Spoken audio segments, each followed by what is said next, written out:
the people who are new, you are in panel room 1. For the people who've been here before, you're in the art room. That is as much of a nod as I'm going to give to the fact we've rearranged everything, other than to say we have got the banners to try and make it easier on everyone. And we're just trying some things. So I am joined by one guest of honour, Ben. Jenny is somewhere else, and John is in the art room. So that's the lovely lead-in to welcome them as our guests of honour. You can buy Ben's books from Wizard Tower, and Jenny will be selling her own at the author's signing, which is tonight at 5 p.m. in our new room, which we're sort of calling the Quiet Place, but we promise less monsters. The Quiet Place, or the Quiet Room, is in between the dealer room and this room, to provide a sound barrier, but also to give us the option, which we've never been able to do, where somebody says, I would really like to do something, but it doesn't fit in a workshop and it doesn't fit in a panel. We will be looking at adding these things, as well as the people who turn up on the day and say, we would like to have a small group session, but we forgot to tell anyone. We now have a municipal room that we hope will sort of provide a really good sort of diversity to what we can offer. And Jenny has now entered the room. No, it's fine. I just claimed you were somewhere else. And now you're here. So I've already told them they can buy your books from you. So there are some things that I need to just tick off, sort of the housekeeping things. So there are no planned fire drills. So if you hear a fire drill, a fire alarm, it's either a fire or somebody set one off, but it isn't planned. So please act accordingly, using the appropriate fire exits and mustering outside in the car park where the staff are. The staff will facilitate it, not the BristolCon volunteers. Please check your program booklet, which contains all of the information about what we're doing this year. Some particular highlights that we've not had before. John Higgins will be doing some live painting tomorrow, if you're here, in one of the workshops, so you can actually see somebody, well, do some live painting. Kind of covered that in the intro. Again, obviously we have changed the rooms, but we've covered that. However, I do need to mention that P1, which is this room, will be streamed. The only people that will be on the stream will be the panelists, who we've checked are okay. However, if you ask a question, your voice may appear on YouTube. So if you're on the run, don't ask any questions. I can't think why else you wouldn't want to be on YouTube. Well, I can, but not serious. If you would like to sign up for the workshops that are in the program booklet or the table talks, please do so at the ops desk. The ops desk is opposite the registration desk, where I hope you all went and got your badges. Silence means yes. Tonight is the return of Saturday night karaoke. The excitement was noticeable. No stage is big enough. We are using a new system where you can use a QR code, see the songs, and then order them without talking to a human, if that's your preference. However, the nearest approximation we have of a human doing karaoke is Simon, and you can talk to him if you like.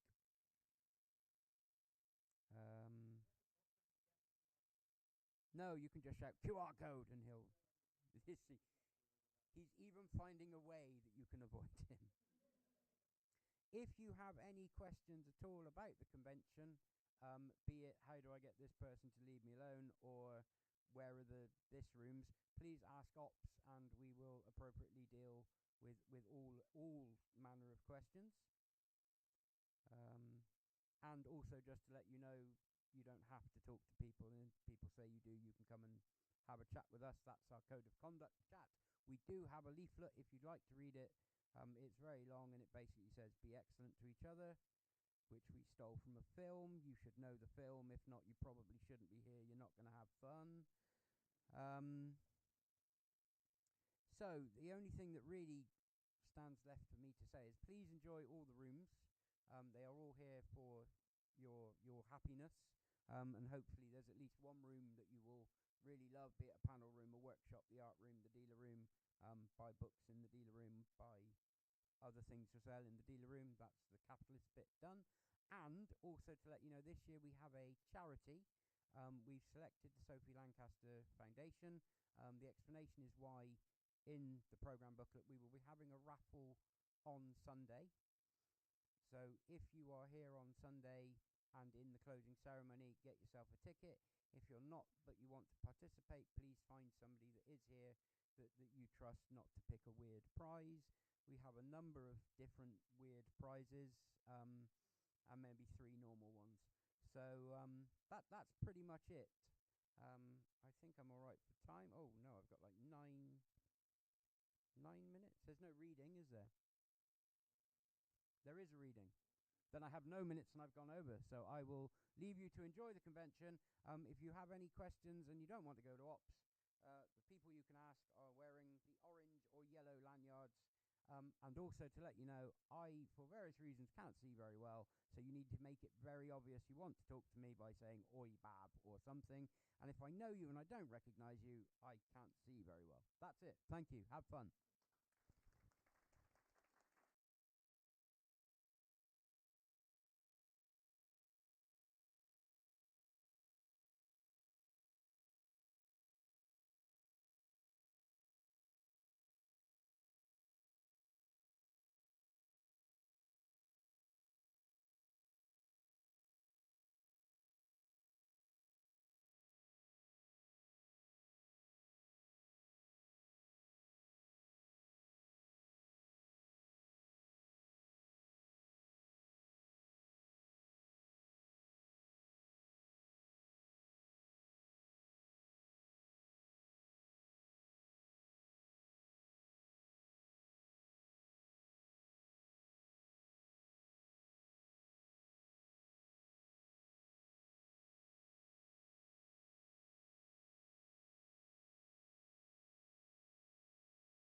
introduce themselves and say what pets or working animals you have. I think we have some evidence already for some. So, yeah. Hello everybody, my name is Johannes T. Evans, my pronouns are he, him, and I have 2 cats. They are good for absolutely nothing, except knocking things over in the night. Hi, I'm Jo Thomas.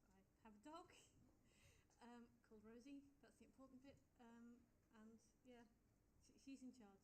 She will now do the panel, I will just be in for translation purposes. Hi, Joanne Hall. I am currently working as a submissions editor for Wizard's Tower, typing novellas. My pronouns are she, her. I have 3 dogs, 6 horses, about 45 chickens, 30 ducks and 3 geese. None of which would be allowed on spaceships. It's difficult to get them all in. Yeah. Hi all, I'm Bert Strittlik. I don't have currently any pets, unless you count children. So then I have 3. And to be honest, yeah, I'm sure, I'll have to say, having both had kids and pets are easier. Way easier. Yeah, you can put them into kennels when you go on holiday. Yeah. Well, I don't know. No, not pets. Without a subtle hint. And I'm Dr. Bob, as I said. I trained as a zoologist, worked for the BBC Natural History Unit for 20 years, and I'm a civil servant for my sins. And my pets are, I have goldfish. I have 2 Bristol super shabunkins, which is, we live in Bristol, so Bristol shabunkins. Okay, so my first question, and I'll start and move down the opposite way. Do we need pets in space? Yeah. I mean, apart from the obvious psychological part, yes, we do. I mean, if we're talking about just a purely fictional setting, comic relief, potential problems brewer, all of that comes into mind. Yeah, we definitely do pets in space, depending on the size, though. I think, as long as there have been people have had pets. I mean, there's records of people, 7,000 years ago in northern Sweden burying their dog with his toys. So I don't think that if we, to achieve our potential as humanity, go out and explore space, like I'm sure everybody here would like to, we're going to have to work out how to take our pets with us, because we're not leaving them behind. I also think all the best people have loads of pets, and the best people are the ones we want in space. I think I'm just going to go with echoing the psychological needs. Basically, if we don't take pets, we will find a way of making pets. So I'm not talking about smuggling on, which obviously works better with a cat than it does with a dog. But, we like to make pets of robot vacuum cleaners and cars and Robot robots. Robot robots. So it's only a matter of time before you come down to, I don't know, the storage area to find that somebody has put a bow tie on a robot and called it Frank, and is having tea parties with it at 3 o'clock every afternoon because they need something to do and they need that psychological bond. I think part of it is like the psychological bond and like the way that sort of humans will attach to and personify anything. But I think there's also the fact that obviously in sea voyages you'd have like a lot of animals, like it's not in Pirates of the Caribbean because nobody wants to be like wrangling a cow, but like you'd have like ruminants on board, you'd have like animals as well as like cats, and you'd have like the rats and stuff, and some sailors would be keeping rats. The thing about space travel is that you don't even have like fish or whales outside, so everything that you're bringing with you, it sort of needs some level of biodiversity, because we've evolved alongside a lot of other animals, and I don't think it really works. There will be long-term consequences, I think, not just emotional, to not having other animals than humans. I think that might depend, from my point of view, I think that might depend whether we're talking about just living in space, as in a space station or ship, or living in space as in going to another biome, because that will obviously differ. But yeah. He agrees with your statement. Yeah, obviously, yeah. She'd like to go. Obviously, taking animals to other biomes has been a problem in the past. We have evidence of basically internationalising ecology, whether we like it or not. I think if we're taking pets to another biome, that if we're terraforming, and there's no indigenous species there anyway, then I think that is obviously less of a problem, because you want to terraform in a way that supports the species that you're bringing if there's nothing already there. And I do, I absolutely get your point about not introducing cats to New Zealand or whatever. But yeah, I think it depends on where you're going and how you're getting there. We are assuming a certain level of technology here. Yeah, I was going to touch on that next. So, in terms of science fiction stories, and you can touch on the real world as well, do the change in tech levels, say from the International Space Station to the Death Star to the Enterprise or whatever, do they change what's possible with pets? What you should and shouldn't have, and what plots are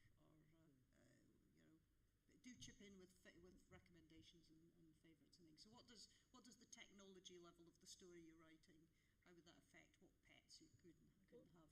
I think I'm going to go back to one of my favourites. It's in Red Dwarf, where Lister brings a cat on board, and Captain Hollister hauls him into his office and gives him a shout about cats being unhygienic and molting and getting fur in the ducts, and there were definitely not going to be any cats on board.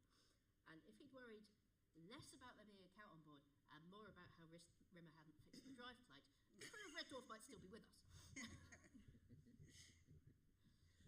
I think there's the more advanced technology you have, the more complicated closed circuit biome you can have, because obviously if we're talking about molting, then can be solved with some level of filtration and so on, and then if you have enough infrastructure to back that up, then you can account for the additional species on board. But definitely technology would have an impact here. I think gravity is fake gravity is probably the thing. That's your tipping point.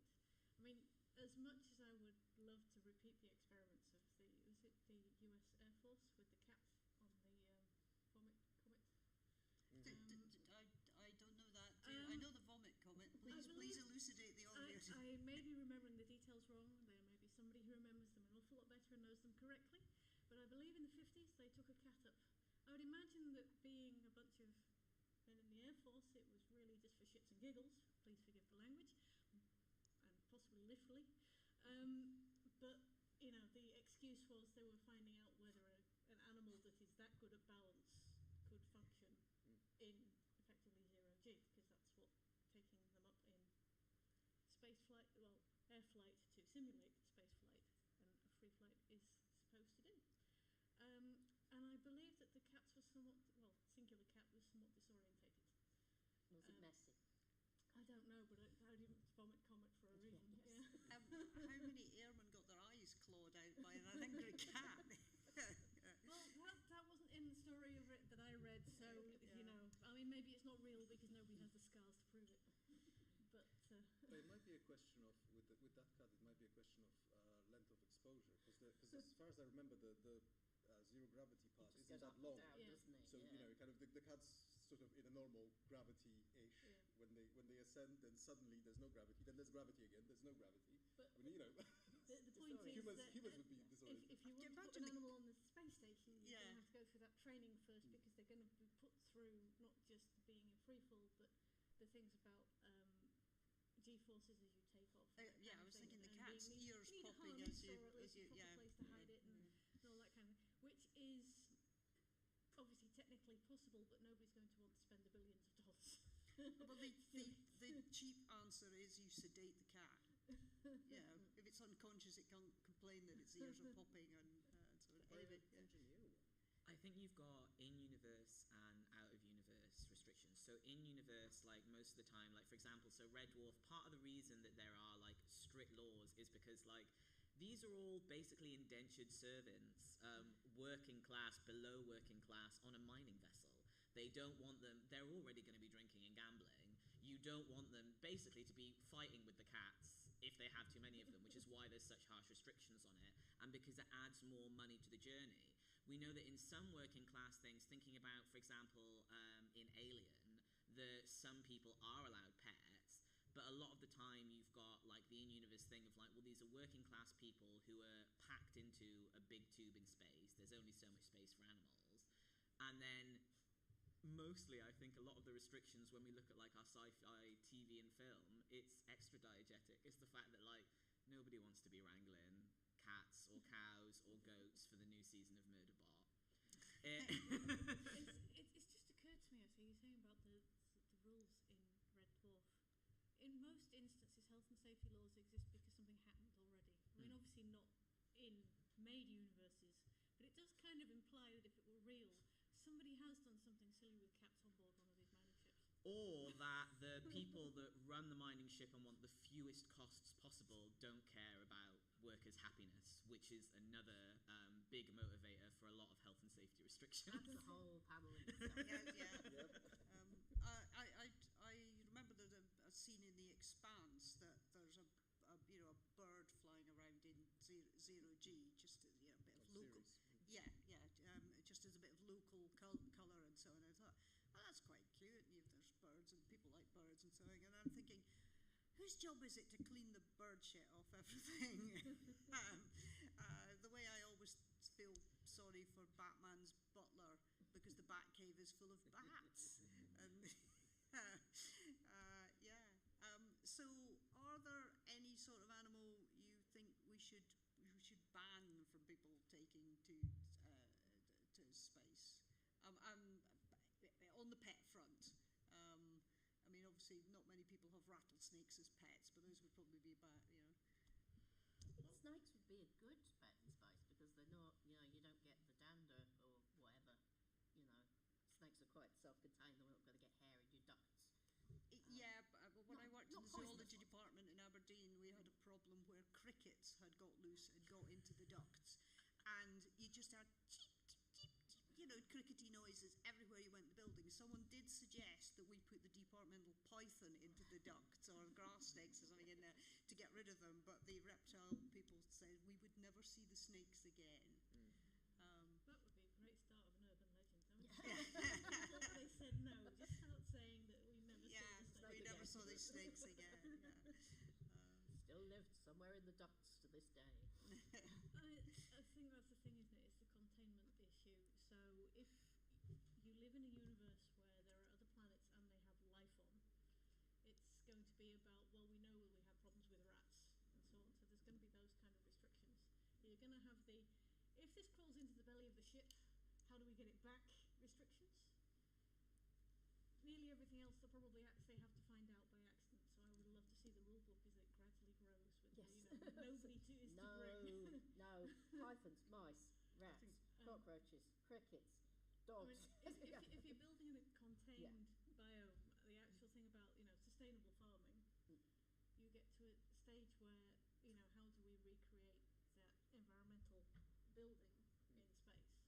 So you are going to actually possibly be looking at, well, we do need to bring animals and collect people's farts while we filter the air because we're using the methane for this and we're using, So if you're building a sustainable biome, say you on your generation starship or whatever, and you want to go flipping silent running, that's what I'm looking for. You need a certain degree of creatures for pollination and for earth rotation and all that. Yeah. You need, in order to build a sustainable biome, you need insects, and then you need something to eat the insects. Obviously, there's going to be a bias in that we all prefer honeybees because they give us honey, and fluffy little bumblebees because they're cute, and nobody wants any wasps. But they all have similar jobs. They pollinate different things. Even flies will pollinate different things. So it's like if you want figs on your spaceship, you've got to have wasps. Yeah, if you want earth on your spaceship, you've got to have worms. Yeah, or you need to have a lot of cheap humans to do that for you. Yeah. But then again, we're talking, then volume comes into... A human is going to eat and poop earth the same way. But what I'm saying is then volume of the animal comes into play as well. These are the things that you need to balance You need to work out what is the essentially smallest environment cycle you can create. You need That you can Offset control. essentially. Yes. Control. Because You need this is the thing as well, is that so when we're talking about like, oh well, we're talking about a contained biosphere, there is a level of containment that you can accomplish. Yeah. And like, because the thing is that you can have bees, and maybe that's the smallest animal that you can control. You can't necessarily control bee mites. Anything that has, if you're putting bees in an environment where the bees can survive, then the mites that are on the bees and that can kill the bees should also be able to survive. Yeah. If we can bring, for example, cats or dogs or whatever else, hello Rosie, or whatever else into an environment, mice will likely be able to survive. Fleas on the mice will likely be able to survive. So the thing is that any idea of like, oh well, we'll contain it and we'll build everything from scratch. I mean, we've all seen Jurassic Park. No, you can't. There is always a significant limit to what you can control, and what you can do is lean into the chaos. Jurassic Park in space. Yeah. I mean, yeah, that's a Tom Hardy sketch. It's good. Which is why I think that we should, with the banning, I think we should be banning absolutely everything. And if we want to, kind of depending on the level of technology we're talking about, if we're talking about traveling in a contained biome like a generation ship or anything like that, the only other option might be, from the point of view of control, might be to actually create those species to be artificial, so that we can actually enforce that control on them. It has its own plethora of problems with that, obviously, but scientist people have, because you know that there's like a looming insect collapse, and insect numbers have dropped something ridiculous, like 75% in the last 10 years globally, and the biomass of insects has just gone right down. And some scientists, I think in America, have been experimenting with building robotic bees. Yep. The robotic bees can only manage something like 25% of the pollination of an actual bee. yeah. Okay, the bees, they are so specialised, and there are so many. There are thousands of different kinds of bees, and they are all slightly different kind of shape, and they all pollinate in a slightly different way. And there is no way that can be replicated in a lab to the efficiency of actual insects. Today. We're Today, yes. talking, Maybe this in is the what, future, yes. but we can't build, we can barely build a space station Well, at the yes. moment. So, There's also kind of the unintended consequences thing. So Europeans discovered New Zealand and went, hello Maori, and these are sheep. We'd like to raise sheep in New Zealand, and sheep were doing terribly in New Zealand. They were not thriving. So they went, I know, we'll introduce clover and various European grasses for the sheep to eat. And they did. And the clover did terribly, so the sheep were not thriving. And then someone introduced European bumblebees, and the clover went all over New Zealand, and the sheep, and it's the mainstay of their economy now, because the New Zealand bees are tiny and cute, and looked at the clover and went, nah. There's hardly any pollinators in New Zealand. Most of them are butterflies. The bees they've got don't like our crop plants. So they had to introduce the sheep. Didn't work. The clover didn't work, and the bees to get what so there is that kind of effect. If you do that, if you're building an ecology, like say on an island or in a spaceship or on a planet or wherever, it takes a very long time to work out the prey-predator balance, because otherwise what you end up with is a bajillion honeybees that nothing eats, that will outcompete the native bees or whatever, and then suddenly you've only got imported bees and you've wiped out a subspecies of bee. So it has to be done in a way that they will eat something and something will eat them, and maybe something will eat that. And I said I've been doing this 8 years, I think, and we have just managed to crack it with the rats. Yeah, It's taken 8 years. And also people obsess about predator prey, and quite often it's parasite prey is the thing that keeps everything in check. But people don't like cat fleas and bee mites and so on. I can see it being a very good way of unintentionally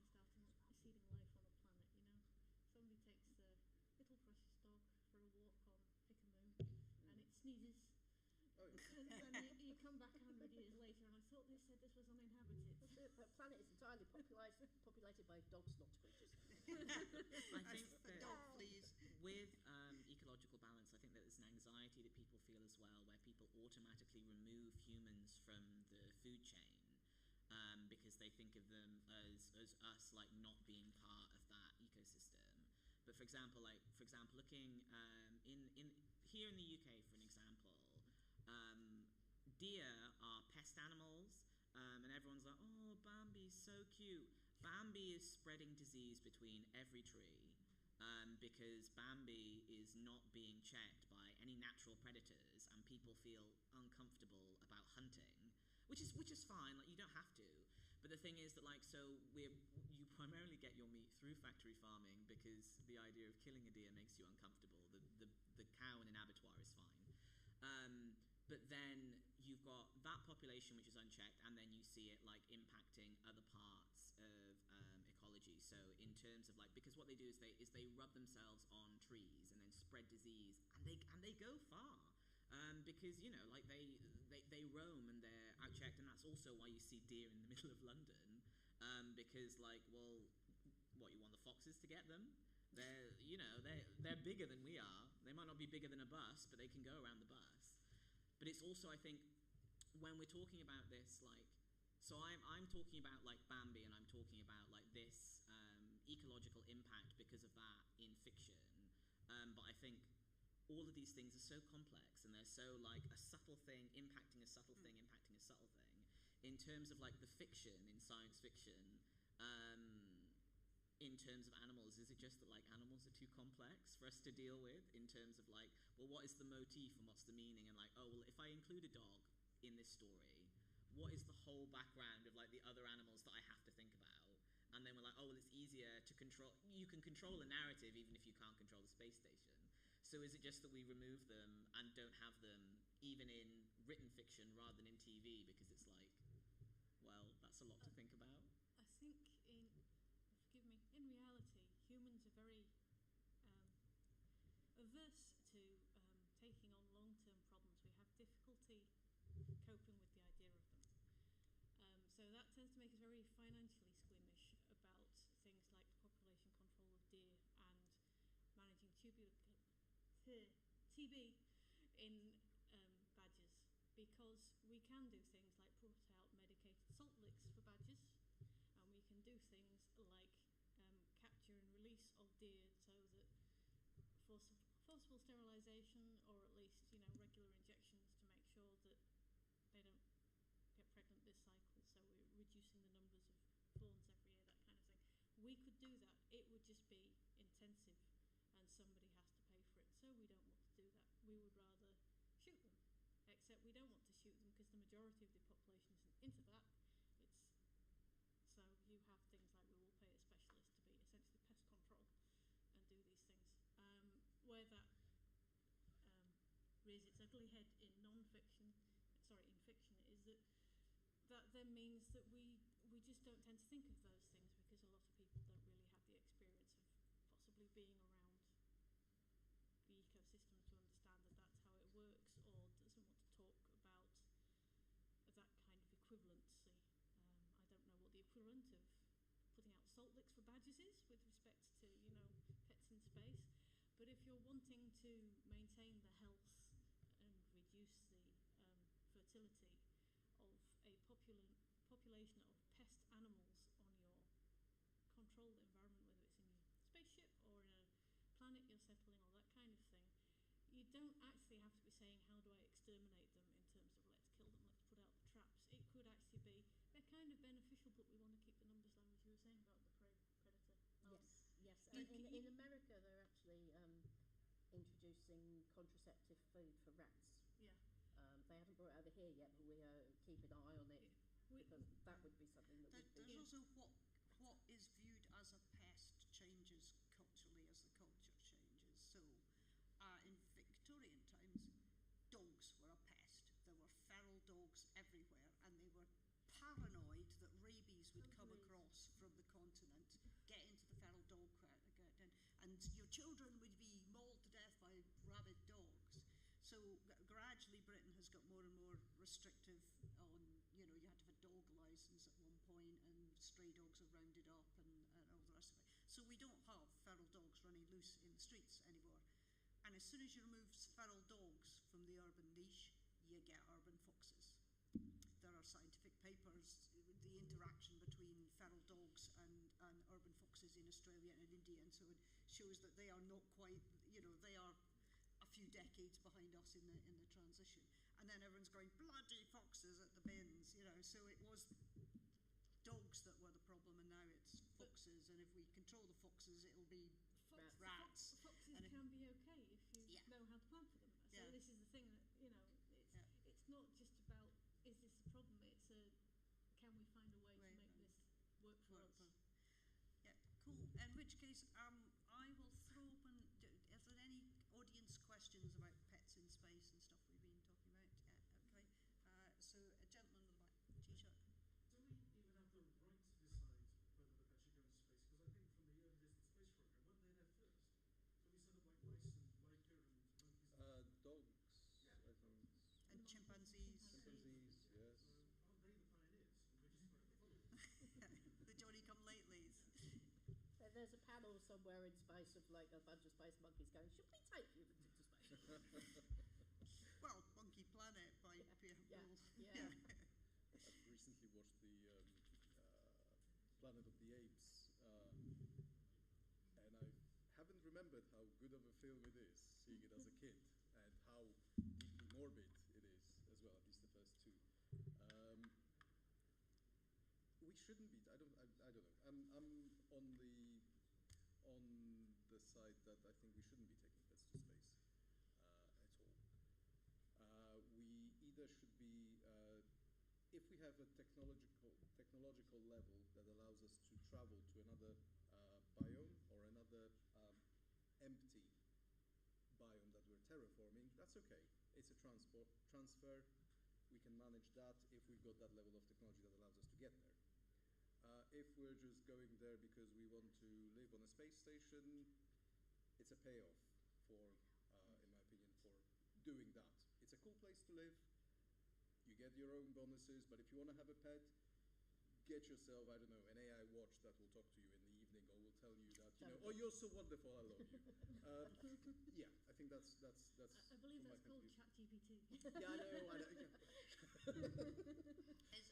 Is Rosie in the audience? No, Rosie writes she's in, stories but about a robotic cat. Yes. Yeah, in space. Yeah, in Yes. space. I think I'm on the opposite axis to you, Peter, in that, like, for me, I think that what frustrates me about a lot of conversations about animals in sci-fi and just sort of ecology in general is the desire to insist that as humans we're different and controlled and are able of controlling everything, and that firstly that we're not like part of the animals and that we're sort of immediately apart and different, which I know that you're not saying, but what I mean is that, like, as soon as you're like, oh well, so we'll just have humans because then that won't be a problem, because for example we're not going to be introducing an invasive species to another planet, we would be the invasive species, and everything that goes with us, whether it's our disease, our gut bacteria, even other stuff, and then also the when we try and go away, if you're on a spaceship and you don't have animals and you want to go on a long journey, you can only do so much with, like, for example, freeze-dried rations or 3D printing, because it's about when you run out of the fuel for those things, right? At least with animals and humans as part of a sphere, you can make something that is self-sustaining, especially because, like, where are you putting the dead bodies? Let them do something. Do you know what I mean? Yeah. However, on the opposite end of that, with the fuel, and I think it's all about the technological level of that. And yeah, I'm not saying that, you know, obviously I'm not saying that, you know, we're the only right species to be up and do that, and we want to be, because obviously, and there will be always some smuggled pets, and there'll be always things like that. I don't think we should be doing it On purpose? on purpose. Yeah. There's a great, but talking about the invasion and the predatory species, there's a great novel by Stanisław Lem that they come to the planet and they discover the signals of intelligent life, and they come to this planet and there's no aliens. There's those fluffy bloody balls that look like moss or something, you know, the kind of, yeah. And they all get frustrated because they can still receive the signal. It's coming from somewhere. There's nothing there. So they get all a little bit pissed off and start to basically just kick and demolish those fairy balls that are over there. Turns out that was the intelligent aliens. That was the intelligent life that they just did not recognize. That is another human trait. We have difficulty recognizing intelligence that is different from us. I mean, if there is real artificial intelligence, I suspect it will take a century or so before we realise it's there. If it hasn't killed us first, obviously, if it's Terminator, etc. But yeah, we've only just worked out that whales are worth protecting, you know. So we do have a history of just riding roughshod over animals and in some cases people who are not the same as us, and maybe this is not a trait that we want to take out into the Can I just say we are talking about us as like white Westerners. Human. When you talk to a lot of indigenous people, like they do have a system that is considerate and is about the life cycle as well. Yes. The American settlers they couldn't understand how the indigenous people farm because they haven't got any farms, they don't plant things in straight lines, we don't understand, and they didn't realise that they used permaculture, that they used multiple systems, that there was food everywhere because it wasn't food that was grown in a way that they recognised, so therefore these people who were already in this country weren't farming properly and needed to be civilised. Yes, and I think as a culture of white Westerners, we have a history of like imposing ourselves upon people and places that we should not be imposing ourselves on them. I think that that's a mindset that needs to change if we are going to go to space with our dogs and cats and snakes and mice and whatever. I would say that's possibly the thing. I kind of agree with both of you. Somewhere in the middle, in that animals can't really consent, and we know it's quite traumatic, really, to actually get up there and come back down again. In the same way that you have difficulty explaining to a toddler why you're going on a plane and why their ears need to pop and all that kind of thing, it's going to be difficult to explain that to a pet or to a farming animal or whatever. So until frozen embryos, you know. You don't take the chicken, you take the egg. Until you're at the level where you can basically say, like, you know, we're going to catch the flights in the same way that you go and catch air flight and Stargate, yeah. and Just walk catch into trains. town. The So two things. But one of the things was, just to answer that question there, if we go up in space with pets, don't you think we're going to breed our pets? They'll be used to it the same as they're used to going on planes and trains now, because they'll have been bred up there. That's where they're. But I think this is the thing. If we're going to take them, and I'm not fully on board with this because of some of the terrible things that we have bred into dogs over the last few hundred years. But if we are going to take them, could we selectively breed them to be more comfortable in zero-G, Let's hairless, take it further. have smaller, drier poos? Engineer them. What? Let's take it further. Let's engineer them for that. But it's a level of technology, because if we can breed them that selectively in a short period of time, because breeding dogs takes a reasonably long period of time to get. 40, 50 years to Yeah. have recognized. To have So it's recognized still,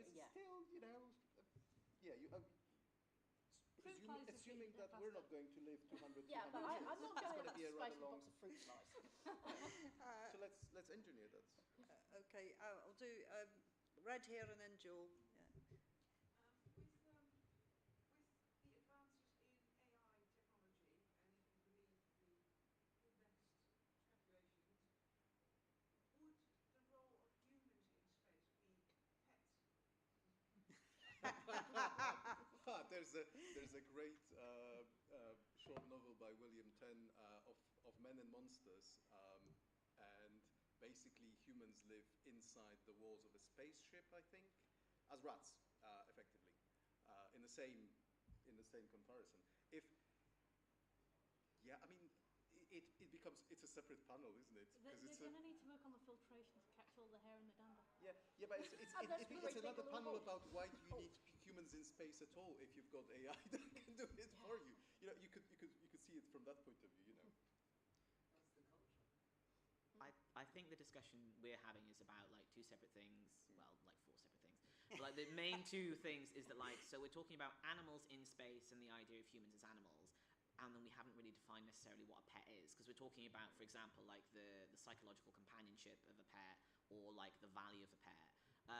But for example, when you look at the Alien series, especially in the earlier movies, the role that Mother has over the human crew members, and then the way that the androids are like the main people in control, they kind of already are pets. Bringing this back to science fiction, you reminded me that the first time I watched Firefly, the constant thought I had was they should have a ship's cat because they're stocking off at the ports. They're going to get rats on board.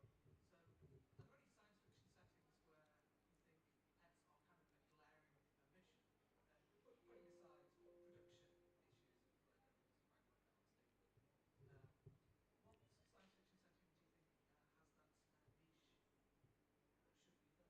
All of them. All of them. Yeah, exactly. we don't like, in terms of film and so on, because we don't like to deal with PETA or pay for animal actors and so on. There's a glaring lack of, well, anything, you know. We have farmers who obviously aren't farming any animals and that kind of thing. So we don't, you know, entire economic sectors are missing in an awful lot of stuff just because we don't see it on film, so therefore we don't write it into the books because people just aren't used to seeing it. Speaking as somebody who grew up in the middle of nowhere, you know. Does that mean people who are writing with an eye towards I want this to get made into a movie are less likely to throw cats in their book? Yes. Just more likely to lose the cat. Yeah. I think there may also be cultural things because, you know, you see an awful lot of flat for rent, no pets. So you might be less and less people are used to having pets in our culture. But if, you know, the Indian space program went off and colonized another planet, they would want to take all their sacred animals with them, you know, and have, you know, so there's kind of, you know, I don't speak Hindi or Telugu or anything, so I don't know. Maybe people are writing those books elsewhere. But also answering your question, it's a question from the purely writing point of view. It's a question of why do you need it there? If it serves any you know, if it's not necessary for the story, it's not there because, I mean, who would like to read about that? Me. It would make it, no, but, you know, too much information. I'm sure there would be a part of some setting that I could find that you would find absolutely boring. Yet it is important, but you don't need it for the actual story to enjoy the story. That's the world building only goes so far, yes, I'm aware. But I quite like that part of the world. Yeah. I think I mentioned Murderbot already, but if there's anything that I want like this sort of genderless autistic icon to have to deal with, it's a cat. Because it's like, oh, well, I kind of don't like humans. I mean, I like this special human. I don't want any of the other humans to talk to me. I guess these ones are also okay. But like, I mean, Garaffin's basically a cat already. Yeah. Right, we've got the 5 minutes warning up, and I can see the next panelist lurking in the corridor. We have one more question.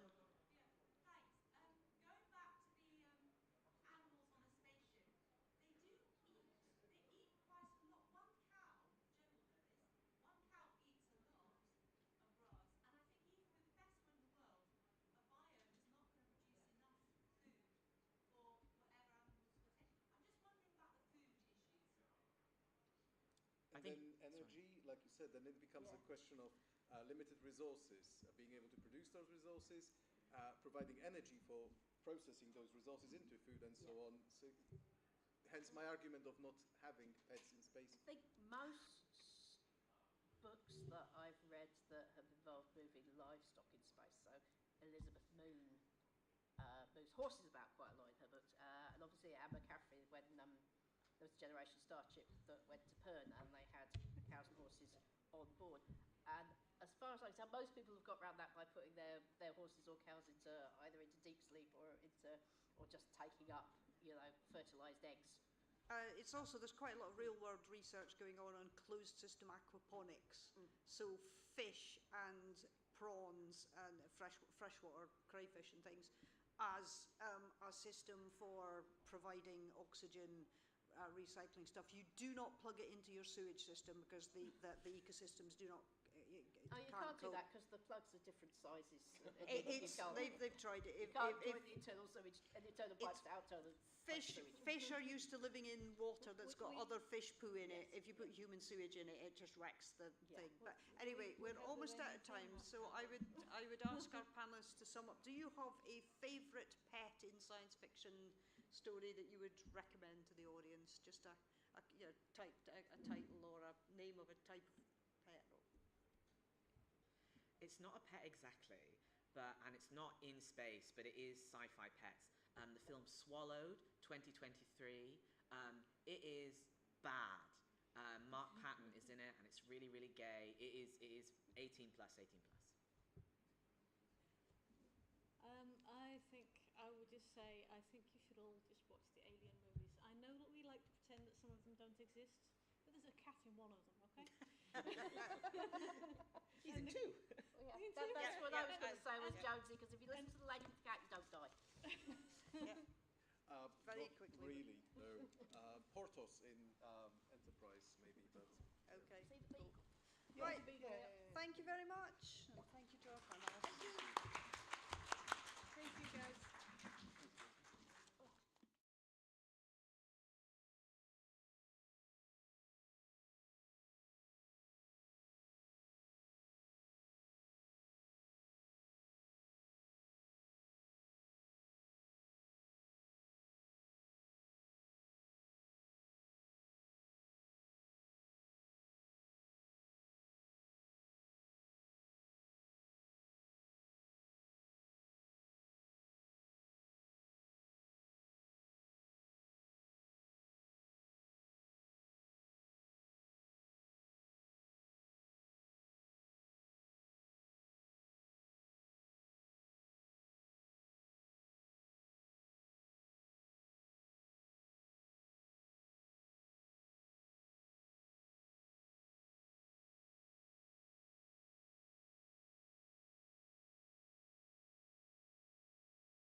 genres. The first series that was published was urban fantasy, and I kind of had to build 3 worlds in that one because I obviously hate myself. And there was the world of Exilium, which is effectively where the Fae are. There's the Nether, and Mundanus. Now, Mundanus is the real world, so I was kind of cheating there, but there is still world building when you have a present-day real-world setting, god damn it. And the Nether kind of sat in between the two in this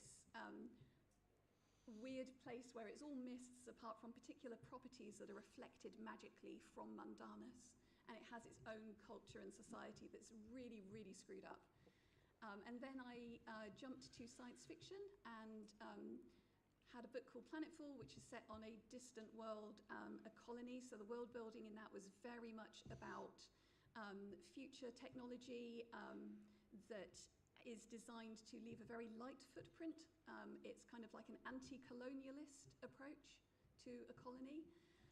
And then the rest of the books are set on Earth and Mars and on a spaceship. And it's set 80 years in the future. So it was Earth 80 years in the future and Mars as well. And then, of course, there's the Vengeance world, which is 1660s Caribbean and Europe, in particular France. Yeah, there are obviously considerations in terms of how much historical accuracy you want and what allowances you can give yourself or grace you can give yourself, because, you know, there are werewolves. So, and vampires, so, you know, how realistic does it need to be? Really quite realistic, if you're curious, because I'm a nerd. And another world that I've built is in 1850s England, a gas lamp fantasy in which the Industrial Revolution was brought about by advancement in magic rather than technology. So there was also some quite interesting world building there as well. Philo, do you build worlds or do you just destroy them? Yes. It's a very interesting concept. Actually, I do a bit of both. Good. I break down a lot of different walls, it's great, and then I build them up in a really weird fucking way. So, I am actually an artist, not a writer. I've tried. It's not a skill I'm good at. But we're all still trying. It's fine. But one of my favourite quotes was from Mythbusters, which was... I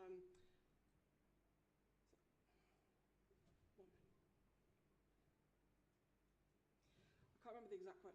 I refuse your reality and substitute my own. Nice.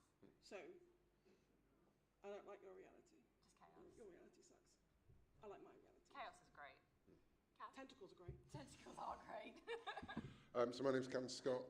I've been working for the last sort of 10 years on Star Wars. I co-created a thing called Star Wars: The High Republic, which was a big multimedia books, comics, TV, pencil cases, Disney thing, which was set 200 years before the prequel trilogy. So it was world building within an existing world, because it was a time where we had no idea what the Jedi were doing or anything and how they were, and so we were able to pull them apart and put them back together in our image, which was lovely.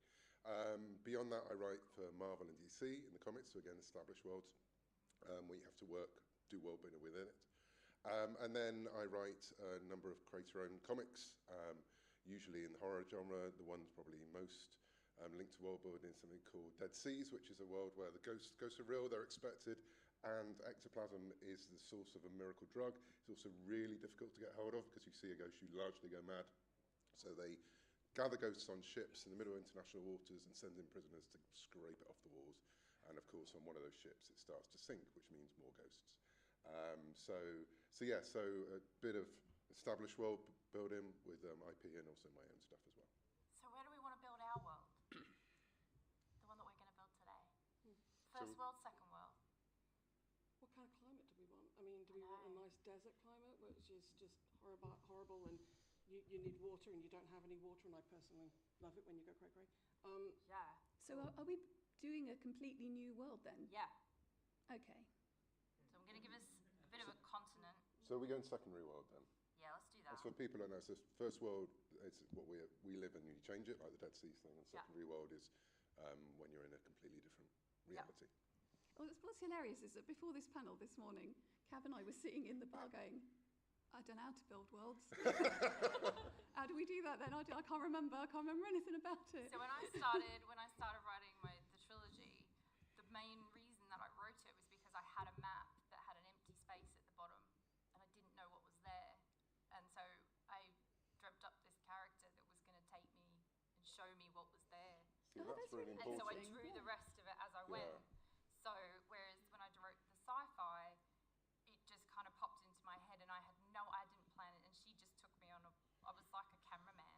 But that's the interesting And thing. it was completely different. Most world building comes from characters first. Like all stories come from characters first, and you can sit there. And I do a lot of work with tabletop game companies who create scenarios for tabletop games, and then they want to move it into IP books and all those kind of things like Warhammer. The problem is they have no characters. They have scenarios and they have settings, and they have oodles of setting and history. Yeah. But actually, when you're doing it from scratch, you do it the other way around. You think of a character in a scenario, and then the world evolves around them. The only world that I've actually created, which none of you will know about because it's still on my computer, but I created it because I wanted to know where the people in it came from. Yeah. So I created the history of the world, of how it was created. And I don't know if they were aliens or if they were born on the planet, but they created everyone that is now there. They had them as slaves, and then the slaves obviously revolted, and millennia later have now got their own areas. But it does mean that you've got some really interesting characters because you can just create them. Because as far as you're concerned, the race before genetically modified them, so I can do what I like. So you're God, literally. And I'm just going to now sit and watch you draw for the entire. You know that, don't you? So I've put a bit of a desert down south because, well, that's... So we've got a desert then. Yeah, but... Is it a natural desert, or did something happen to make it a desert? See, that's the interesting Can we say thing. something happened, because that will give us a What lot do of you guys background think? history. Yeah, we should have a vote. Was it like an apocalypse desert? Is it Mad Max? It was some kind of magic spell. Like a nuclear bomb, like a Magic nuclear nukes, I bomb. like that. So was there a advanced society there before? Yes, there was. Good. I like this world building because we don't have to work. We just have to ask questions. I love the idea that magic created this desert by exploding or doing what it did, and it just decimated everything. Because now we've got a reason for the characters, because they can no longer use magic. It's obviously, you can't have magic if it's going to cause that level of destruction. But what if some of them are just naturally magical? And if we're going to follow the nuke thing through, the sand is radioactive. The sand is magic. Wait. Sorry. Yeah. And we're off.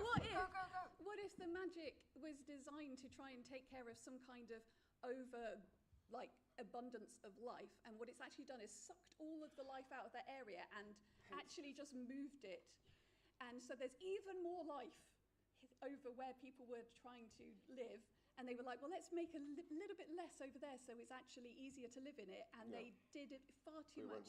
It went wrong, and so you've got massively abundant, completely desolate area, but completely completely devoid of life.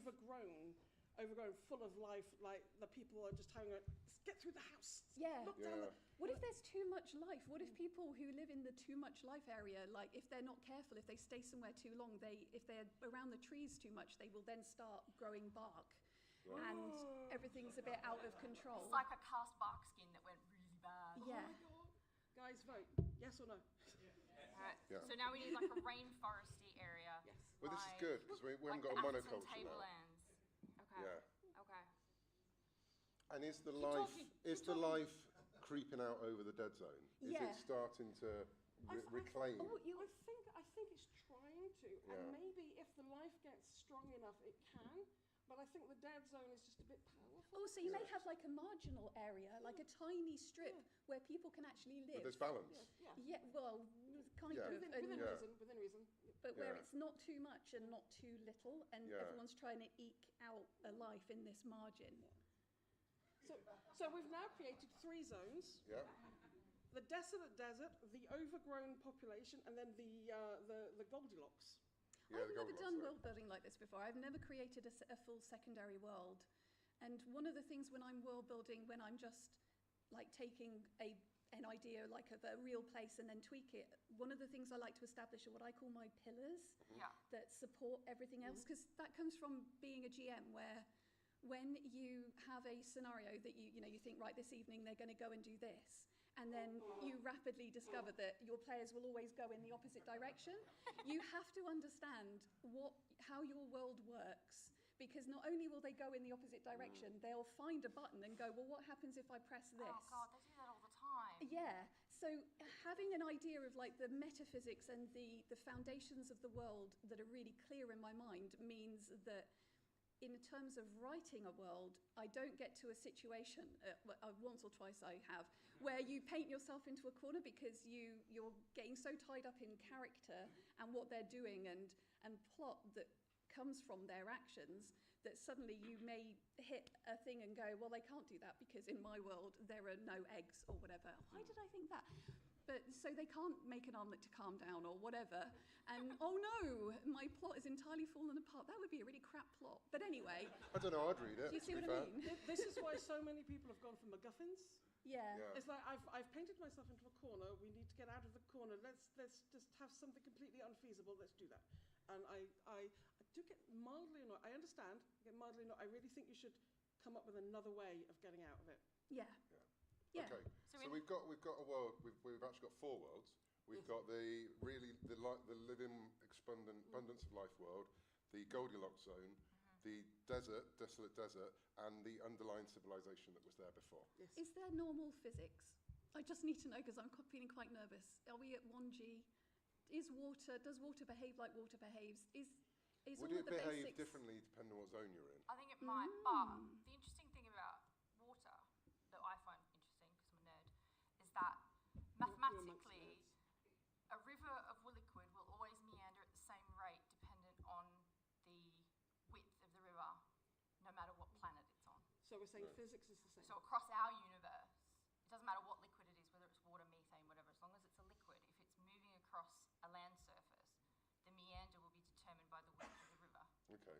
So we're saying base level physics is the same, but obviously we have magic that can change that. Well, because otherwise, because you've got to have cost in world building. Yeah. If someone's overpowered, if anything's overpowered, then there is no threat to them.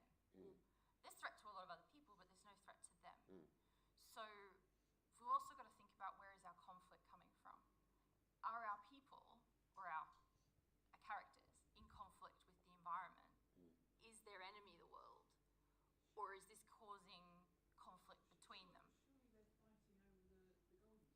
And the resources. Yeah. You know, is it a resource fight? So you've got the climate and the world as a character, and you've got conflict within. So have we got different settlements in our what world? kind of settlements? Have we still got cities? Have we got? Yeah. What tech level have we got? Yeah.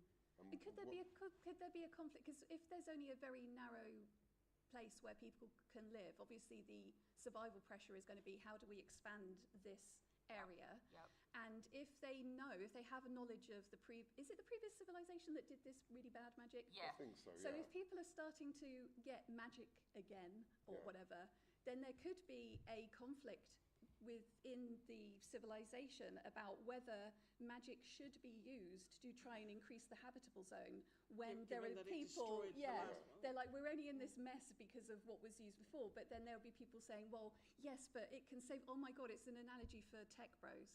It is. Sorry. This is what happens. This is what happens. Yeah. Yes. Maybe the sand. Yeah. Some of the sand in the sort of desolated place that's sort of been sort of irradiated.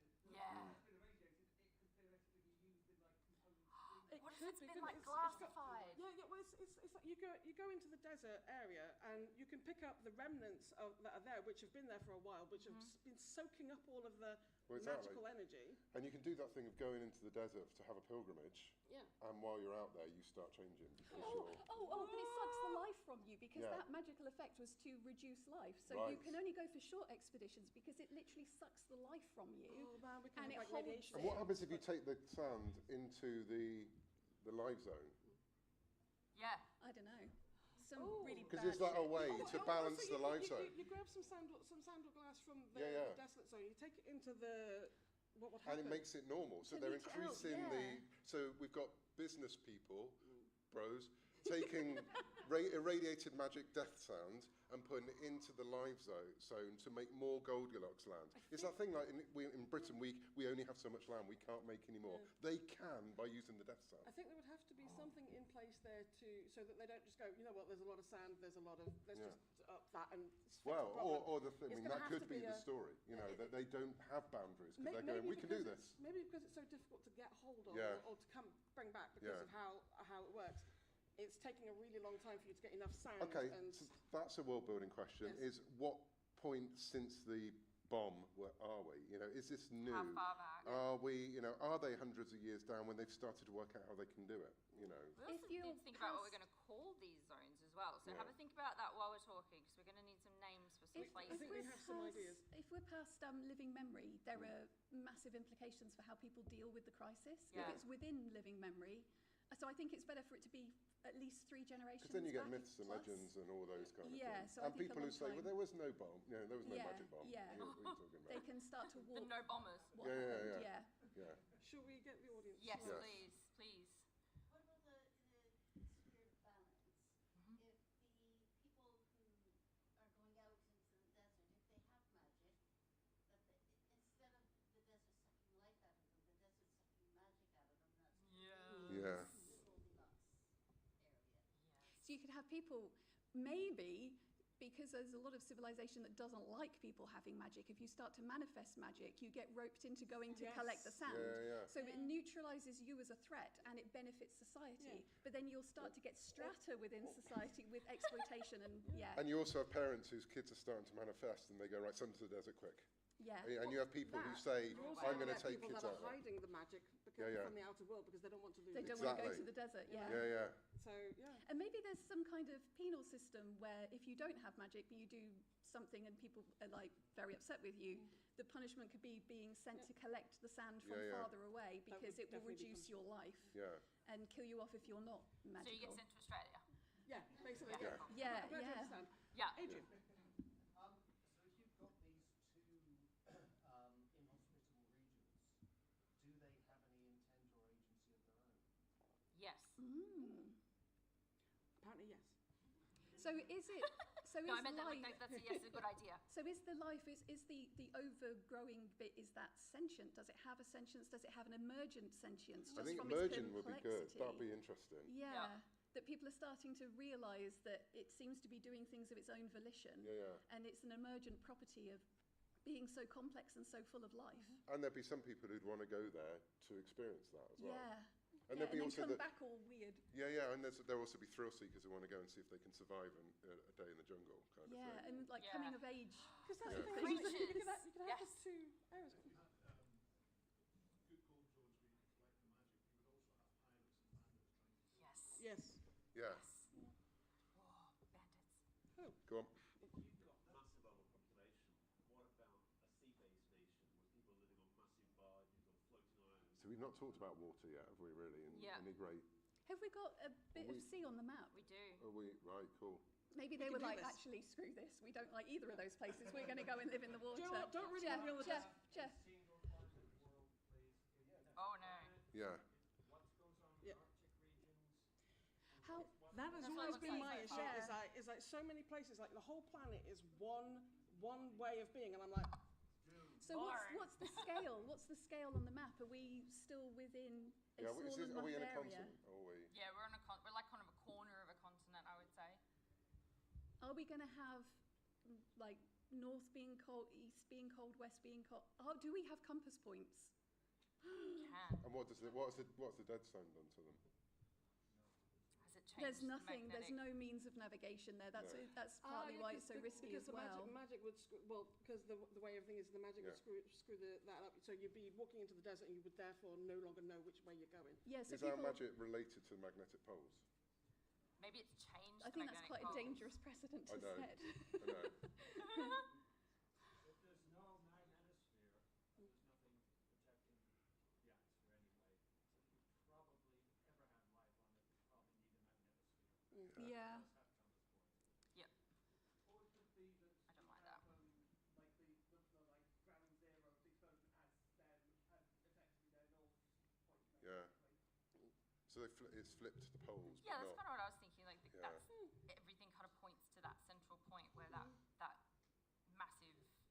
supernova magic happens. Does the North and South Pole in this instant need to be top and bottom of the planet, like, you know, the way it's going around the sun? Yeah, no, not necessarily, does it? Because the magic will obviously, if it's caused that much damage and what have you, and it could have changed the magnetic pole. So Polynesian cultures they use the west. That's their reference point. So every map that you would find from Polynesian cultures, there is the concept of north doesn't exist, because the most important point is where the sun sets. I was just thinking about this. Surely the most important thing to these people is dead. Yeah. Very Right. not dead. Not dead. Yeah. And so they don't orient by Yeah, they might not know that, Exactly. even though they're on a globe or a planet. It's just a land, Yeah. as far as they're concerned. Does magic actually follow any of the laws of physics, or does it completely ignore them and break them? Not sure. I mean, that's the thing you've got to explore, I guess. Yeah. And when you're... I mean, that comes down to how people are using the magic, and or how the magic is using the people. Yeah. Tell you what, think about that, and I will enjoy reading that. Yeah, write that book. Very soon. There's an argument that if you have a magical system that is ordered and understandable in some way, that it is no longer magic, it's just another form of science. Yeah. So maybe if it's completely genuinely chaotic and there's no way that you can know that, then it retains its genuine magical nature. I don't know. That was something I played with in the Split Worlds, that there was a form of magic that actually was If it is just entirely maths. chaotic, though, can you undo it or fix it? Because it would... Or tame it, I think that's the other thing. It's Well, it's maybe like they're wild still magic figuring that kind of out. Maybe they're still at the point where they're just trying to understand it. Yeah. Very much going to enjoy this book. What if... Oh, I've got a hand up over here a minute. Yeah, so how about the star of this planet has solar flares, so Oh. every so often it pulses, destroys any electronics or electrical equipment, but recharges the magic? Well, that's the point. Do we have what level of technology How are we at? advanced are we? Because was the And previous is it environment, uniform? was the previous civilization technologically advanced, or was it, and again, pre-industrial? Because that's another thing as well, isn't it? When we think of magic, we think of, like, medieval sort of technology, but why can't we have magic and technology? Or I think magic that's far as more the fun. technology. Far more fun. And like also, there was an idea in my brain and now it's gone. Welcome to World Well, you Building. think about it. That's what Hello, happens. ADHD. Yes. You mentioned that it might be tech rows caused this Yep. problem, but they also done a land grab for the nice bit, and maybe other people call it the bro zone layer. And they knew that this was coming and they had bunkers. I'm all for world building that is just based on puns. I mean, I love that. Make notes. Oh, that's what I was going to say. I'll come to you in a second. So what if we have... So I've just popped some mountains in. And one of the things that I did when I did the Creative Sagas was I wanted to play with the idea of geographical barriers, because there was not a great deal of technological development in Australia before it was colonised. It was pretty steady across time. You're welcome. And yeah, but there were areas not that far away from Australia geographically that were very advanced, like China, Southeast Asia. A lot of stone buildings, whereas the indigenous people of Australia were essentially just existing. They were living. They were just getting by. They were surviving. They were perfectly happy, And they thank were you. very, very happy doing that. So- And their technology didn't really need to develop from where it was.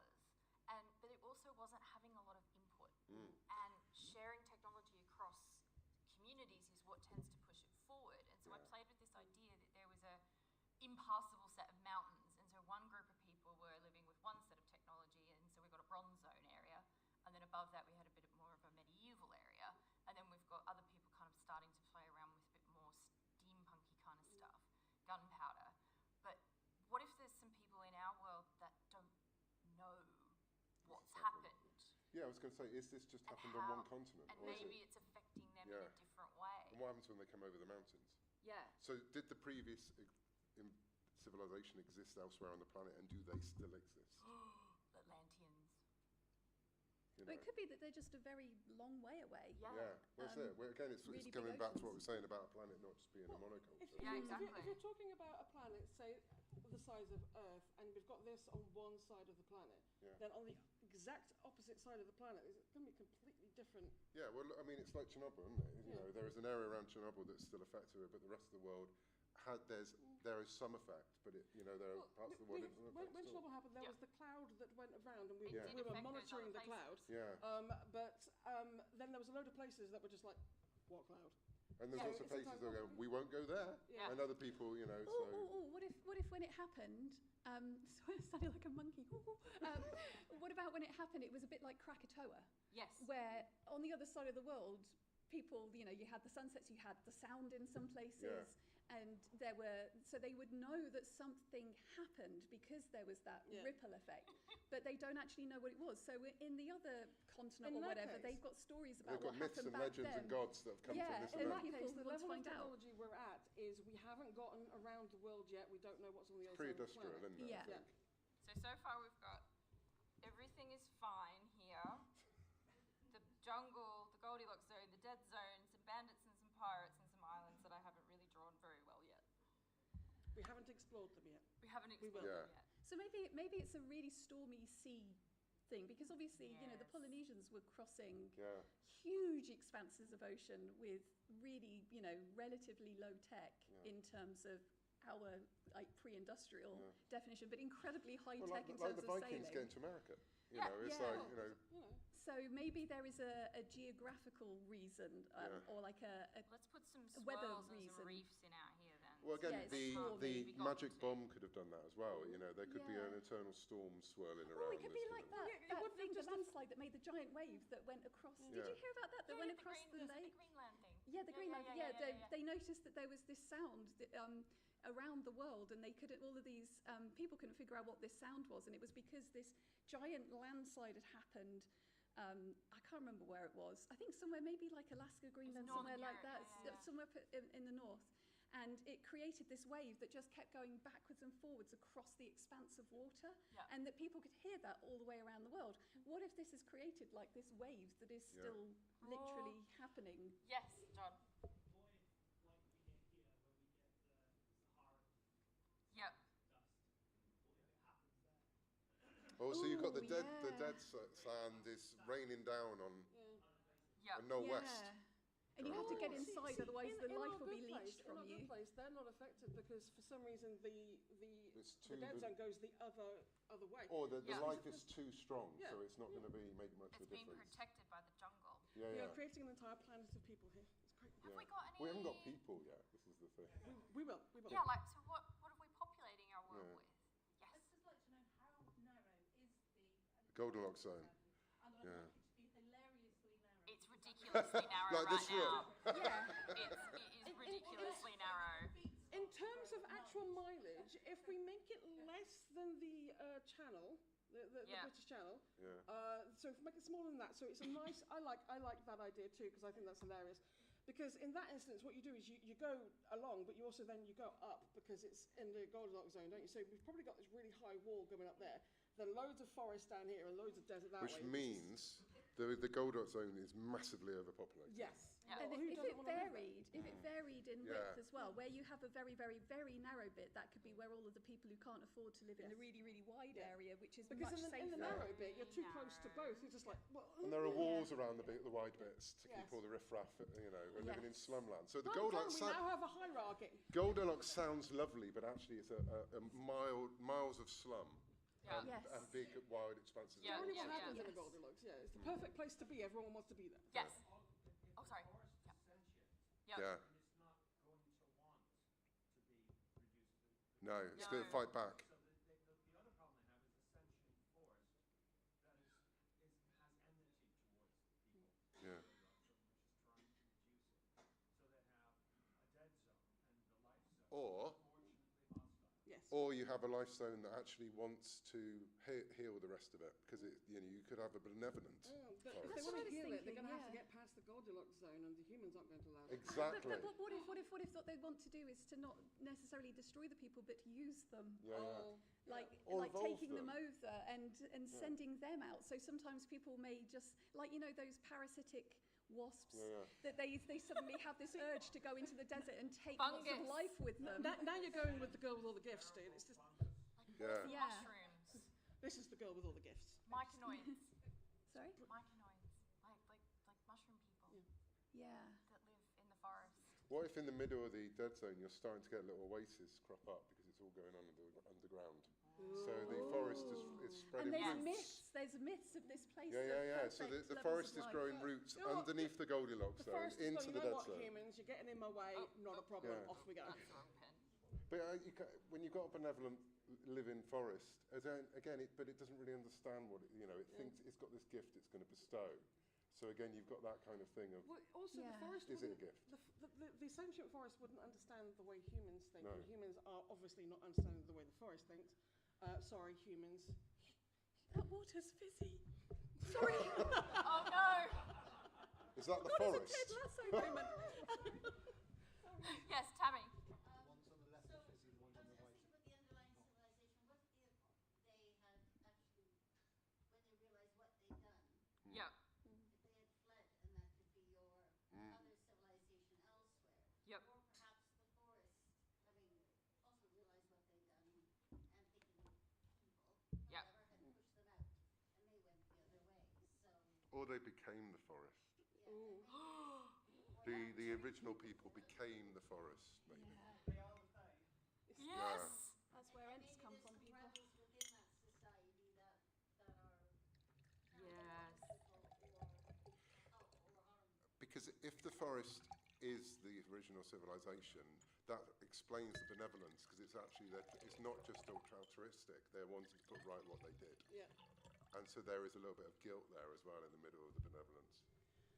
Jurassic Don't Park. want that pen. You've had your hand up for a while. Is the dead zone spreading? Does that mean there could be those trying to contain it or those trying to deny it spreading? Forcing back the exodus of the folk. Well, if the Goldilocks zone is getting smaller as well, as you've got the forest pushing one way, which is again why I like the underground thing, because life will find a way. And then you've got the dead zone, you've got the eroding of land from the dead zone as well. Yes, sir. If you've got the magic and life being sucked out of a certain area for balance as extra appeared somewhere else, Yeah. which would create people with more magic. I think that's what the forest is. I think it's the reaction to the dead zone. So if people were caught in the dead zone and they were also caught in the forest, there would be multiple races of people at this point, wouldn't there? Yeah. Because they What would kind of grow creatures do we relative have? to their environment. And if they stayed in the forest, then obviously they would get more foresty. Yeah. There won't be any people in the dead zone, will there, though? Because we've said that it'll suck life out. There might be. I mean, depending. Zombies. Yeah.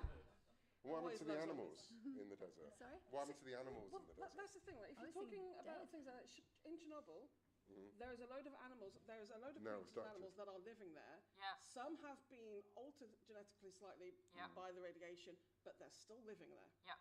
They've just So, changed. They've yeah. evolved. So it's entirely plausible that while the dead zone is trying to steal the life from you, whilst it's stealing you whilst you're pregnant, maybe the fetus changed slightly. So when the child is born, it's more able to cope It's with that. adapt. Who Yeah. knows? Or what if it was, Genetics is a wonderful thing. what if it was people who were living underground and animals that were underground, and like that effect only went so deep, and then when they came out, they were changed and all of that kind of stuff, and that was how you have some.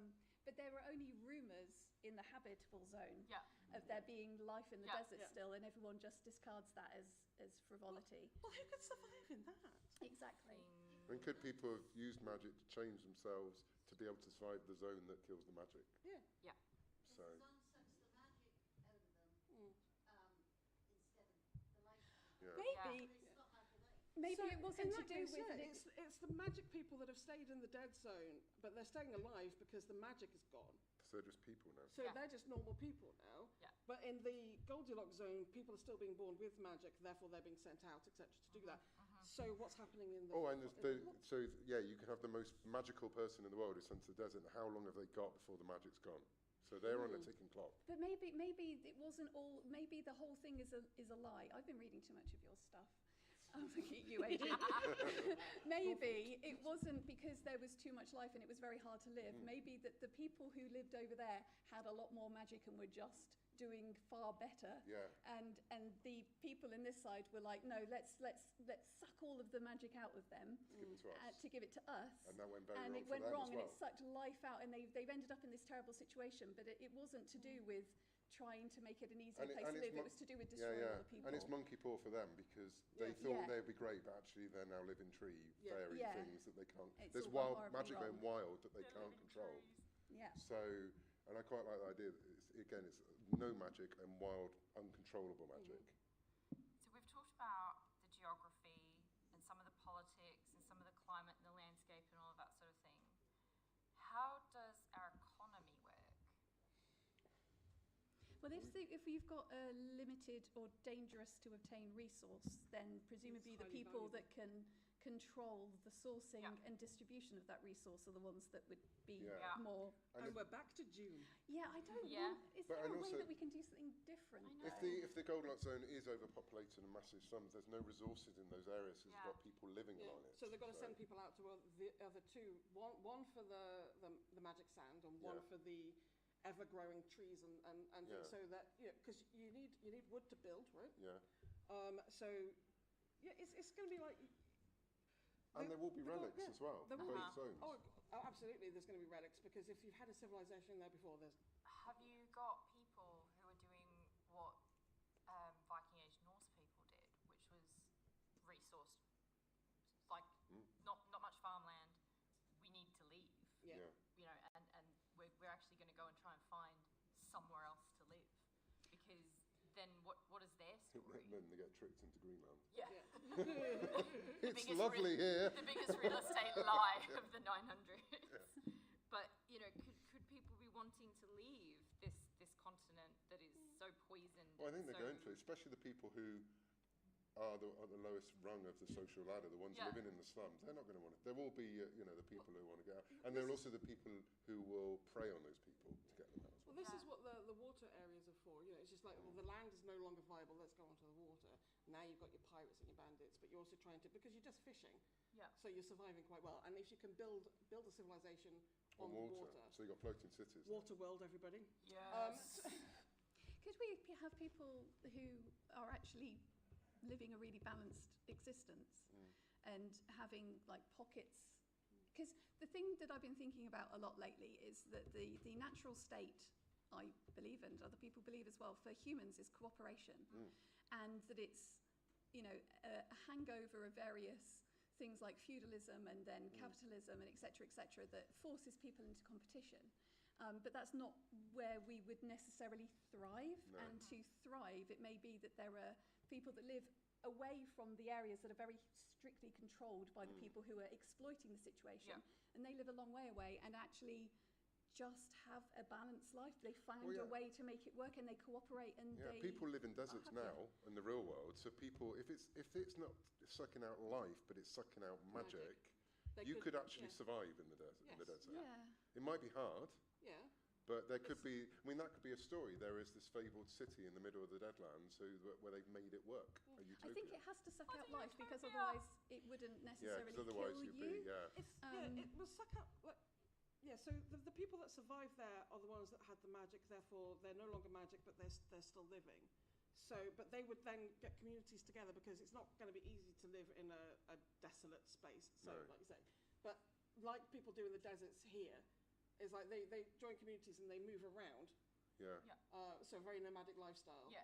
Because you're gonna have to get your resources, but then you're gonna have to leave that area so the resources. And you can't stay in one place too much because I think we are gonna have to have magic linked to life because of the way it's working. I was just saying it feels like it's getting because if we've got the wild magic is where there's an abundance of life, it's got to be linked to life energies and things. Sorry. Yes. Well, with the jungle area going underground and making little oases, then our nomads are going to find these oases, and depending on how long they stay there, they might lose the ability for magic. Therefore, once they go back out into the desert, life. Well, when they go to the oasis, they start sucking the magic back into themselves and start adapting, and then as soon as they move across the desert again, it starts to go back. Yeah. So, what does the magic do then to help you survive? Does it enable you to create water and?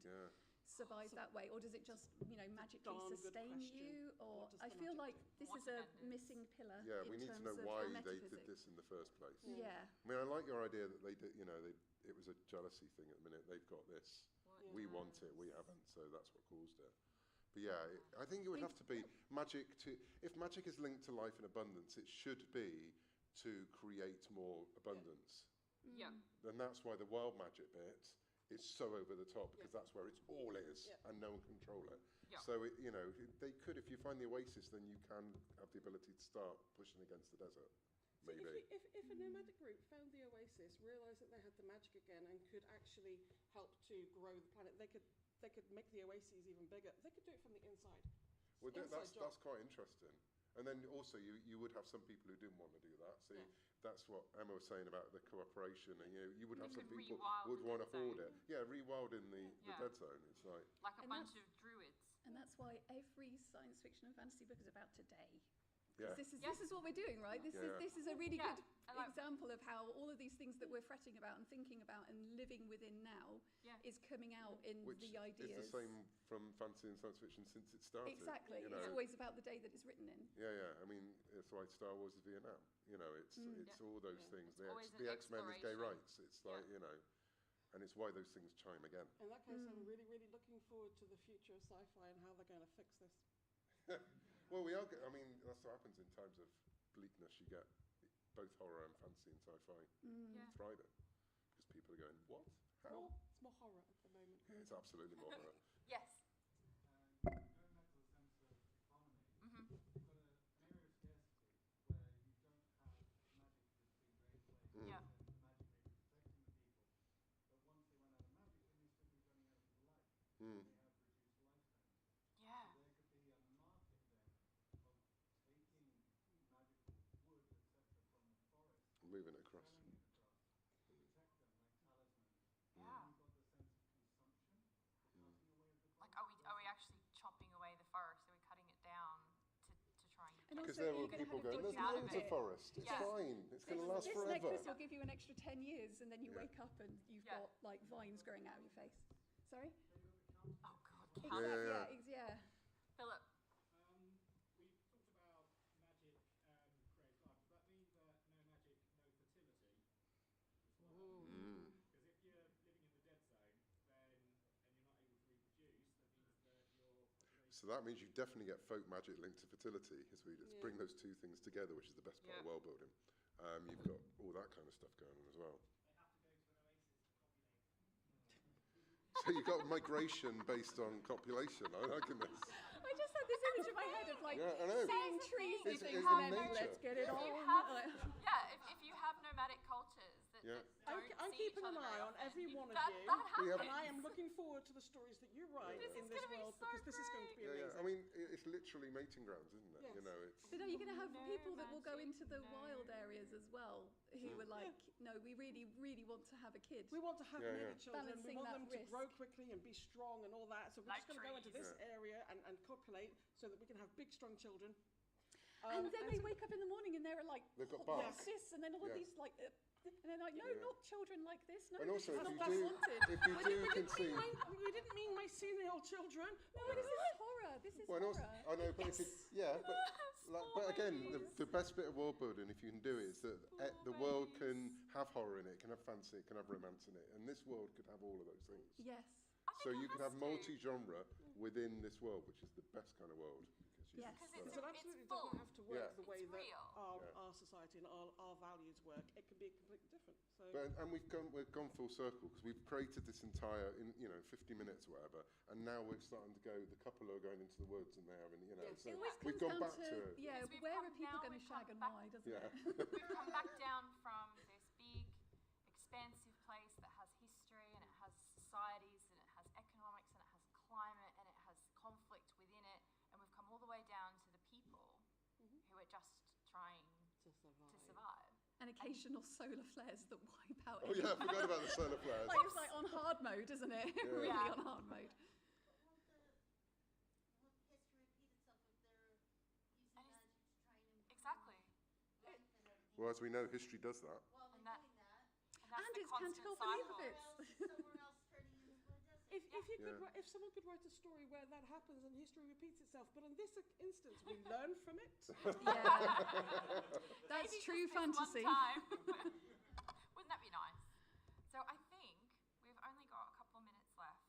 Does anyone have any questions Yeah. about world building in general? Anything specific that you want to say about world building? If you want to ask our panelists, who are obviously very experienced.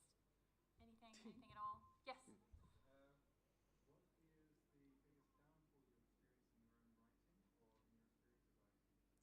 in general, or Or in world building? that you don't stop. The world building goes on and on and on, and you forget you have to actually write word stories in them. That you have conversations like this where all these brilliant ideas come out, and you're like, oh my God, so many ideas. Where do I start? Yeah. Yeah. Yeah, I think sometimes if you sometimes you may get to a point where it suddenly feels very constricted about what can happen, because it may be the that rules you're several, you've made up. You've made the rules, and that you're several books into a series potentially, and then you have like difficult choices to make of, okay, how do I make my character stay true to themselves and their motivations, but still make this internally consistent?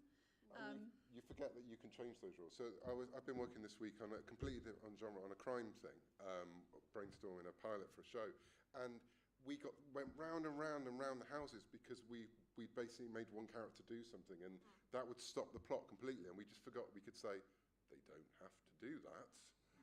Oh yeah, and then suddenly 3 days of us going, why is Leo doing that every time? It's because he didn't have to, and so you can do that. You do write yourself into corners, and I think that comes as well when you do all your world building before. I mean, the best kind of world building happens during. You know, you start off and you've got some rules, and you start to build the rules, because that's the fun bit. That's the bit when you realise, oh no, they can't do that, can they? So how do I get around that? Yep. You know, so it's the getting round it bit. That you're like, okay, so how do I break my own set of rules? Yeah. We can pick it back up. Well, next year we're going to have to write the damn thing. All of you are going to do a chapter each. And if you'd like to sign the rights waiver as you leave the room, that'll be really useful. Thank you. Forget next year. I'll see you there at 6 today. Yeah, we'll be there today. Don't you worry. Are there any small presses in the room that want to publish an anthology of stories in this world written by people in this room? You know, speak now or forever hold your. I mean, that's the thing. We're doing this. It is cool. And you're going away. You could do this. You could do that. You know. So. I think the number one thing that I want everyone to go away from is that you can create your own world, even if it's set in our world. You just go out there and have fun and explore, and don't be afraid of making weird choices. Yeah. Be weird and be beautiful and be amazing, and just go and make worlds, because it is so much fun. Because weird choices make the best people. They do. And that's the end of our panel. Thank you so much for coming, and thank you so much for helping us. Oh, and remember.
That's better. My name is Anna Smith-Spark, and it's my very great pleasure to introduce and interview the wonderful Jenny Hannaford, who is one of our guests of honours this year, and is guests of honour, rather, and is, we believe, the first self-published or indie author at a major UK con, which is a really fantastic achievement and hopefully blazing a trail for lots of other talented indie authors. But yeah, amazing tribute to Jenny's writing, and was also, as she said, a finalist in the worldwide self-published fantasy blog-off this year, so with Gates of Hope. So yes. Okay, Jenny. So to start off, okay, so you wrote your first book. Just to get some context about you as a person. So you actually came to writing seriously quite late. You have a very varied, incredibly interesting life, which I've known you and considered you one of my best friends for several years now, and you constantly mention things like, my God, how did you manage to do that as well as everything else? But you have been, I believe, a marine biologist, an investment banker, an educationalist, a teacher. But you actually, in fact, came to writing quite late. Many people here would have sort of had that whole kind of, I've always written, I've been writing, and you, in fact, didn't come to writing seriously, I don't think, until after you'd become a parent. No. And in fact, you wrote Gates of Hope first, but published the Skin and the Pact, your Silky duology first. So just talk a bit about your writing. Tell us a bit about your writing journey and how you came to be a guest of honour at BristolCon. So I was the teenager who was in books. Every time something was difficult, I would hide in a book. My parents would be like, where is she? Oh, okay, she's finishing another 700-page book hiding in the bedroom. Nobody could find me. I was reading. So I did a lot of reading, and I loved the characters. And then I think through school and A-levels and uni, and I went down a very science route to end up with the marine biology, although I loved writing poetry at that point, and I was never particularly great at it. My most infamous piece involved cleaning a toilet bowl and a local village fair prize. So I then got into gaming, and through gaming I started writing my own fan fiction of my characters, and that sort of sat around on the internet around 2000, and then I didn't do a lot else because life, jobs, and all the rest, and I'd always wanted to write a bit more, and the more I did that, the more I realised, okay, I'm fed up with playing the characters, now I want to write my own version. And so I had a couple of really bad attempts at stuff that got ditched. You know, when you first want to write something and it's like, I could write a pair of twins and they're going to be, one's good and one's bad, but the bad one's obviously going to, they've never seen the light of day and they never will. And so there's a few bits like that. But yeah, once my son was born, I kind of really wanted to try and write something. And I started writing, and I was sort of struggling along with it, and then NaNoWriMo kind of was around, and there is a gentleman in the audience here today who was in that cabin with me in my first NaNoWriMo all the way back when I started writing Gates, and this is the first time we've met in person, is today. And I wrote Gates, took me years to write, I can't even remember when we were, a long time ago. So I'd done all of that, and I'd written Gates, and I did query it, and it didn't go down well because it was my first book, and it, at that point, really needed a lot more editing. But we do these things, we send them out there, and it wasn't brilliant. And then the Selkie started shouting. And as I'm sure any of you who write know, sometimes you get a character in your head, and they will not shut up, and you're lying in bed, and they're screaming at you, they're going, write my story, and I had to put the whole Gates aside and just write this Selkie story. And that came into lockdown. And so I'm teaching, but I'm working from home, and I'm finishing my lessons, and I'm sitting in the garden, and I'm going, yes, okay, I'm writing your story.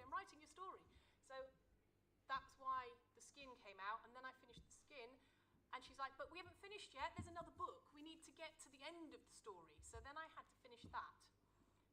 And at that point, I felt like my skills had come on far enough that I could revisit Gates. And it went through about its 10th at that point edit, but with completely fresh eyes, and it was basically rewritten. So same story, but basically at that point I understood that I was using, like I am now, 20 more words than necessary to say what I needed to say, and it had to be viciously hacked. Any of you who know Justin Lee Anderson, that poor man read the first chapter of Gates about 8 times, at the point where he was trying to explain to me what was wrong with my writing. We have a long-standing joke that is actually true, where he turned around and he read that and he said, look, your world building's great, your storytelling's great, you just need to learn to write.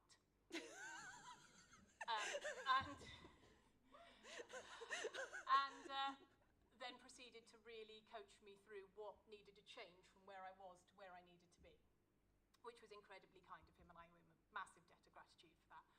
But he did that before I started writing The Skin and the Pact.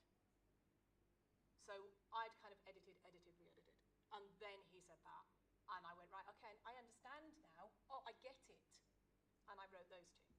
And then I was able to come back and re-look at this, which I do love dearly, but this is like my problem child. So yeah. Right, sorry, I'm just making a note. I must actually ask about something else I must ask you now, because that suddenly occurred to me. You see, my questions are literally on the back of an envelope. This is kind of, I'd possibly never interview one of your best friends, because you're like, yeah, I'll be fine, and suddenly you're like, wait. Okay, yeah, so you've written 2 very different series in some ways. I mean, the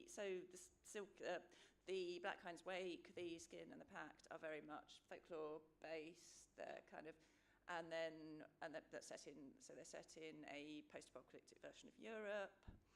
And then Illyrian Gates is very much kind of high fantasy. Actually, it's kind of science fantasy, really, because it is. I mean, it is different planets. It's totally different. They're out there somewhere. I do believe they're out there somewhere on a planetary system somewhere, and in fact has a kind of underpinning of science to explain a lot of it.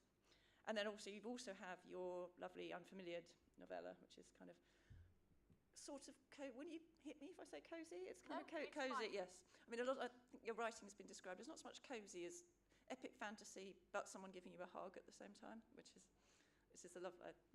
I love that as the idea. But so obviously I want to talk a lot about world building and the way you've created your worlds, because they are very different, but also, and they're also unified by themes about environmental collapse, people trying to survive and collaborate in a kind of much more challenging environment. But what I want to talk about first is the Moonhounds, because the Moonhounds. So I mean, we've just had that wonderful reading, and the Moonhounds are my favourite animal in the entire of science fiction and fantasy. I think sometimes when I'm feeling a bit low, I just think about the Moonhounds. I just adore the Moonhounds. So just tell us a bit about the Moonhounds and where they came from, and the kind of, and I know they have taken on a life of their own. They have taken on a life of their own. So any of you who've heard me talk on panels before about anything where my fantasy overlaps science, because I am a scientist at heart who hides from science and my day job in fantasy. So there still has to be something, usually, that has bugged me that I have to fix. So like, I've said it on a online panel recently that if you have an entire load of dragons, there has got to be somewhere for the dragons to poo. So, and as far as I am aware, dogs don't have the voice box capability to talk. So therefore, whilst my Moonhounds communicate, they communicate in images, telepathic images, because I don't think dogs could understand the abstract of language. Yes, I know there's people out there teaching dogs words with pads, but to understand the complexities of language as words in quite the same way without teaching them, because that's what you're looking at, is it? So the Moonhounds communicate with images. So if you had a Moonhound pet and you're walking along the road, or bonded Moonhound, you might be trying to walk along the road and your entire vision is superimposed with a nice juicy steak, because basically your Moonhound is hungry. And you will feel this hunger. But the original dog inspiration, if you like, for the Moonhounds is a hybrid of 2 of my dogs. So the facial features, the behaviours, the habits are very much Holly. And Holly was a Rhodesian Ridgeback. So you can possibly see that in the face of Star, if you know what Ridgebacks look like. You can see there's a bit of Ridgeback in the shape of the face, the wrinkles of the forehead. And I did a lot of work with ridgebacks. I rescued, I rehomed, I took some end-of-life ones for Rhodesian ridgeback rescue and things. And there's this mix of Holly, and that's the blobby tattoo on my foot. That's her footprint, by the way. And Archie. And Archie was a small Shih Tzu Bichon Frise. I know, we go from the other end. And he was my nan's dog that we took on at the end of his life. And he's where the grey coat comes from. And the personality traits across these two dogs are my two dogs combined. Star is my two most beloved dogs combined in most of his behaviours. Many of the other dogs have habits that belong to other actual dogs that I know. But, so as an actual thing there, the combination of real dogs that I know as inspiration for many of them. In book 2, there is a dog called Fleck. And that dog is my parents' dog, Maddock. Pretty much. He's a chaos puppy. So, but yeah, the idea that there's this telepathic connection, underpinning a lot of it is, it's not in the books, but I know where the magic came from, and I know it has a genetic link and link to mutation and radiation as magic. There's a lot of stuff like that that's in my world building notes. I have detailed genetic inheritance diagrams for the frequency of the alleles, the recessive allele that allows for each of these traits in my populations, which is why it only comes up in men in certain number of times in certain generations with particular histories behind them. So I know where they come from. They're not a random number of allocations. Whilst he is chosen, he's genetically mutant, actually.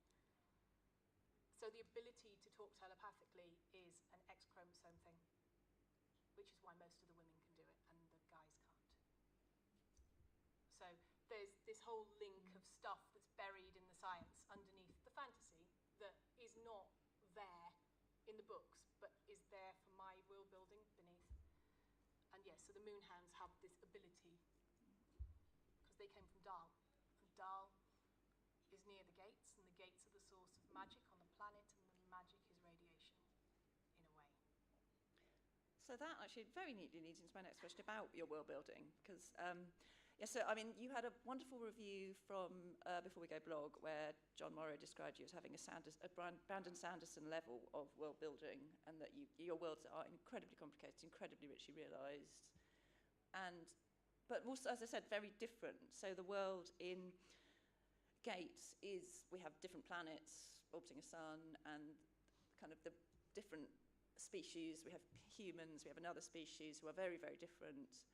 And yes, as you just explained, there is complicated stuff about how all of this stuff could kind of work in inverted commas in terms of sort of biological laws and things. And then you obviously have the Black Hind's Wake, which is folklore, which is much more what happens because it happens, because in folklore things just happen. I mean, you're not, whatever mechanism, how someone can move between being a human and a seal is not, as far as I know, you're going to tell me now, you've actually worked out the genetics of this. Yeah. No, right, the folklore magic is as folklore magic is. Most of the time, most of the folklore, they just have a reason, or there isn't a hard science underneath most folklore magic. If there is, and you know a book with hard science under the folklore magic, please recommend it to me because I want to read it.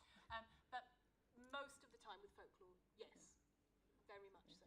So because I mean, actually, I remember you having a quite negative review saying, but she doesn't explain how the magic works. Like, well, no, because there is no explanation of how the magic works. Whereas obviously in the Illyrian Gates, there is a very complicated explanation if you dig down into it, into how the whole thing works.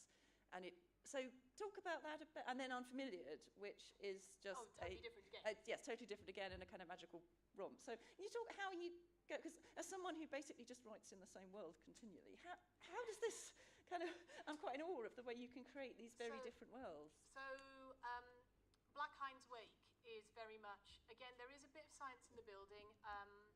The water level is set using a proper scientific model, so between 30 and 50 metres with global warming, sea level rise, so the world map is based on that. So it is the same software that Mark Lawrence used for his books, but I use less water. So a lot of the world in that one is, I'm a marine biologist, as Anna alluded to, so basically it's my playground. So the world beneath the waves is kind of very much the way I see things, and I had an an incredible lecturer in university. You know, you do those open days and you hear somebody speak and you're like, oh, and I literally heard this gentleman speak. His name was Professor Trevor Norton. And I heard him speak and I was like, I don't want to go anywhere else. I'm going to no more open days. This is the university I'm going to. I want to be taught by him. I want him to be my project supervisor in my third year. And I did. And he was. But he has written books.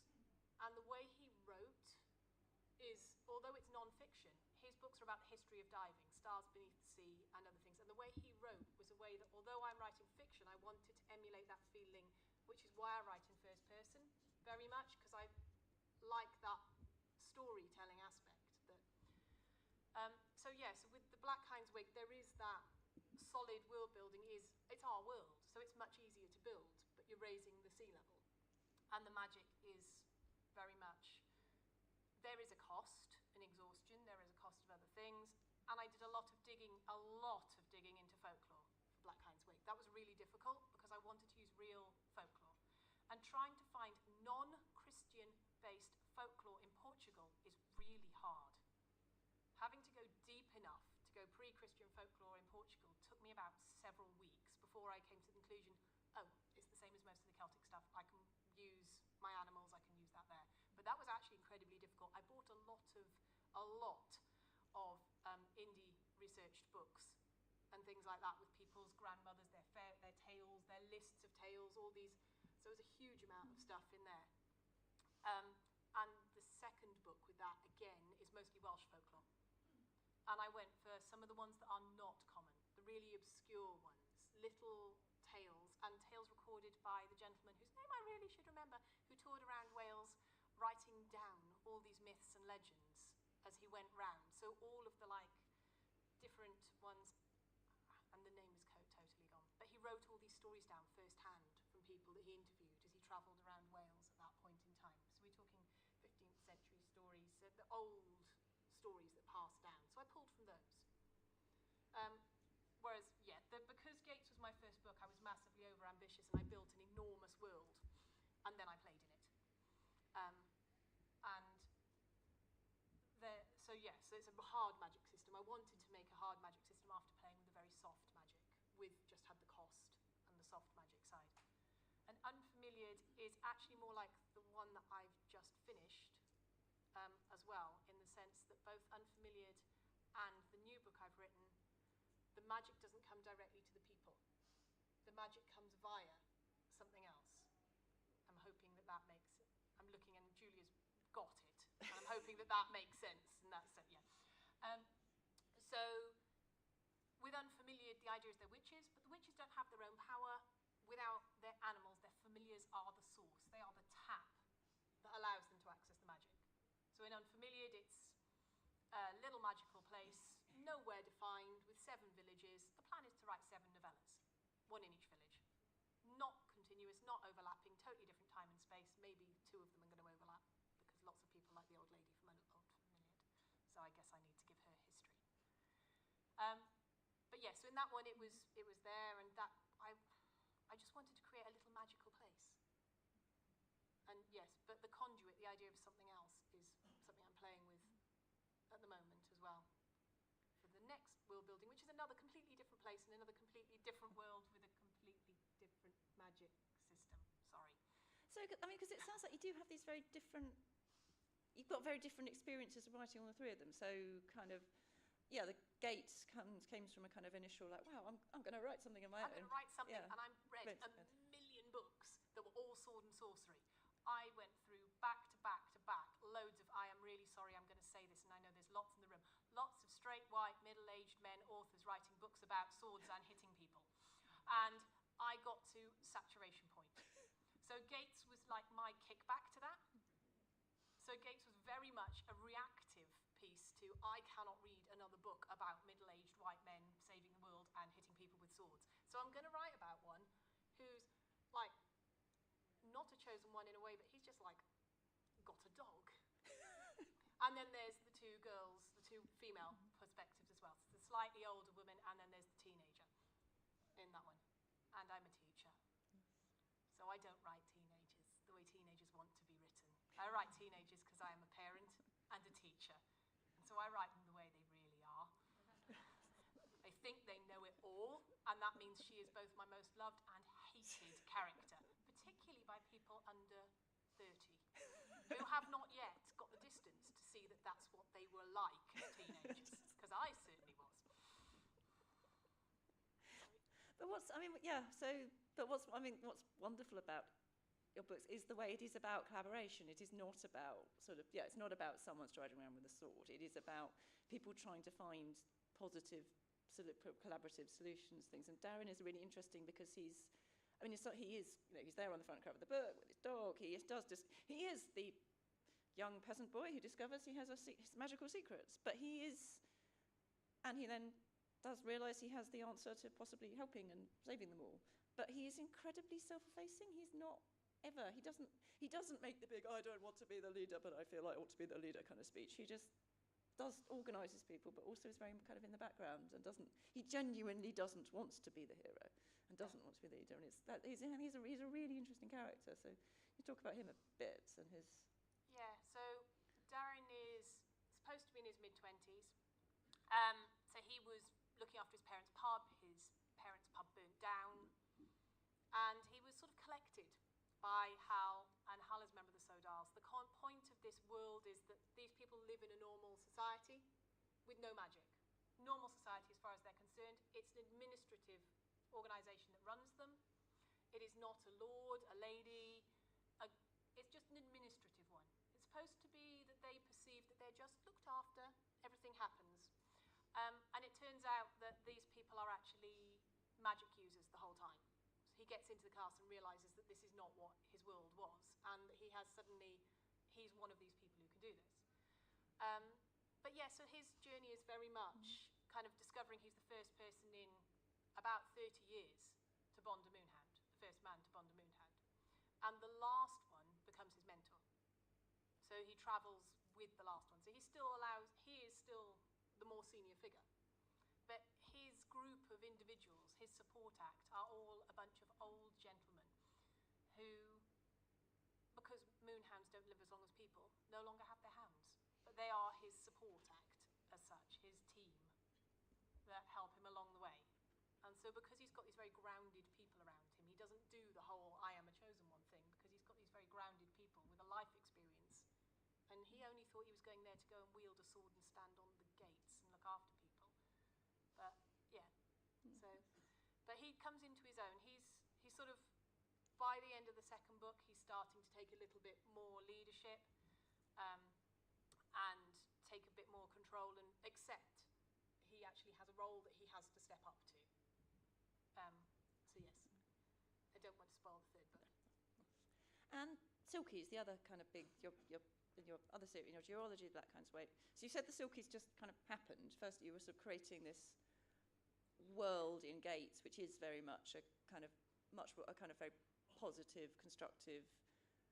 Yeah, very much a kind of adult looking back at those endless numbers of incredibly slappable teenage chosen ones, and kind of talking and sort of negotiating with that. But then you said that the Silkies just suddenly the skin just kind of happened and had to be written. So tell me about, and you have a pack of you have your own pack of Silkies. I do have. Yes, tell us about this. The original book was Steve's fault. So in 2019, he sat on a panel down in room 2, and they were on a panel about the most useless fantasy creatures. And they decided as a communal panel that Selkies were useless because they basically swam around, got their skins stolen, and then got kidnapped, had children, and somehow or another in their entire lifehood of having these, never found their own skins in their own, usually barn, under a piece of hay.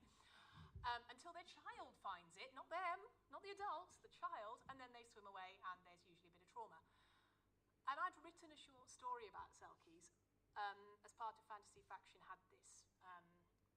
They had a monthly story contest, and I was trying to build my skills because I realised I needed to, and I had work I had to do to try and improve my writing, so I was using that for critique and feedback. And I'd written one off this picture, this image, and it had this Selkie in it, and the Selkie's name was Georgie, and she was disguised as something else, as just a cabin boy on the ship. And when he said that, this little voice in the back of my head went, "I'm not useless." And I was like,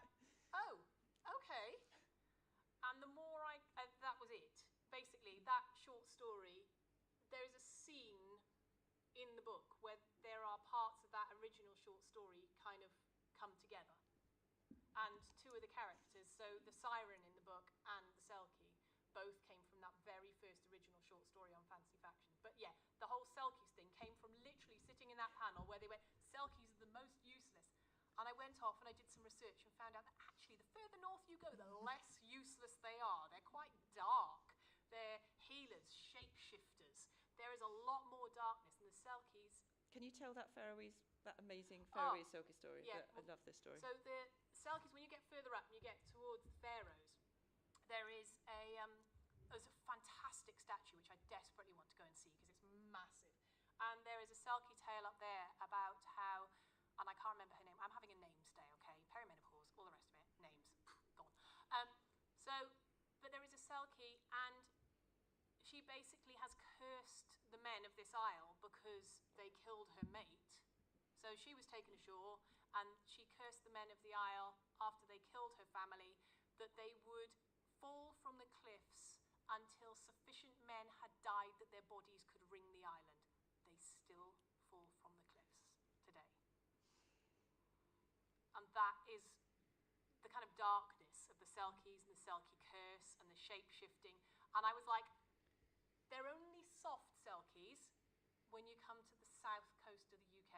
Up in the north, they are not soft. And so I wanted to bring these much darker, much more grey Selkies back out, because I felt like they got lost in all the folklore of pathetic women just going, oh, I can't find my skin.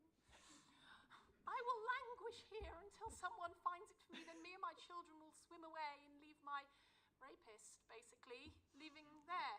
So, yeah, I wanted to write a Selkie with a bit more attitude. And from the very start, the Selkie in the book is, it's not even her skin that's stolen.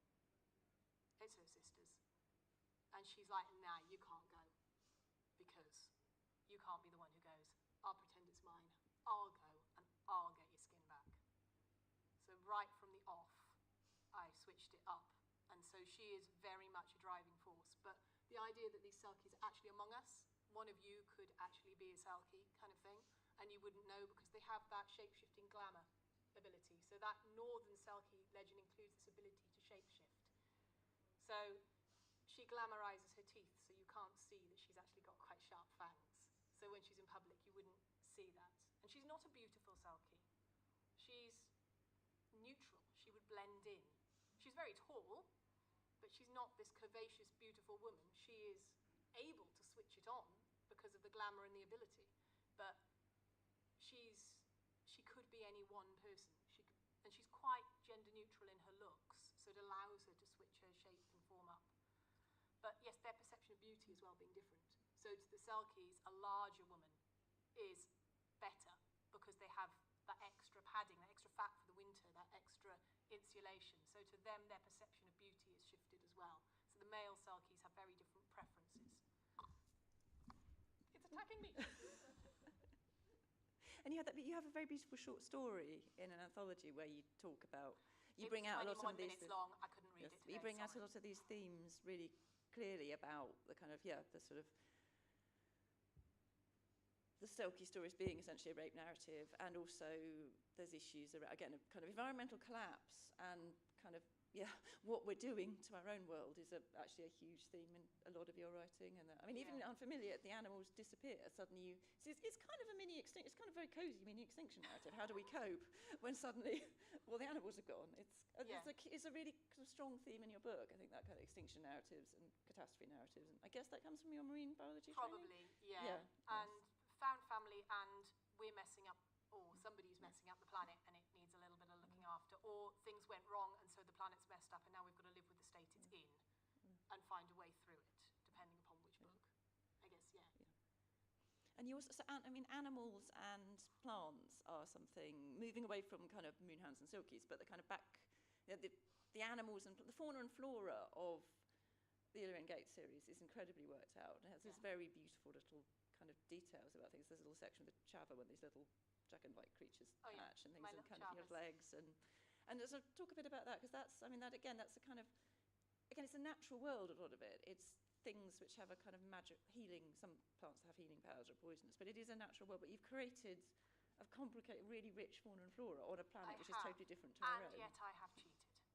So Gates does appear to have this completely bizarre and bonkers flora and fauna. The dragons, the moonhounds, the Farbrocks, and the Chavas are the only fantasy creatures in that book. Every other creature is either currently alive or an extinct plant animal from our prehistory. All of them. Even the Zottrel are basically pterodactyls. So every other creature is part of our history because it's weird and wonderful, and most of the creatures that have gone extinct are just better than most things we could create for ourselves. The Chavas, admittedly, are a cross between the flying extinct tiny dragons, if you've ever seen those. There are, and I'm not going to try and say... Yes, you were on a WorldCon panel last year with pointing out to people that actually there were once tiny actual dragons alive in this world. So we did have tiny flying dragons in this world, and I crossed them with a seahorse. So they have a prehensile tail and a slightly more fluted nose. And they have extra spines because they have the spines on the vertebrae that the seahorse have, but they also have the side adaptations, which are actually rib flares, so they're not actually part of... so anyway, you will gut me down a biology hole there. But so all the features, even on, like the Chavas, are actual biological features that can exist or have existed. And the Farbrocks are the only real true exception because my artist drew those, and I then stuck with the description, and we were talking about small fluffy creatures, and he was looking at his chickens. So if you've seen the little creatures at the front of the Gates books that are on the front page, this kind of weird cross between a small furry badger and a chicken, it's because my artist was looking at his chickens as he was drawing these creatures, and he decided to give them all a chicken butt because he thought it was quite funny. And when I saw them, I was like, actually, do you know what? I've never described their back end, so let's go with it. So that's why the Farbrocks have this weird sort of diggy, sort of ottery, I suppose the ottery little front end and a chicken butt. So, I just let him loose with that one. But most of them do have features because I do steal things from actual biology all the time. I'm a collector of random folklore or biology. So unlike a certain person who will not ever be named, who claims that lots of their things are original and are actually all in the Reader's Digest book of folklore, I quite freely own up to the fact that I borrow from folklore and I borrow from biology and prehistory because it's wonderful, and I think we should, it works. So quite happy to own up to the fact that gigantic creatures rambling through the Gates, the black planet of the Gates, are actually prehistoric mammals. They're great. I can show you photos. Well, not photos, obviously. Drawings. And the birds they ride, the Skarak, yep, they're the big terror murder birds that used to be around. Like emus on steroids. Yeah. Okay, cool. So just moving, kind of slightly changing the subject, obviously, as we move towards the end of the session. But so as I said at the beginning, you are, we think, the first self-published or indie author. I don't know, which term do you prefer, self-published or indie? I mean, both. Whatever. And mostly indie, I guess, but that's because only because I had a few sneaky things in short stories. Oh. But so we think you are the first indie guest of honour at a kind of, I think at a UK con, never mind a major UK con, but as a UK con. So pure kind of, and I am in awe of the fact you do it all. I mean, can you talk a bit about that? Because I know, just the amount of work you seem to need to do that I could not possibly do and don't do. This promotional malarkey. But you do the covers, you do everything. It's incredible. I have an artist who does the art for Gates, and then I do all the typography, and all the rest of the layout on it. So I did that. I did buy my first covers complete for the Skin in the Pack because I had no idea what I was doing. I guess you just make time to learn. So I spend ages, like I've just finished a book which is on the working title of Swarm Rest, but I've drawn header art for every one of those chapters already based off the 9 houses. So there is already a symbol drawn for every one of the houses involved, because as I'm thinking through it, sometimes it helps to see it. It's the same with my maps. I've got all the software, I've got graphics tablets, I've bought it, and I teach myself. So I'll set some time aside and learn how to do something. I mean, Hector you see me wearing around occasionally, my little wren logo and everything else on my sweats. I draw him, so all the Hector merch is stuff that I draw as well. But it just takes time, and I have a very, very lovely husband who is so obsessed with football and works very long hours that he's delighted that I have hobbies that don't require his intervention. Sorry, darling, if you're watching. Hi, Alice. Hi, Asa. But yeah, he's incredibly supportive of it. And he basically will sit down, and if I'm stressing and go, I can't do this, I can't do that, he's like, right. So last week I needed to finish the edits on Swarm Rest because I desperately wanted it done before I came and had a week of fun and comms. I needed to know it was done. And I mean, he basically took over everything for the week and just said, right, now you just sit there and you just write. I'll cook, I'll sort this out, and yeah, so he's really good at looking out for that side. Without his support, if I had somebody who wanted to go out and do stuff all the time, it'd be kind of difficult, but he likes to sit down and play his football games. He works from 6 in the morning till 8 o'clock at night, so there's a lot of time where I have to write. And when my son's in school as well. So yeah, it's got easier since Ellis went to school. It's got harder since he stays up later at night. Because I used to have that gap between him going to sleep and me being exhausted. And now that's shrinking. And I understand why people get up at 5 to write, because I found myself sitting at 6 in the morning with my laptop going, okay, I've got an hour now before I have to go downstairs, make breakfast, do this. So I'm finding my writings shifting around his awakeness a little more. But yeah, I think if you need to write, you just need to write, and it's usually my switch off.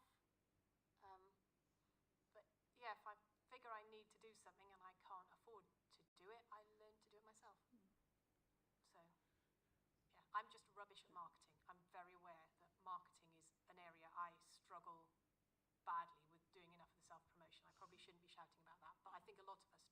Because if you put your time into your books, your art, and all the rest of the product, having the time left over to then market as well. And I know there are fabulous people out there who are supporting with that, and who you can hire PAs to do that bit for you. And last year I did consider it, but I was just like, I need to finish the series first. So I have a friend who's very into marketing and very good at what she does, and basically I've been told, finish Gates first, and then you've got 2 completed series, and then we can start looking at strategies to actually go, right, okay, I've got a backlist of 2 complete series, plus whatever else is coming out, and at that point, right, then you start spending money. But you don't start spending money when you haven't got the 2 series complete, is her perspective. So you might see me suddenly next year going, woohoo, look at me, I've got 2, you'll see, yeah, social media, I'm hoping by then there's somewhere to advertise, because this whole makes it really difficult to find the readers. I know where the authors are, but I don't know where the readers have gone.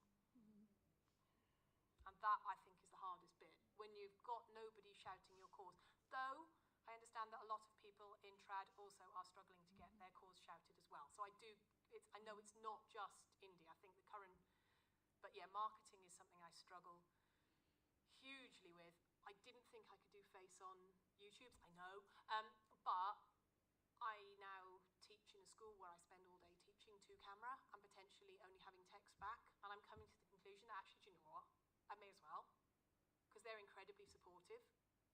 And it's not like where I used to work, where I now feel like if I want to sit down and go, right, I'm going to read bits, I'm going to do this, it's a very different environment to work in, and I know they would support me all the way if I started to put face on social media. So I suspect that's what I'm going to have to do next, somehow. I mean, I can do some reveals like, there's face, whoa, the scales, you know, I don't know. But yeah, if I can't afford to do it, I just set aside the time to do it, and sometimes it takes longer. I'm also incredibly lucky with the friends I've got, the support team of beta readers, alpha readers, my editor, that everybody helps and shouts and reads stuff. And yeah, I think that it's all about the people that support you in this business and the people that you support back. I think that makes a massive difference as to what you can do. And trading things. On that note, we shall throw this open to audience questions. Now, do we have a roving mic?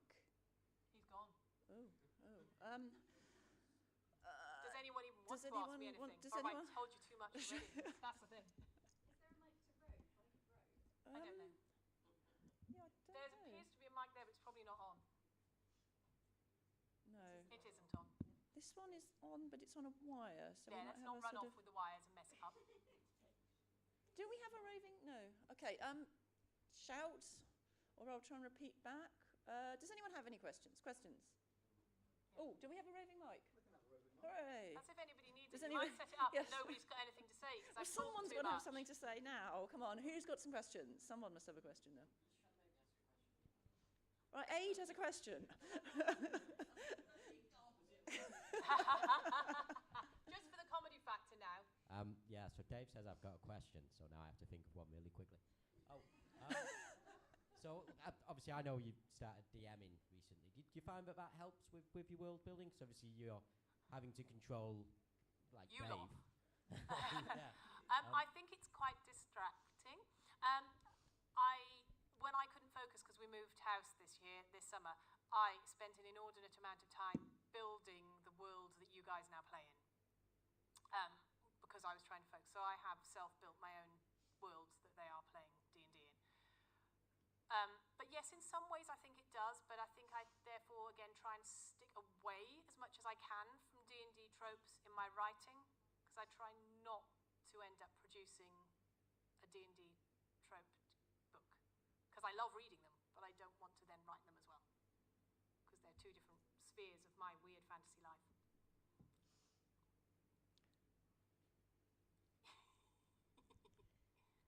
Hi, I really empathise with the story you told at the beginning that you've got great world building, great characters, and you need to learn to write, because I think that is very much the case with me. I wondered if you had any key pieces of advice that you could pass on that you helped with craft. I think one of the big ones that really helped me reflect on the way that I was writing, certainly as a new writer, it was something I overwrote. So I used to overwrite a lot. And I was advised to, when editing, and this is a two-step process. So the first thing was to remove words from your sentence until it makes sense and add one back. So keep it until you've removed everything, but put one word back that puts that little bit more depth in. So if you overwrite, pulling the extra adjectives, the extra bits out to get to the core of what you're actually trying to say, rather than wittering, which I do on the mic all the time. But when writing, so really you might have a 20-word sentence that actually only needs to be about 8 long. And when I first started doing it, I would shorten it to that, and then I'd read it back over and go, okay, but I could put a tiny bit more in here to embellish it and to put that extra depth in. And I tend to do that in one go now. But it was 2 passes originally. So it would have to be one to junk the stuff, and then one to come back in and go, right, that's the story. Now I can make it a bit prettier here, and I can make it a bit prettier there, and I can add an extra word to add a bit more depth to that. But to take out, when it still makes sense, you can put one word back in. If you take a word out and it doesn't make sense anymore, you've gone too far. Does that make? That's actually Coco Chanel said about getting dressed. Yeah, just look at yourself in the mirror and then force yourself to take off one thing. I mean, obviously not like... Not if you're just in bra, your underwear.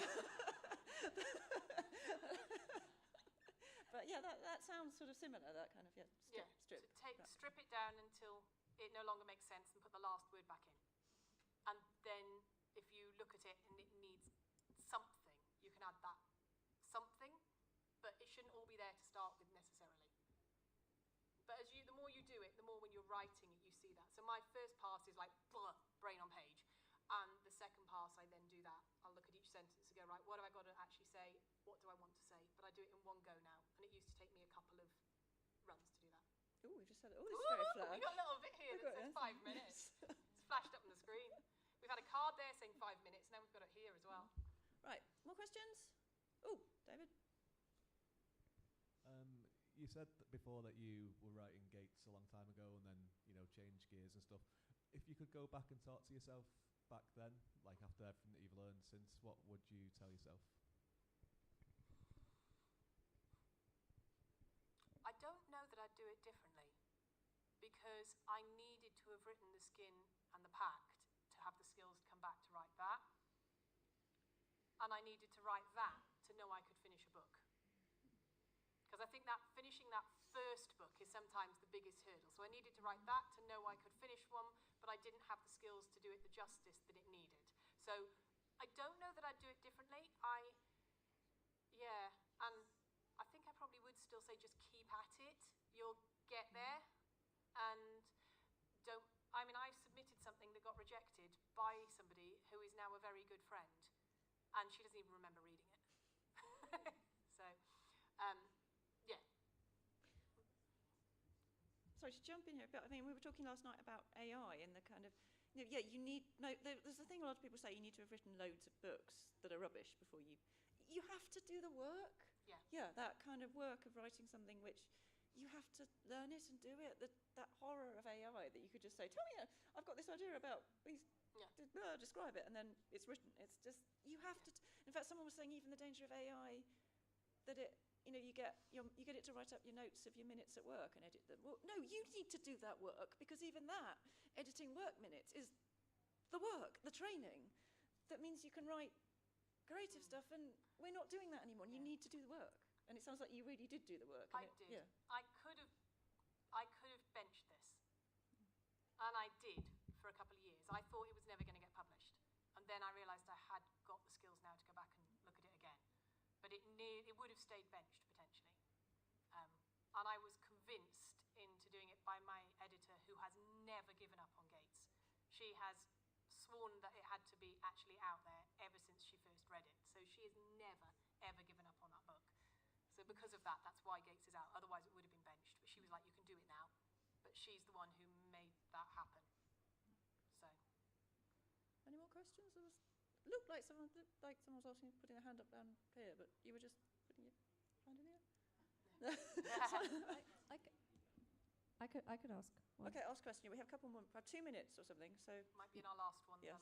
Mine's very silly, but just what is your favourite, other than Selkies, what in your opinion is the most awesome and most powerful mythological creature? Maybe most terrifying.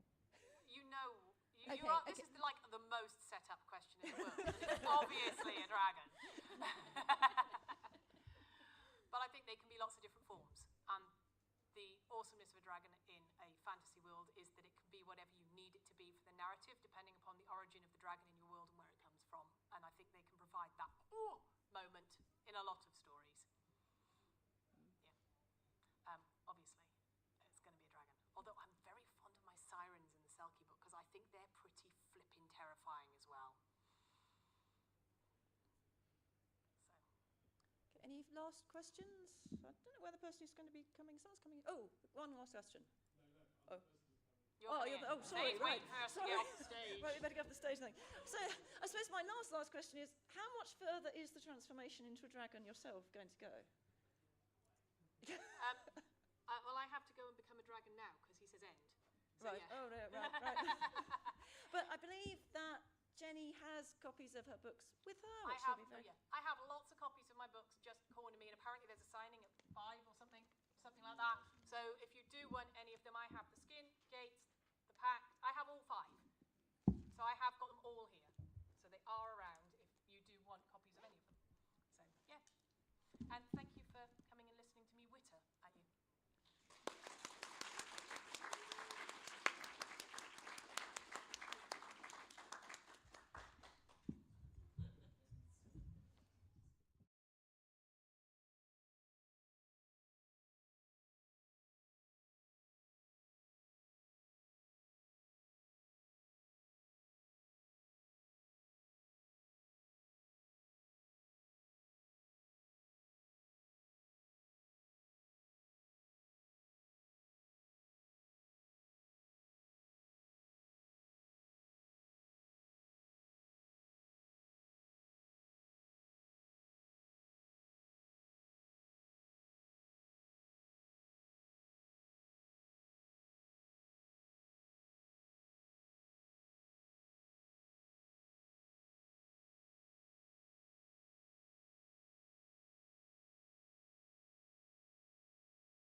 door so that people know to enter.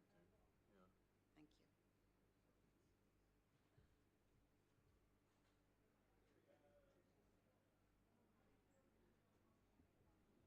A little over time now. Oh my goodness.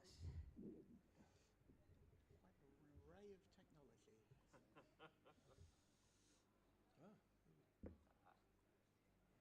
Polite cue.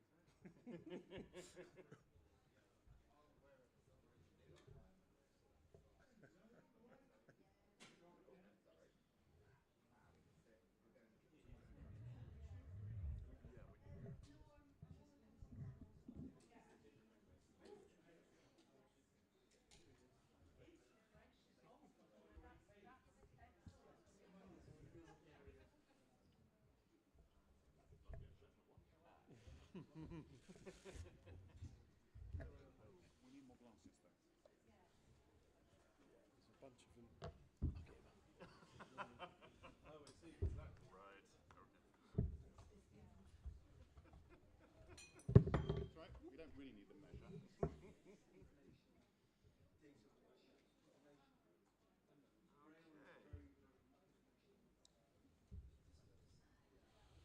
we not just pass the bottle backwards and forwards? Yeah, pretty much. It goes up, down, there. Right.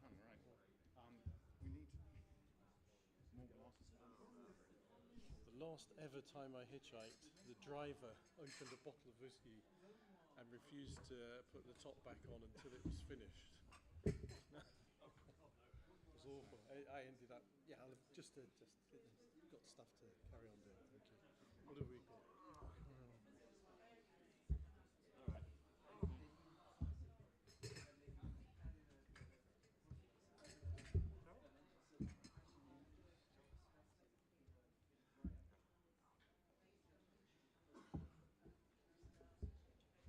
All right. With a sense of whiskey pungent on the on the stage here, I think we'll get started. Good afternoon. Welcome to Science Fiction as Activism. We don't know where this discussion is going to go exactly, so content warning: there's likely to be politics. There might be some quite high emotions. We don't know. But we're going to try and keep it light and informative, I hope. So let's start. Introductions from my right. Hi, I'm Rosie Oliver, a science fiction writer. My latest novel, A Truth Beyond Fall, came out last November, courtesy of Elsewhere Press. And I've always got into science fiction thinking that I needed to get a message across about various items I was interested in, and hence I feel science fiction is activism in its own way. Hi, I'm Cheryl Morgan. I am a publisher. I own Wizard's Tower Press. But I am probably on this panel for work that I've done in transactivism, much of it in and around Bristol. And I guess it must have done some good, because earlier this year the University of Exeter granted me an honorary doctorate of laws in recognition of what I've done.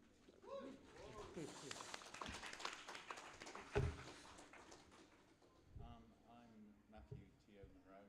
I've written a fantasy trilogy a long time ago that wasn't remotely political, but I've done a creative writing PhD, which was the focus was on climate change fiction and its effectiveness, and there's a lot of politics and activism wrapped up in that, and how different authors have tried to address quite a big issue. Hi, I'm Stephen Oram, so I write science fiction, mainly near future stuff, and not always. My last novel, We Are Not Anonymous, the two main protagonists are activists. It's been of interest to me, and I also do something called applied science fiction, where we use bespoke fiction to bridge gaps between scientists and tech people and the general public, so that's also kind of relevant, I think. And I'm your moderator, David Cartwright, author of the Camelot 2050 trilogy and the left-wing progressive zombie horror book, Rendered Flesh. So I think we're the ground of why example and why, what does it push, what does it illustrate for them? So should we start? Okay, one of my favourite examples, I have many, depending on what mood I'm in, is I can never remember his name, I made a note. George Tompkin Chesney, in 1871, published a short story, The Battle of Dorking, which gave a warning about the Prussian army efficiency compared to the British army. They didn't exactly take on board his warning message, but it resonated later on after many years of issues, is all I'm going to say. Well, as a publisher, I am honour bound to plug my own books. So I'm going to talk about this one. This is Fight Like a Girl 2. The original Fight Like a Girl book 1 came out some time ago now, and it was prompted by an essay that you might remember, We Have Always Fought, written by Cameron Hurley, which went on to win a Hugo Award. And it was all about the fact that the young men, as it were, on the social media network formerly known as Twitter, were having a bit of a meltdown over the fact that people were putting women warriors in their books. And they were deciding that this was an example of wokeness, and it wasn't at all realistic, and fantasy writers should be ashamed of themselves. So a lot of people got very annoyed about this, and there was a robust discussion on social media, as a result of which Danny Ware suggested to Ros Clark and Joe Hall that perhaps they should do an anthology of stories about women warriors. And it went on to become very successful. And because it was successful, they were going to do a book 2, and then things sort of went a bit pear-shaped with Grimbold Books, but eventually it fell to me to publish Volume 2. And with Volume 2, one of the things that we've tried to do is to redefine what we mean by fight.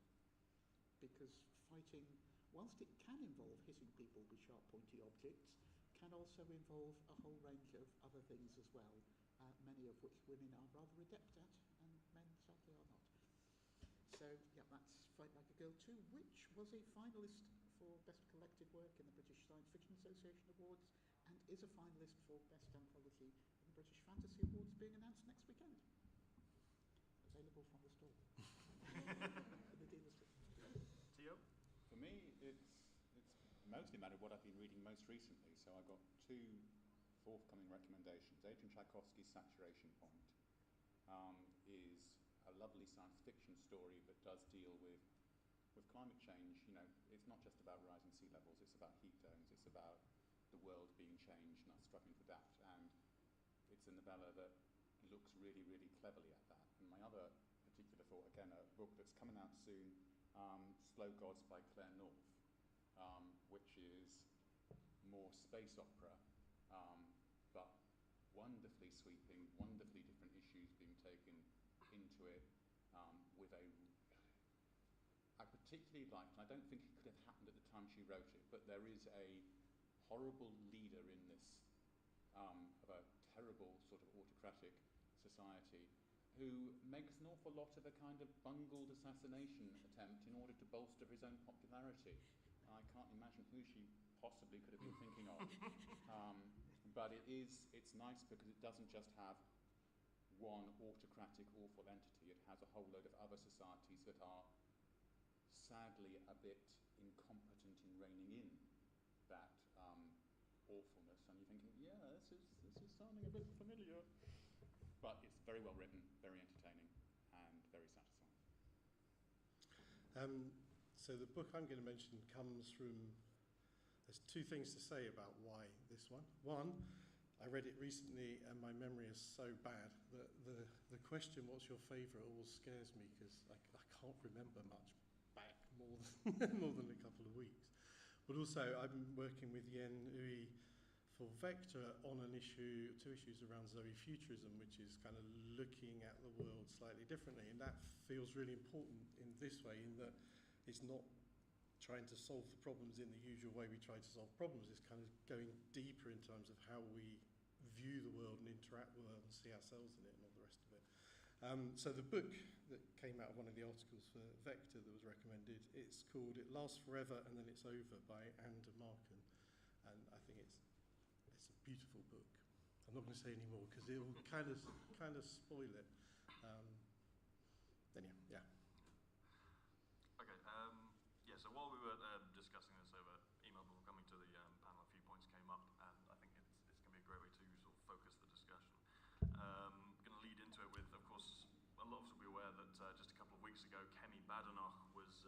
as saying she loves Terry Pratchett.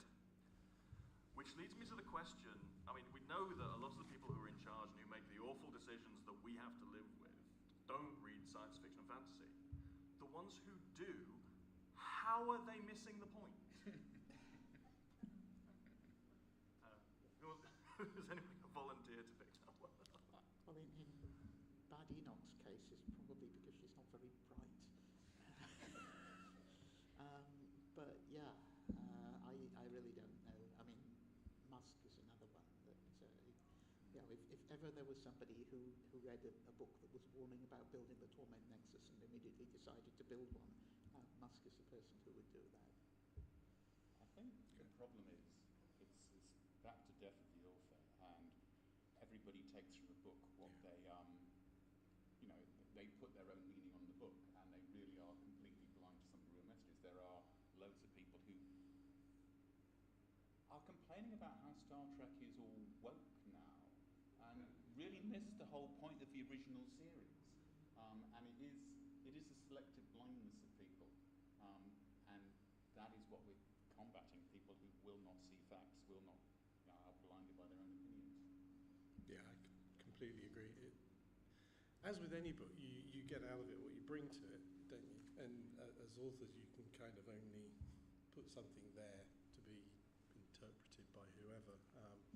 I always love the phrase for the smart city people where somebody puts up, you do realise 1984 was a warning, not a how-to guide, don't you? It's that kind of thing.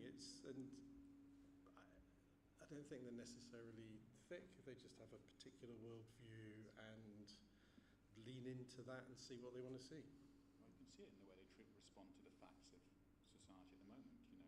No matter what Trump does, it's okay. You think, but you wanted the Second Amendment to fight against a tyrannical government, and there's a tyrannical government. They see what they want to see. Yeah. It's an emotional kind of less rational. What I'm finding when I'm looking through the history of science fiction is that science fiction influences high up when people have the ear of somebody in power. You only need to look at the example of Niven and Purnell when they influenced Ronald Reagan to start the SDI initiative, which made a difference in the West versus East tensions. Because Ronald Reagan asked them what he could do to sort this out, and they came up with this defense shield idea, which if you're a techie, you start immediately laughing because there are issues with that. But the point is, it got taken up. And believe me, when you were looking at the SDI initiatives and some of the ideas that were coming out, you sort of went, nah, it can't happen. But that is where the power lies, is if you have influence over powerful people, which is why, to a certain extent, science fiction is not being pushed through into the real world, is because they don't have the people in influential positions to be able to do that. That's my opinion.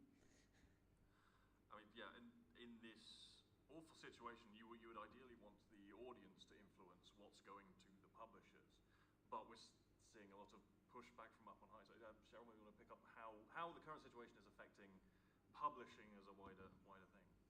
Yeah, a couple of weeks back, I was at an event in Aberystwyth.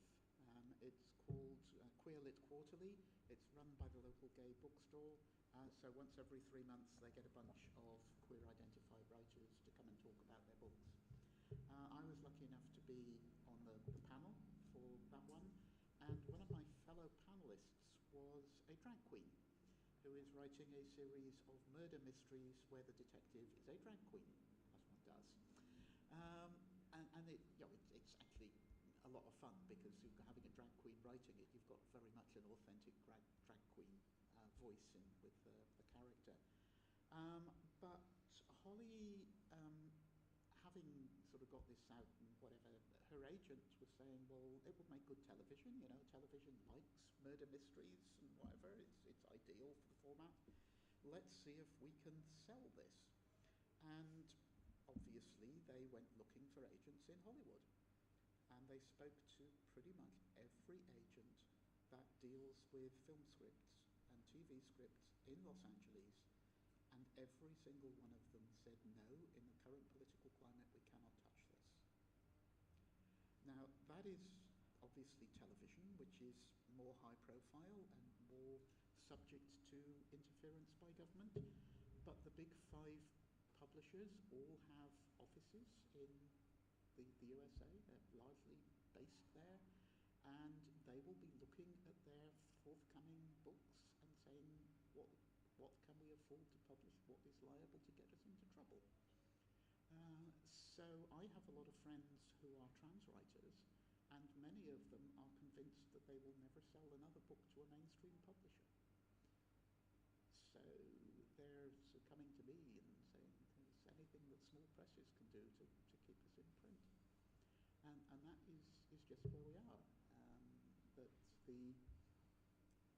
the world has gone through a period where people have been interested in publishing diverse books because it was seen as a good thing to do, and now they are not interested in publishing diverse books because it's seen as something that can get your company into a great deal of trouble.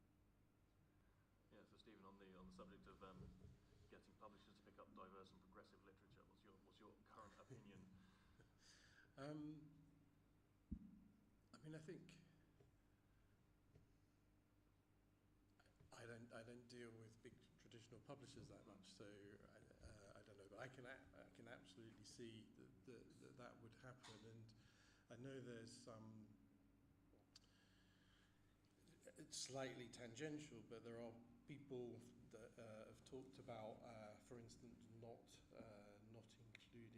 talking about AI online, because when they come into power, they might have a go at me and all that kind of stuff, and that's obviously slightly different. But I think it's that kind of, it's a shame when people are worried about consequences, and that limits them. And I actually completely agree with you. Like, either indie authors or indie publishers is the only place that it's going to happen. And we seem to be in a world where, even if we're not experiencing the prejudice, we're anticipating the prejudice, and that alone is enough to kind of curtail what's going on, and that's nasty. Yeah, Rosie, what's your take on the current climate? Well, how can I put it? Me and my, I actually do a whole load of reviews for a website. Me and my website boss have had many discussions over the email about being able to get ordinary science fiction books published. And the bottom line is that we've come to an agreement to sort of say the publishers are looking for the bottom line in the profits. And if that's what's happening, then they can't publish things which are going to be controversial, which are going to get themselves a bad name.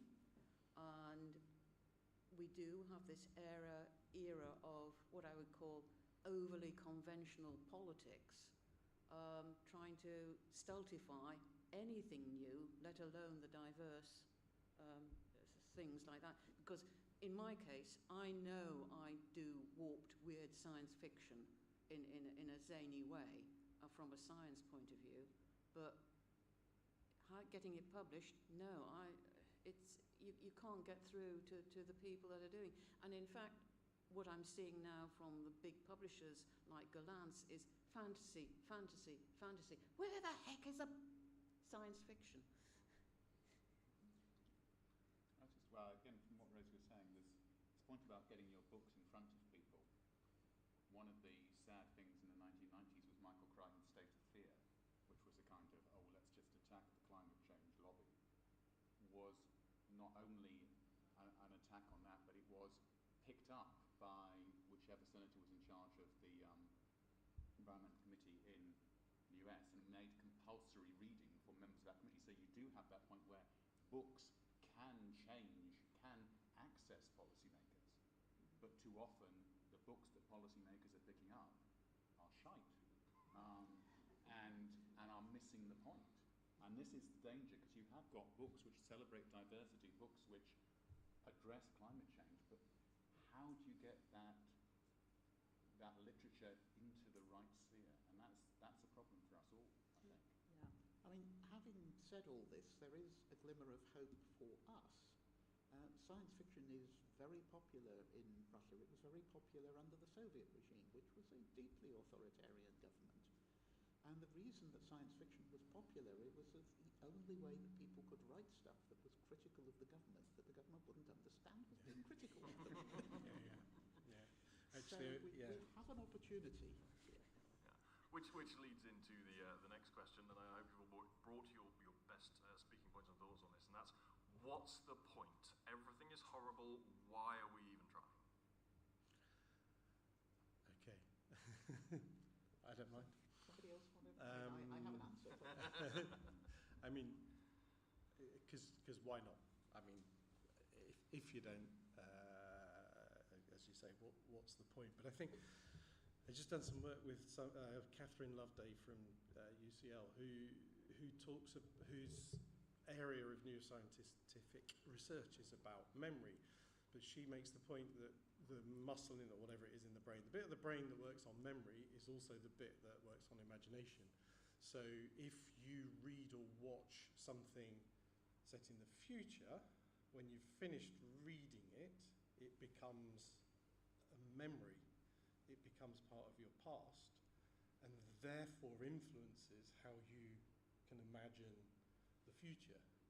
So I think, we need to keep putting stuff out that challenges stuff, that gives alternatives and all the rest of it, because this will collapse at some point, and we need people who are kind of ready for the next bit. I mean, it's a Cory Doctorow, I think, or somebody, like, if you look at history, that's what happens. It's what's on the shelf when something collapses that gets used. So if we're not sticking stuff on the shelf and not getting thoughts and ideas out there, then, yeah, I mean, hey, let's just, like, get drunk for life and and have fun, but, that's... I'm with Ursula K. Le Guin on this 2014 speech to Society of Authors somewhere, but she made the point that, change often begins with fiction, with our words, and that's what you do. And again, Barbara Kingsolver, in explaining why she wrote Flight Behaviour, said, she was sitting in the Appalachian Mountains watching whole communities being decimated by fossil fuel interests and going, well, what can I do but write a book? And to be honest, that's all we can do. We write a book. These are fables, and as we know from Aesop and other people, fables are really good ways of educating people. Somewhere in my dim and distant past, I picked up on an interesting psychological fact that when it comes to changing policy, you need about 10% of people to believe in it. And then it starts doing what we call the sort of rolling stone effect, and it gets out into the world. If we can reach that 10% level of people interested, that's great. But we have to start somewhere, and it starts with taking a footstep out of the door in the literary sense. So publishing in the first step, and you get one person. Maybe the next step is publishing something similar, and you get two people interested. And so it goes on. But you just have to keep on with the persistence of getting your message across, in my view. I mean, it's very much true that there's not in that much that we can do as individuals to influence global politics. The likes of Trump and Musk and Putin are way beyond our ability to influence them. But given that they are determined to turn the world to shit, we need to focus on our communities and say, what can we do to protect our friends, our relatives, our neighbours, and so on and so forth from the actions that they are taking. And protecting your local community is something that we understand very well in Wales, because we are forever getting shat upon by the government in Westminster for various reasons. And that is why we are looking to produce this anthology, which is being crowdfunded on Kickstarter at the moment. The idea is that it is going to be an anthology of contemporary fantasy stories where the protagonists are threatened by very contemporary problems, but some character from Welsh history or folklore turns up to help them with their fight against the oppressors. And the sort of examples we give, I mean, if you're being evicted by a greedy landlord, or the local factory is being shut down by a multinational corporation, or the government in Westminster has done something terrible yet again. The thing that I didn't put in the publicity, but very much is in the spirit of this book, is what if your community is being threatened by a gang of fascist thugs who are working for a political party owned by a wealthy English banker? I'm sorry, I think you misspelled that. Correct, I have. And that's not just something that I'm talking about. I have been heavily involved with Plaid Cymru in their local activities. Sadly, because I was running this Kickstarter and had 3 books to launch here and at World Fantasy, I wasn't able to get out on the streets in Caerphilly to campaign, but I'm delighted to see that my good friend Lindsay Whittle has been elected as member of the Senate for Caerphilly, and the fight will continue. Can I pick up on the community side, if it's all right? It's taking it slightly sideways, but I mentioned that I do the applied sci-fi stuff, and something we're just in the middle of starting and want to kind of do further out in other communities is getting experts in the area that think about the future, residents and workers from the area, come together, spend a day imagining, write some short stories, take those back out into the community. What's the reaction to those characters? What's the reaction to that situation? What do you want your community to look like in 30 years' time? And build up that. And I think that's a very, it's sci-fi because it's set in the future, but it's a very kind of proactive and organic way of using fiction to challenge and think and get people together, and is very community-based. So I won't say much more now. If anyone's interested, come and grab me. But that's another strand to that kind of thing. Okay, so yeah, we talk about active and passive resistance.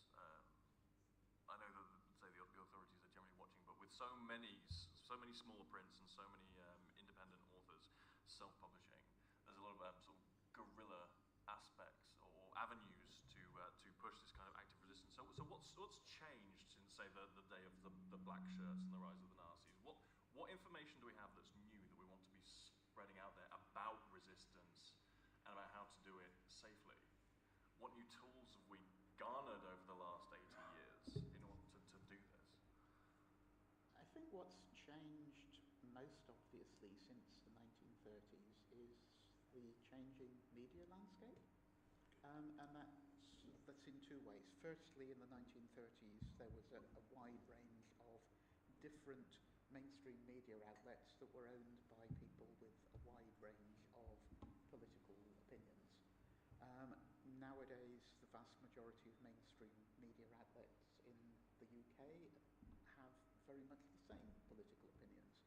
Some of them might claim to be left-wing, hello Guardian, but they're pushing exactly the same racist and transphobic and Islamophobic narratives as the Daily Mail and the Daily Express and the Telegraph. The other aspect to it is social media. There is extremist provocateurs like Tommy Robinson or the Wanker have the ability to reach far more people than Oswald Mosley ever had. And that is a problem for us, but it's also a potential advantage to us in that we can use those channels as well if we learn to use them well. Yeah, the speed of I've got 2 things to say. One, the speed of communication is the main difference in terms of publicity and getting the message out there. But my mother, she was German. She grew up in Nazi Germany, and some of the tales she told, I am shuddering when I hear similar tales today, literally. And I'm thinking, there's a part of me saying some of this world is going down that same path.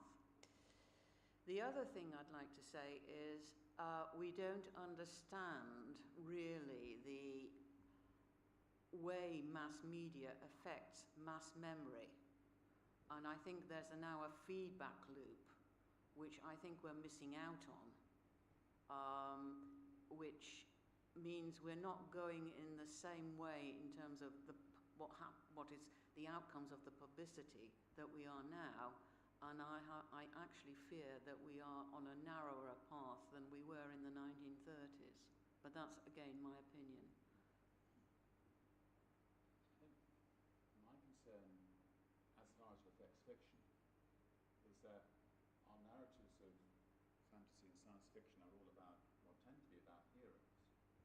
And the problem that you have in trying to present that, an activist narrative through that, is you end up telling people stories of rescuers, telling people of somebody riding over the hill, the protagonist who will solve all the problems.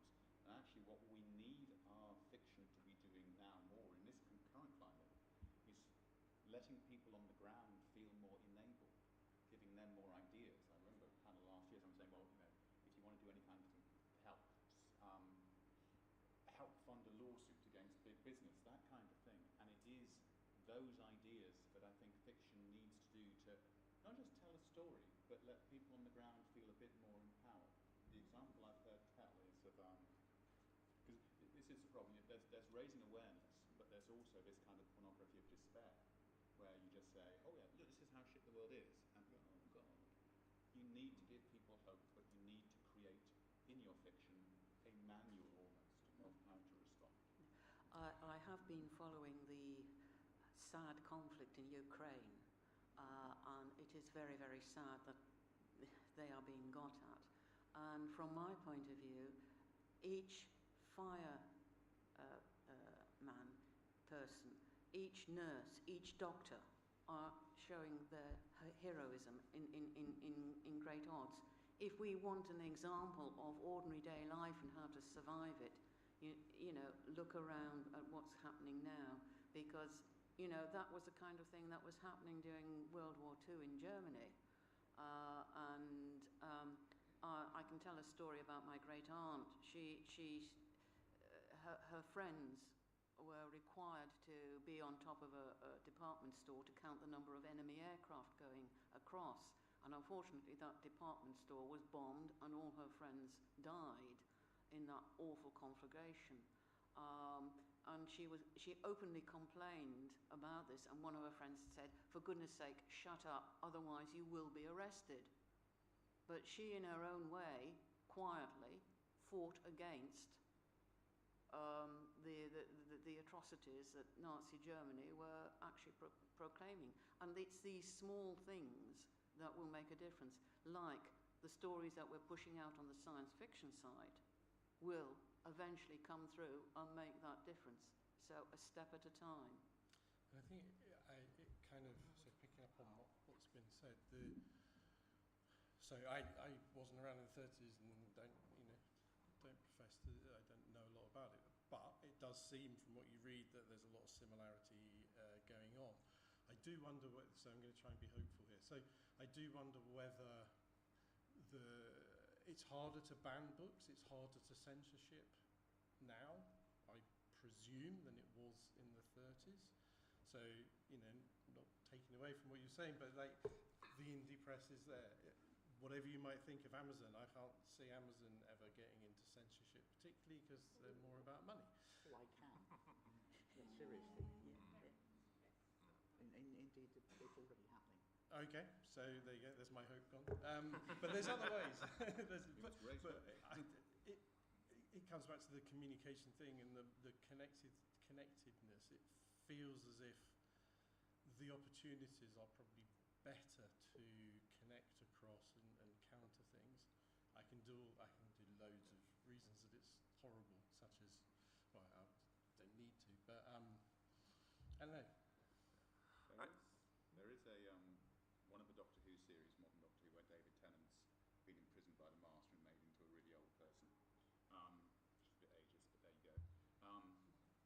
But part of his escape is about Martha going around the whole world telling a story and creating a belief.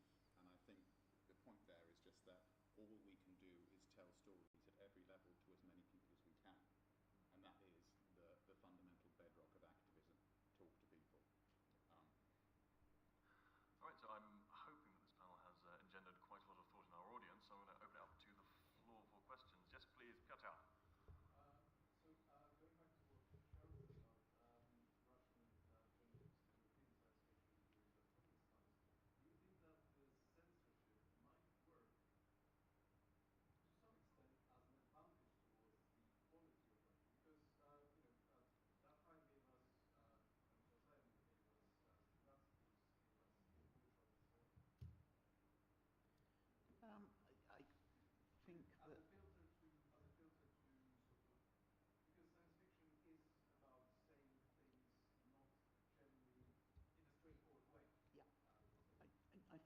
point is that if writing science fiction is the only way that a writer can challenge the current government, then writers who would not normally think of writing science fiction will want to do so.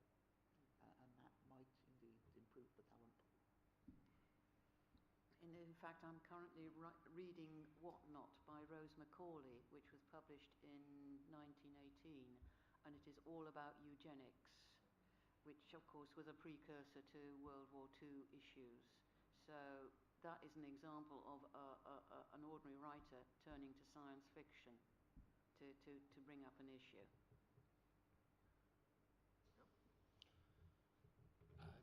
Yes. I mean, the things being underground, there's a danger you're only kind of reaching the already converted, so you're kind of bolstering people who already see the world like that. I think it probably is the more interesting of like hidden sort of stuff from mainstream or from people who have a wide audience coming through and kind of subtly telling stuff that is unlike or less likely to get censored because they're really famous, and B, because it's a bit harder to pick up on. But I think the danger of that, then, to argue against myself, is we get back into the people who read that will read into it what they want to read already, so they'll kind of, in a circular way, disagreed with myself. No, I think it's a moot point, because, I mean, one of the things about science fiction is you can show people the future that they are facing. And Paolo Bacigalupi's The Water Knife is a future America where the Colorado River is essentially running dry, where Texas is a drought, and a whole load of Texans are refugees in other states. And that was an attempt to depict this is the future you could be facing. But as you say, the problem is, how do people take that? And for some of the people who read that, it was, oh, this is bad. We need to stock up on a whole load of stores, get ourselves some guns and retreat to a redoubt and be ready to fend off these refugees. And that was even from more liberal-minded people. So yes, you can use fiction to show people a scary future, but it's very hard to predict what their reaction is going to be. Yeah. I think it's interesting. I mean, it's not from science fiction fans, it is from the real world. But we've seen a couple of instances of real-life censorship on Saturday night American TV. Stephen Colbert and Jimmy Kimmel. And two very, very different reactions. One was from the artists themselves. I mean, Stephen Colbert, when he was told he was going to be cancelled in May, doubled down and got far more vicious in his satire of Trump. And then on the side, when Jimmy Kimmel was cancelled overnight, his audience stood up and threatened to cancel their Disney subscriptions if the channel didn't continue. And I think that's quite a good indicator. There's the two reactions. One is to double down, and the other is the audience step up. Or the people who like your work step up. Which is our power as consumers, which is more important than our power as voters.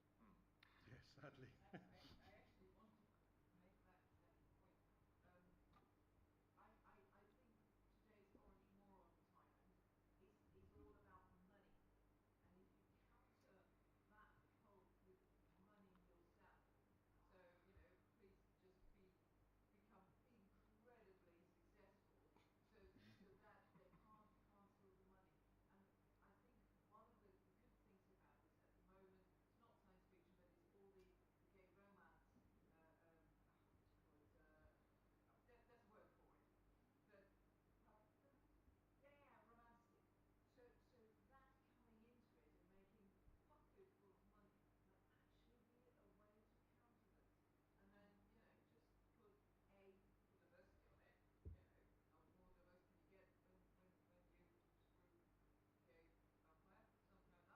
But also, put that message of diversity out there, because that's in there.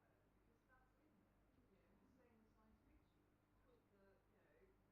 Put the romance in and what sells into it. And funnily enough, if people buy it, get the audience, we might be able to. Sounds like J.K. Rowling.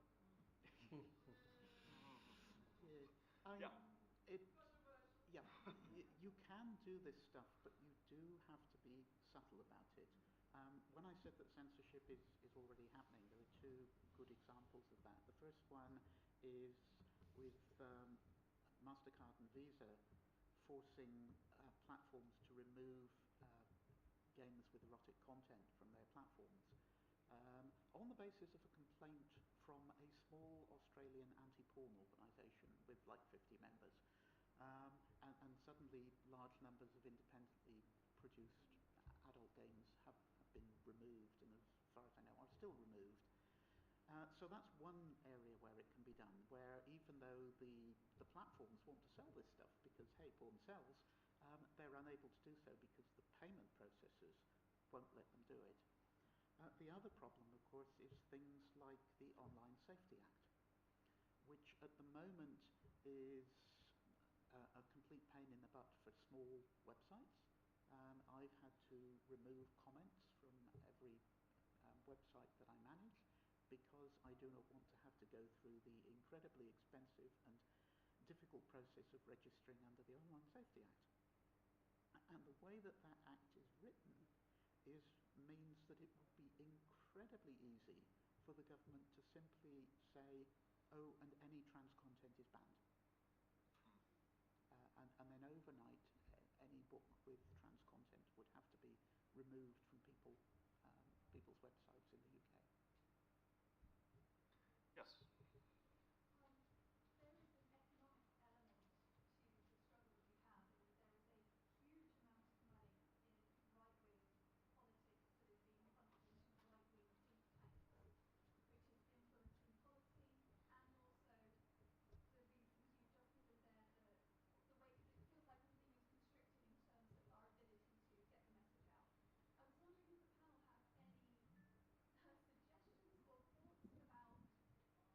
And the reason I say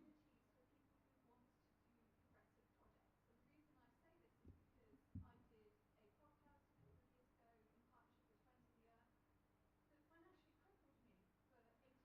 was such a tiny amount of seed funding and such a huge amount of work. It was a 10-episode podcast series called Imagining Tomorrow. The remit exactly was trying to imagine a better future. When you have creators who are trying to survive under late-stage capitalism, who have several jobs and don't have funding behind them, are there creative sources of grants or funding opportunities that the panel knows of, so that if there's anyone in the audience here who wants to do more of this stuff, they can? It's okay to say no, because No. I've been trying to get funding for our community thing, and it's just not there. And the main barrier for that seems to be what are your KPIs? How do you know if you're successful? Which getting a local community to chat about what their future might look like doesn't really have KPIs. So I think that's another element to the problem with creative stuff. And funding is like those two things. You either narrow down or change what you're trying to achieve to hit the kind of tick box funding thing. Anyhow. I'm not sure. Arts Council funding in Northern Ireland is open to people. I know of an author, Biddy Lee, who has run a lunchtime climate change course for people. I do open learning education for Queen's University, and one of the things that their authors have requested, or their clients have requested, is a bit more information on climate change. So I will probably be designing and delivering a climate change course related to climate change fiction. And there are opportunities through academia because there are adults who want to know. And if you can suggest that there is an audience for this stuff, then you may then be able to tap into the funding. Can I add about the academia side of things? I was recently talking at a meeting where there was an English professor, and she complained bitterly that the science people were getting research grants left, right and centre from companies, wherever, and that the arts people were getting very, very little, and they had to really scrape hard to get any grants for the arts subjects. I think it is possible to put in for grant funding for things like, and some of my friends at Swansea University were looking to do a project where they would work with the science people and with creative writers to imagine the future of farming in Wales under radically changed climate. So there might be some possibilities there. The problem that we have in the UK is that the Tories have politicised the Charities Commission, so that they put people in charge whose job it is to make sure that charities work is not political, in massive scare quotes, which means not left-wing. And I have friends who say there's no point now in trying to register your organisation as a charity if it's in any way pro-trans, because it will be rejected as being too political. So that side isn't there. The only thing I can think of is crowdfunding. We have so far raised £5,500 to do a political anthology. So go individual people. Can I just, I want to add to what I said, because because of Rosie's reminding me, basically. A lot of the projects we do with universities where it is like the farming and things, so it's coming out of the science research side, but where they need to have their responsible research and innovation, their public engagement and all that, they are bringing in my case me, but bringing in creatives to use that as a way of doing that. So the funding's coming from the science side, but the creative stuff is coming in to help them understand what on earth it is they're up to. And on that hopefully hopeful note, thank you all for attending the panel. Thank you to the panelists.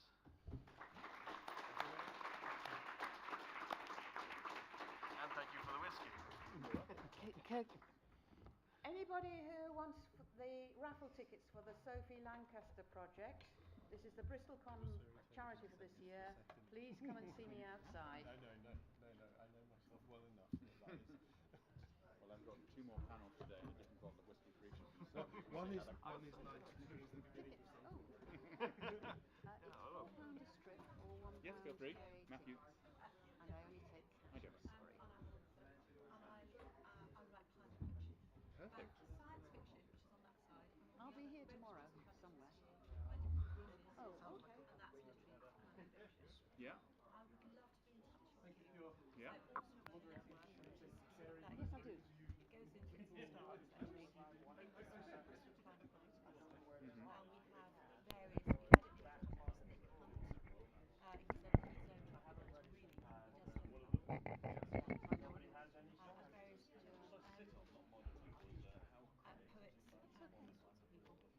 poets and all sorts of people. Based in Belfast. Belfast, a bit too far away for us, but we are.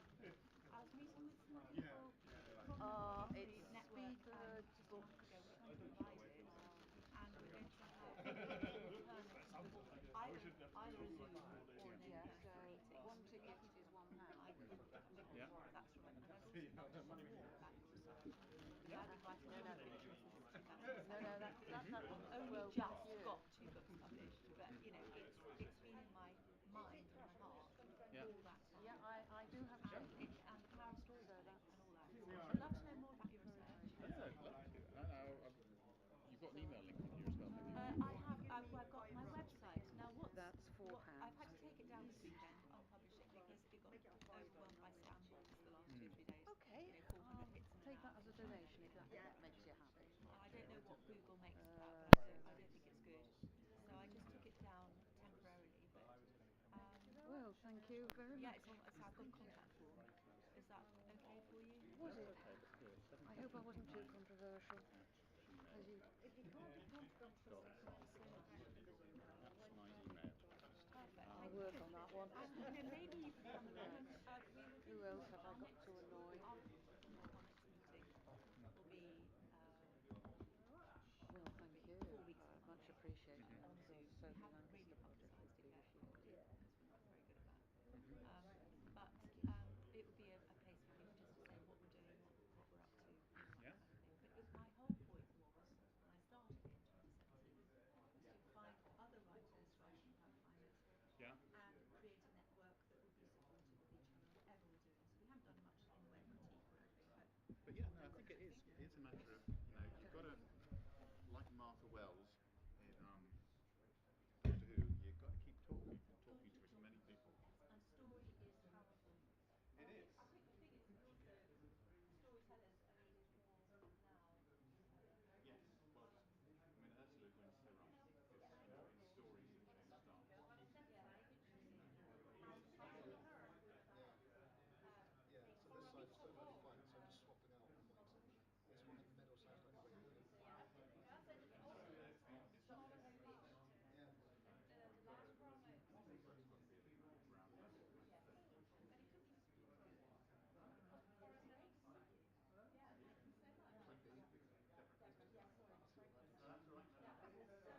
a combination between people that hit the desktop, they just go, I want to get rid of these noise levels, and then using these microphones that are further away should pick everyone up, and it should be great metrics.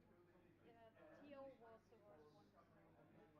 It almost it sounded like you didn't have a microphone at all on this one. Yeah. But it was fine. It was the 4 Yeah. You have a great shot. Have fun. Yes.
to one still book. I've written a trilogy called The Chromatic Sagas, and I've got a couple of other books that I've written that are on sub, so they're not out at the moment. And they're the most roguey ones, which is kind of annoying, but, you know, I can still talk about them. And I really like playing rogues on tabletop, and I might have a slight problem with choosing any other character type. You have many problems. I know! And you chose that on purpose. Yeah. Introduce yourself. My name's Graham Austin King. I'm the author of the Riven Weird Saga, Law of Prometheus, and Faithless. I write dark fantasy books about truth lost in myth and forgotten magics. There's some fairly cool roguish types in my books. And my wife is obsessed with Astarion from Baldur's Gate. Yeah. Goostarian to you. Hello, I'm J.A. Mortimer, Judith, for anybody who wants to know what the J stands for. I am the author of 7 now, light space adventure novels, and the co-author of 2 fantasy novels, which were produced by Elsewhere Press, who aren't here, so we're selling them in the dealer's room on their behalf. I just read from The Harlequin, which has a master trickster main character who is definitely a rogue. Hi, I'm Stephen Cox. I produced 2 books of warm, heartfelt science fiction where the lead characters are basically rather lovely and decent, and when they break the law, it's for reasons we all know are absolutely morally right. And they're very good characters. They're very nice, fun characters. They're very human, but they are basically quite goody-goody. So when I turned to my 3rd book, which is The Crooked Medium's Guide to Murder, I produced Mrs. Ashton, who is the fraudulent spiritualist, possible jewel thief, occasional forger, the type of person who'll happily tip a beggar a whole silver shilling, but then not pay the tradesman because she's got a cash flow problem. Nice. And she's also an evangelical Christian. The scariest rogue of them all. So let's start off with some definitions. How do we all define rogue? Just the D&D archetype or beyond? What do you think makes a character a rogue? Let's start with Stephen. I think, well, like all terms, it depends what you bring to it. I think the thing about a rogue is that they are somebody who, they're awful, but you like them. I mean, so a villain, a crook, there are terms which are definitely pejorative, but rogue, you go, well, was the stabbing so bad? So I think there's definitely a core of that. There's also the idea of somebody who is probably not operating openly in the nice parts of society. I mean, Raffles is a rogue because we're supposed to like him, and he goes to play cricket at houses and steals the jewellery. So I think he's probably a rogue. If people know who Raffles is, yes. Occasionally, if you feel like I'm speaking Sumerian at these things, but you know. There is a raffle outside. Some of us are old enough. We actually went through a list last night going, actually there are all sorts of different sorts of rogues. There's the rogue as the rebel, Robin Hood or Malcolm Reynolds, Firefly. There's the thief or conman, Harry Mudd, Fritz Lieber's Grey Mouser. There's the chaotic neutral rogue like Danilo Than, Elaine Cunningham's Bard, the Ladies' Man. There's the pirate, privateer, smuggler, who may or may not, it's not going to stand up, is it? may or may not have a piece of paper that says it's okay for them to be a pirate. There's your risk taker, your Top Gun. There's your poker player. I'm not sure anybody's old enough for the Maverick TV show. Starbuck in the original Battlestar Galactica, he was definitely a rogue. The A-Team, Errol Flynn, everything he did. Highwaymen, Bonnie and Clyde, any cat. Notice the thing that I'm missing from this list, and we realised this and went, oh, women. There are less female rogues that you can actually name as quickly as you can men. And the 2 that we came up with immediately were Livac from Juliet McKenna's first book, The Thief's Gamble, and River Song. Oh, 100%. Yeah, definitely. And Bonnie and Mary Read would be my first ones. She does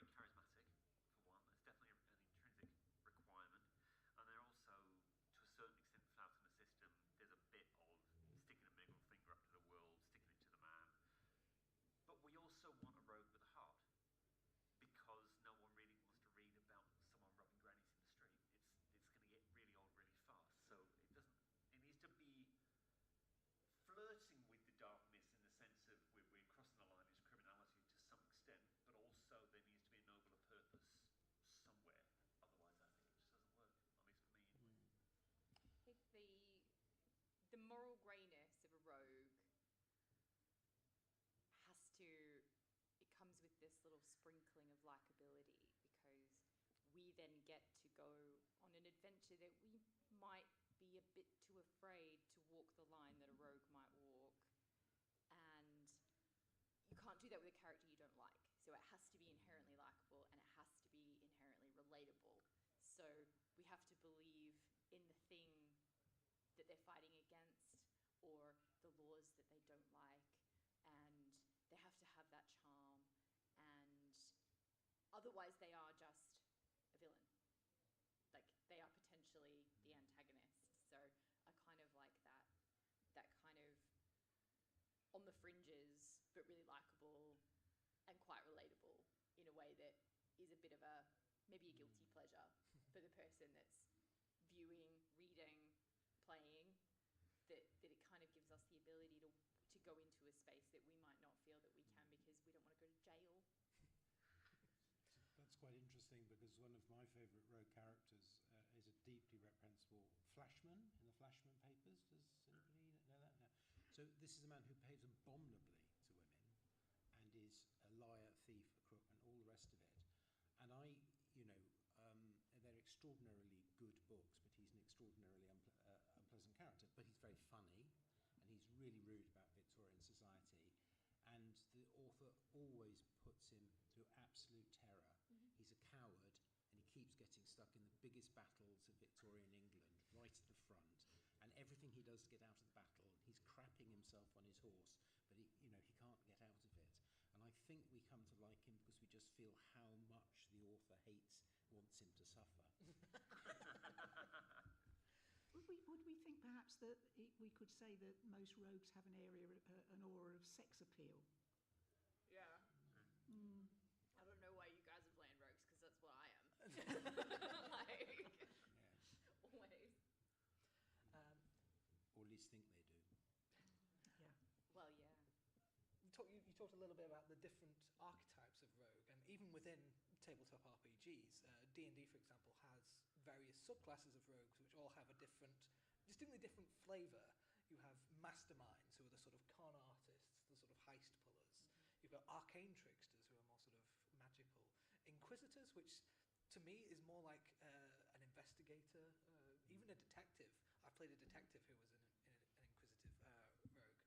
There's a scout, there's a swashbuckler. So it's interesting that they have picked out these particular skills that are applied to a rogue. My favourite is the charlatan at the moment. Charlatan, yeah. It's definitely. I've played a charlatan as well. Why have I played so many rogues? I don't know. You and me both. I'm a DM, and I'm DMing a pirate-based campaign, so they're all rogues. Oops, all rogues. So when a rogue is kind of defined by what they are rebelling against, the rules that they are breaking, how can we as writers use that to kind of talk about the world that we're building? What does it say about our worlds, that there are these laws that somebody somewhere thinks are worth breaking? And how does that come into your creative process? Let's start with Alicia. I think a stereotypical rogue is someone who is thieving, someone who's perhaps grown up on the edges of society. But then you've also got a rogue who, like the charlatan archetype, who maybe has grown up at the centre of power or has grown up in great privilege, aka a Robin Hood kind of character, who's decided that actually I've seen how the sausage is made and it's disgusting and I would like to stop it. And I guess it's the beginning of the rebellion. It's that hot moment before everything explodes, where we start to see things starting to change and gather momentum, and who's in the middle of that momentum building. And that's an interesting story to follow and an interesting place to be. Being dropped into the middle of a rebellion, you kind of got to go back a little bit. It's not saying that that's not fun, but it gives you an opportunity to kind of play it along the edges and kind of say, I have questions about as a character, I have questions about my own choices and my own allegiances, and am I changing them? Am I moving? Am I stepping away? Am I okay with that? And I guess that gives you a chance to just go somewhere you haven't been before. Examine your world kind of from a different angle. Yeah, and it's just a perspective shift. And I think as readers, we get an opportunity to go places that we might not have gone ourselves, and it might encourage us to have a bit more bravery in our own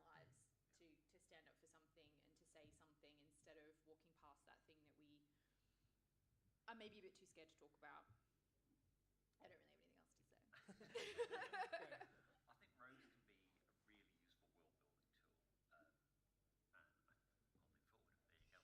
I think rogues can be a really useful world building tool. I think they're really great for showing societal inequality and societal stratification and the cracks in the world that you've built. In my trilogy, I'm just going to talk about it anyway. In my trilogy, I have a rogue that starts out as a very much a side character who becomes progressively more important towards the end of it. And the reason that he came in the first place, because the society is essentially a Viking raiding society. So if you're not a Viking raider, then you're less important. If you're less important, then you're a merchant. If you're a farmer, then you're scum of the earth. But if you're none of these three, then what are you? So that's where the rogues come in, because it's then you're a beggar or you're a thief or you're a prostitute, so on and so forth, right? So being able to highlight that, where the society essentially doesn't work, is a really useful tool, and it enables you to show the cracks and the lack of any sort of social support network or any sort of healthcare, so on and so forth. That not everything is bright and shiny and rosy. People are suffering, and it's fun to shine a light on that and just turn the world that you've built on its head. That was something bright and shiny like a new penny, and actually turn it over and it's a bit grotty and gross. Crumbling public services and grotty society. We can't relate. No, not at all. No, everything's fine. I think my thief in the Harlequin is a slightly different character because it's a very trade-based world, and being a master trickster is a trade, and the purpose of a master trickster is to steal things in order to deflate the pompous. So he's not doing it for his own benefit. So I think there is a level of, I'm trying to avoid getting into the ethics of it because of your panel tomorrow, but there is an element of, a rogue is an entertainer. They're more amusing, they're more funny, they have the best lines. Yeah. But their purpose for being a rogue can be very different. And yes, I mean, I mentioned Robin Hood right at the beginning. Some rogues are there because they are effectively rebelling against the powers that be at the time. So I don't think you can say they are purely and simply there to steal. I think there's a wider element. I was also amused by your list of character thief and archetypes in D&D, because I come from 2nd edition and they were just thieves. Oh no, it's deep now. And let's not forget the best adaptation of Robin Hood, Maid Marian and Her Merry Men. Men in tights, I think. So all this is chiming because, of course, the book is set in late Victorian England. So you have class, race, the two main characters are a same-sex female couple, which would be absolute social death if anyone guessed it. Mrs. Ashton has clawed herself up from quite poor background to now be able to pretend to be middle class, and her girlfriend Braddie is blunt working class and actually would like to, would like to burn society down if she had a chance, at least the top parts of it. And so they are inevitably plunged into all sorts of disreputable things, because, for example, if you're running a spiritualist scam, you need to have your own spies, thieves and researchers to work out stuff about people that they'll be surprised you know. So I think, I mean, I wrote it, I suppose if I had to take a meta view, one of the things about the book is I wanted to write some characters who were dodgier. And the other thing about it was that I think veneration of the wrong things about the Victorians is one of the things that's wrong with our country at the moment. And people don't want to talk about what the empire was like. And I guess in that case, the society becomes the villain, right? And there's going to be people, because your protagonist is always going to be a juxtaposition to the antagonist. Yeah. And you can make someone utterly revolting who doesn't behave very nicely actually look quite good when you're juxtaposing them against someone that's so much worse. She's very likeable, but I did get some reviews where people say, this is absolutely disreputable. Yes, absolutely. Absolutely. By design. I'm not responsible for things she does.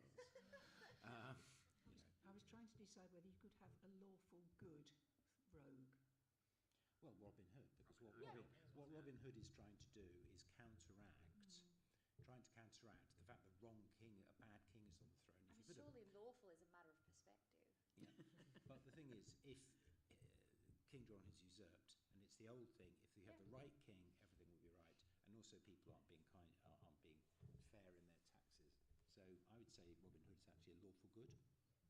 I suppose it depends on the version of Robin Hood you're looking at. There are versions of Robin Hood where he doesn't have a steal from the rich, give to the poor thing. He has steal from people who are Catholic. And I was just thinking that most of the rogues I could think of were chaotic rather than. I think it's definitely a chaos element Yeah. that comes with the being charming and being unpredictable and perhaps it comes from the very sort of premise of I'm going to break the law, I'm going to subvert the law in some way, and that kind of gives way to wider having their own subversions. moral compass. I think. I want to bring up someone who I think did this quite. I really admire Lee Bardugo for going from the Shadow and Bone series, which I think gets a bit of a bad rap for being quote unquote generic fantasy. I actually quite liked it.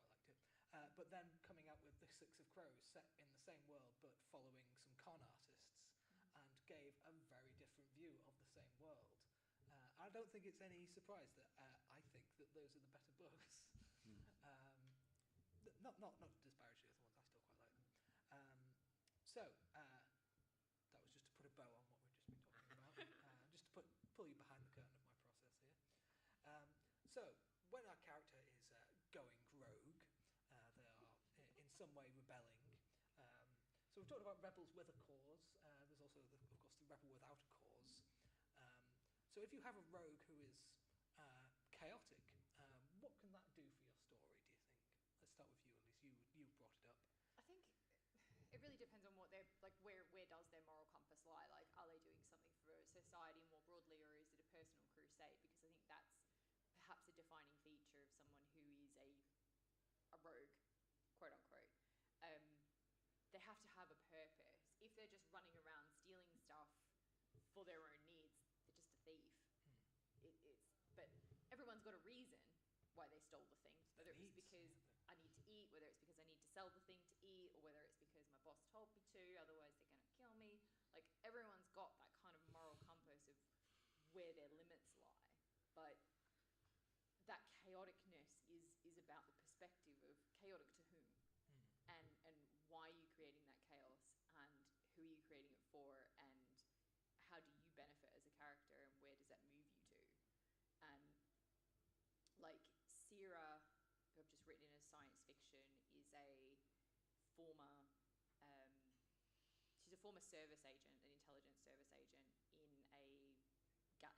in our solar system that's run by a conglomerate corporation. And the corporation has put together all of the old intelligence agencies, but she went rogue because she had seen how the sausage was made and she didn't really like it very much. And so they put her out on pasture. So it was like, we're not going to kill you, but we're going to keep you somewhere where you can't do any damage. So then she meets up with a bunch of other people who have had the same thing happen, and then they try and do as much damage as possible because they're just trying to break down that system. They're trying to understand that system. So it's where are you directing the chaos at? I suppose it's chaos in opposition to order, and if the order is unjust, perhaps. Yeah, I mean, the whole Star Wars franchise is based on that entire idea of why, thing bad, we want to destroy thing bad, let's go and do it. Pew pew. Pew pew indeed. Then there's chaos as in absolute mayhem. And one of the earliest fantasy books I ever read was the Dragonlance books with Tasselhoff Bertha. And for the younger people in the room who haven't read it, there's a race in there called Kenda, and they steal without even thinking about it. Like, they've got no control over the hands. They'll walk through a room and they've stolen this, and this, and this, and this. But if you took that character and was somehow able to tell them that they're stealing and being a thief, he'd probably be horrified. He's a good character. He just happens to acquire stuff. Yeah, but like, what's their social structure? What's their social structure? What's their view of property? Very, very fluid. So, like, how we're listening to Natural Six. Yeah. The kobold. Yeah. It's very all the time. He's like, property is theft. Property is theft. He's like a little kobold Marxist. Yeah. He's great. Yeah. But it's about, like, what is their perspective? Yeah. from their perspective, it's like, I like that thing. It was there. Yeah, but in terms of the story, this is just a force of nature, just Yeah. rolling through the pages, just causing chaos wherever he goes. So in that sense, he's a great character and he's fun to play with, and you can just riff off the bits that he leaves behind. Doesn't a story need a bit of chaos sometimes? Absolutely. Yeah. I'm going to write down Kobold Marxist as a future note to myself. He's so, honestly, he's the funniest character you've ever listened to. Honestly, kills me every time. I think those characters are both fun for the writer to write, but also for the reader, because they injects a level of uncertainty. You don't quite know what that character's going to do. Are they going to do the worst possible thing at the heat of the moment that's going to completely ruin the plan that's been so meticulously planned? I also thought of the Kender. We used to occasionally play Kender when we were playing D&D. Yeah. And we used to have a regular thing that we would randomly roll for where the Kender was in the party. Because you could never be quite sure. Well, I mean, I suppose the thing I'm interested in is that I immediately leap to the world-building aspects of a character like that. If it's an individual or somebody brought up in a small group, but you can have could you have a city run on the basis that anything you could pick up was yours? Yeah. What would you then do? I mean, it doesn't. It becomes problematic as you expand. Well, it's not. Yeah, I mean, it doesn't stand up to a lot of inspection unless you do quite a lot of heavy lifting on it. For some reason, I just thought of Ankh-Morpork. Yes, but that is a society which has a thin veneer of order on the top, like most. Yes, and the scum was crusted over. yeah, but we've run in city. I mean, Victorian London, large chunks of the city were fairly lawless at night, and the train still ran and the crops still grew and so on. But, is Lord Vetinari a rogue? Sorry? Lord Vetinari, is he a rogue? He's very sneaky, does a lot of things behind closed doors, in the dark, works in the dark, will kill people if he wants to. I think a lot of Terry's characters have an element of rogue about them. Yeah. Has anybody here seen Black Sails? Oh, yes. One of history's all-time greatest television shows. It's all about pirates, so obviously it's one of my favourite TV shows. There's a fantastic speech in the last episode where the character Captain Flint talks about how the British Empire paints people as rogues for their own political ends. Is that they paint the world full of shadows, so that and tell their children to stay in the light, their reasons, their judgment, because in the dark there'll be dragons. Yeah. Sorry, I'm not the microphone there. So, what laws are you looking to break? Sorry. This has been a sting all this time. I have some convict ancestry, so you know. We've talked a lot about rogues that we've written. Let's talk a little bit about rogues we've read of. You've already mentioned a few, but let's talk about ones that you think have been particularly effective and that you've taken inspiration from. Let's start with you, Graham. The rogue that I love most is the one I ran across first, and that is Silk from the Bulgariad by David Higgins. And he is a rogue by choice because he's a prince. He's also a thief, a swindler, a spy, and a womanizer. But he's made more complex because he's intrinsically broken, fundamentally broken. He's got deep personal trauma because of his mother's disease and disfigurement. He's madly in love with his uncle's wife. Awkward. Ew. Yeah, his uncle's also the king. Well, that makes it all right then. Yeah, it makes it perfectly fine. As we've seen with Prince Andrew. He's just a very complex character, but he's also very, very smart. The And I rogues think are that's complex characters. That's the thing. I think people assume that they're like really one-dimensional and they're like human magpies, but they're not. Has to be smart by definition because they're taking the problem and they're. Well, if they weren't smart, they would have been caught. Yeah, exactly. But they're also they're taking any given problem and attacking it from a different angle. Even something as simple as a combat, they're not going to go in there and just go to toe and fight with the person. They're going to try and sneak around in the dark and stab them in the back. They're not going to try and acquire wealth by getting a job because they probably could do. They're going to steal it. But there's always an underlying reason for it. But yeah, Silk is probably the best rogue that I've ever encountered. Let's go this way. Let's surprise Stephen. So I've mentioned actually. I think The Grey Mouser is quite epic, although we have to note how desperately problematic those books came as they progressed. I think that, there are lots of them. I mean, we like people who are not actually pure villain. Friar Tuck, I've got a plan to use the name Friar Tuck in all of the workshops I do, which is that because he's actually, being a friar, he's actually slightly outside the authority of the church. The friars were a bit rogue, and they were quite capable of telling things that weren't orthodox doctrine and marrying people they shouldn't and doing all sorts of other things. And he's a great guy because he has a great life. He drinks, eats, steals, fights very effectively. Good example of a fat fighter. And for all we know, probably doesn't entirely take the celibacy thing terribly seriously either. We've already mentioned quite a few, but if you... That is who haven't I mentioned. One of my favourite TV shows is Leverage. People watch Leverage, in which the entire cast is rogues, because they're a bit sort of Mission Impossible, but on the dark side. They go out to, I suppose, like the A-Team, sort out something that somebody that they think is doing wrong by doing more wrong than they are almost, by stealing the thing that the other people are trying to steal before they get to it, and then donating the results to charity or something. But yes, I think that entire team in Leverage probably count as among my favourites. But I have to give an honorary mention to the British sort of version, which was Hustle. Loved Hustle. Hustle was brilliant. One of Robert Vaughan's last roles. Oh, my hero from my childhood. And I mean, that was a very similar sort of thing, that they were committing very, very clever cons.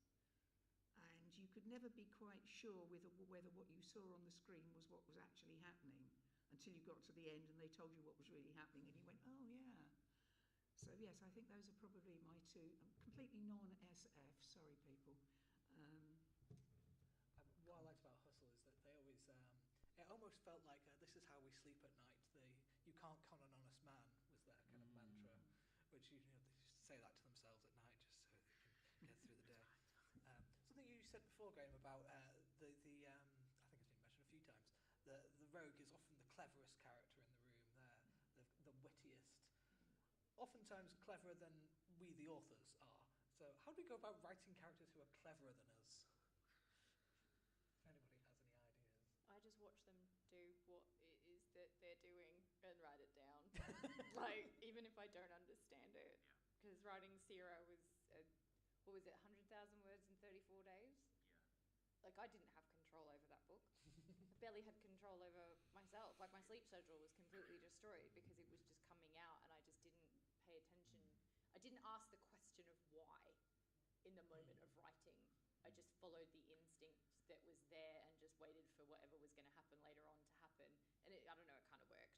It was kind of like a drug trip. I don't really understand what happened, but it was great. It was fun. It was a really, really fun way to write a book. For somebody who plans really meticulously normally, just having a book just... Blah. That's really interesting, because I would have thought that like something involving a heist perhaps would involve a lot of But then planning, like there was so much internal chaos of things not working, and the things that I've learned from listening to people who work for CIA is that tech doesn't work the first time. Like, that's the great lie of the spy, fiction, is that tech works. Wow, look at this amazing computer thing that I'm going to have go up and do this. It doesn't work. It doesn't, the function that you had it for isn't there, and then it doesn't connect, and the Wi-Fi is not there, and you got the password wrong, and you're trying to get the right character. It doesn't work. So there's internal chaos in what's going on. So it was fun. I suppose we can sit here and think of the most intricate and convoluted heist plan, and then in the real world somebody puts a ladder up against the Louvre and just robs it in broad daylight. Sometimes it's the simplest, dumbest answer that is the thing that they haven't thought of. Do you know what I mean? It doesn't have to be elaborate. It doesn't have to be. I like slow horses for that reason. It's so low budget. But we're still getting the job done. The two things. Sorry, go on. You wrote a heist. Did you start it? Did you work backwards from how you knew they were going to do it, or did you like at least like run through it? This is one of those amusing stories, if you like. The Harlequin, although it was only published a couple of years ago, was actually written about 25 years ago, and it was based on a set of random rolls on a D&D table of, invent a situation. And I still have those rolls, and they don't resemble the book. Now, I am a discovery writer, but I'm a slow discovery writer. I tend to write, 50, a couple of thousand words, and then have to sit back and let the next thing sort of percolate, maybe for a few days before I write the next couple of thousand words. So I suppose I'm allowing the characters time to think up something, or I'm allowing my brain to think up something clever, and I don't think clever fast. I suppose we've got more time than the characters do. I'm not quite sure how I ended up with a doctorate. But one of the things is people say, well, this is intricately plotted and very clever. How did you manage it? I said it's something called the second draft, the third draft, the fourth draft, the fifth draft. I also think that one of this thing about things going wrong is very important, because time after time we see these elaborate things particularly on television, where it's even more obvious. So it's absolutely dependent on everything happening to the second. Nobody trips. Nobody has mistimed it by 2 seconds. Nobody has the security guard goes back for his keys even though he's technically off duty. And this happens all the time when you think about the Watergate burglaries and all these things. So actually it's quite fun when you have a reveal scene to actually go through and say, God, we were shitting it. We were shitting it because there's this, and this. I think you can be over clever. Well, I think things are always going wrong in Leverage, but they still somehow make it work at the end. I mean, think about giving. It's quite easy to give a character, going back to the original question, make a character competent in something you're not competent in. That's actually really quite easy. Because Mrs. Ashton is a brilliant mimic, which is I am crap at. But I can say she's a brilliant mimic. Mrs. Ashton was a brilliant mimic. And lost to the stage. When I wrote Sarah, I intentionally wrote her as like really bad at doing anything with computers, because it got me away from having to explain half of the sci-fi tech. Because she's just looking at it going, don't know how that works. Don't know how that works. It's powered by some sort of electricity. Yeah, this is essentially how she is. But she's gathered a group of people around her who do know how to do stuff. So her whole thing is like, I do people, I understand people, I can manipulate people, so I can do that bit. But someone else does get away with a lot. Yeah. Great. What was the question? How do you write a character who's cleverer than you? I very much I'm also a discovery writer, so what tends to happen, because I don't plot either, so what tends to happen for me is that I will get to a point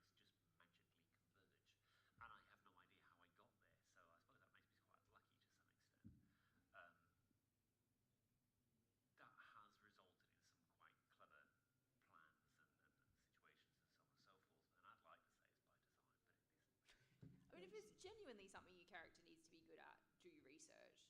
Yeah. You know, like find out how things work and Google one-liners. Yeah, like do the research and figure it out and educate yourself on whatever it might be as best as you can, and then feed that into the book. But I don't know, just let the chaos happen.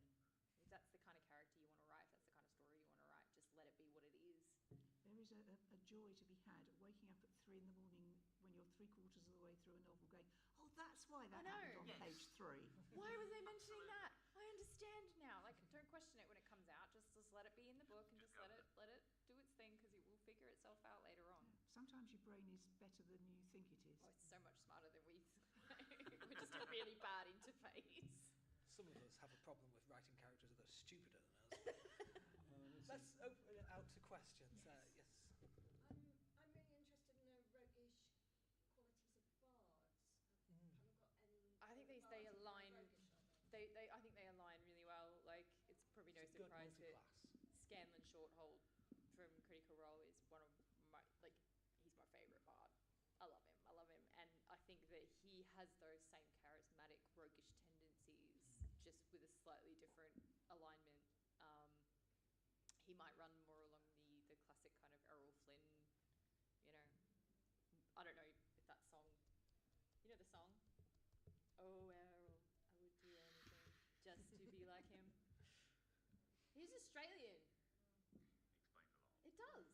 But, you know, it is, yeah, bards have that roguish quality to them, and I do think that they have that alignment. They probably kind of wander along a little bit more of a performative rather than the sleight of hand and deceptive.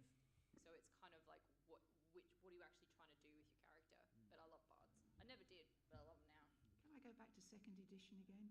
No. When in order to be a bard, you had to have levels in fighter, rogue, and something else. I'm playing Astarion as a bard.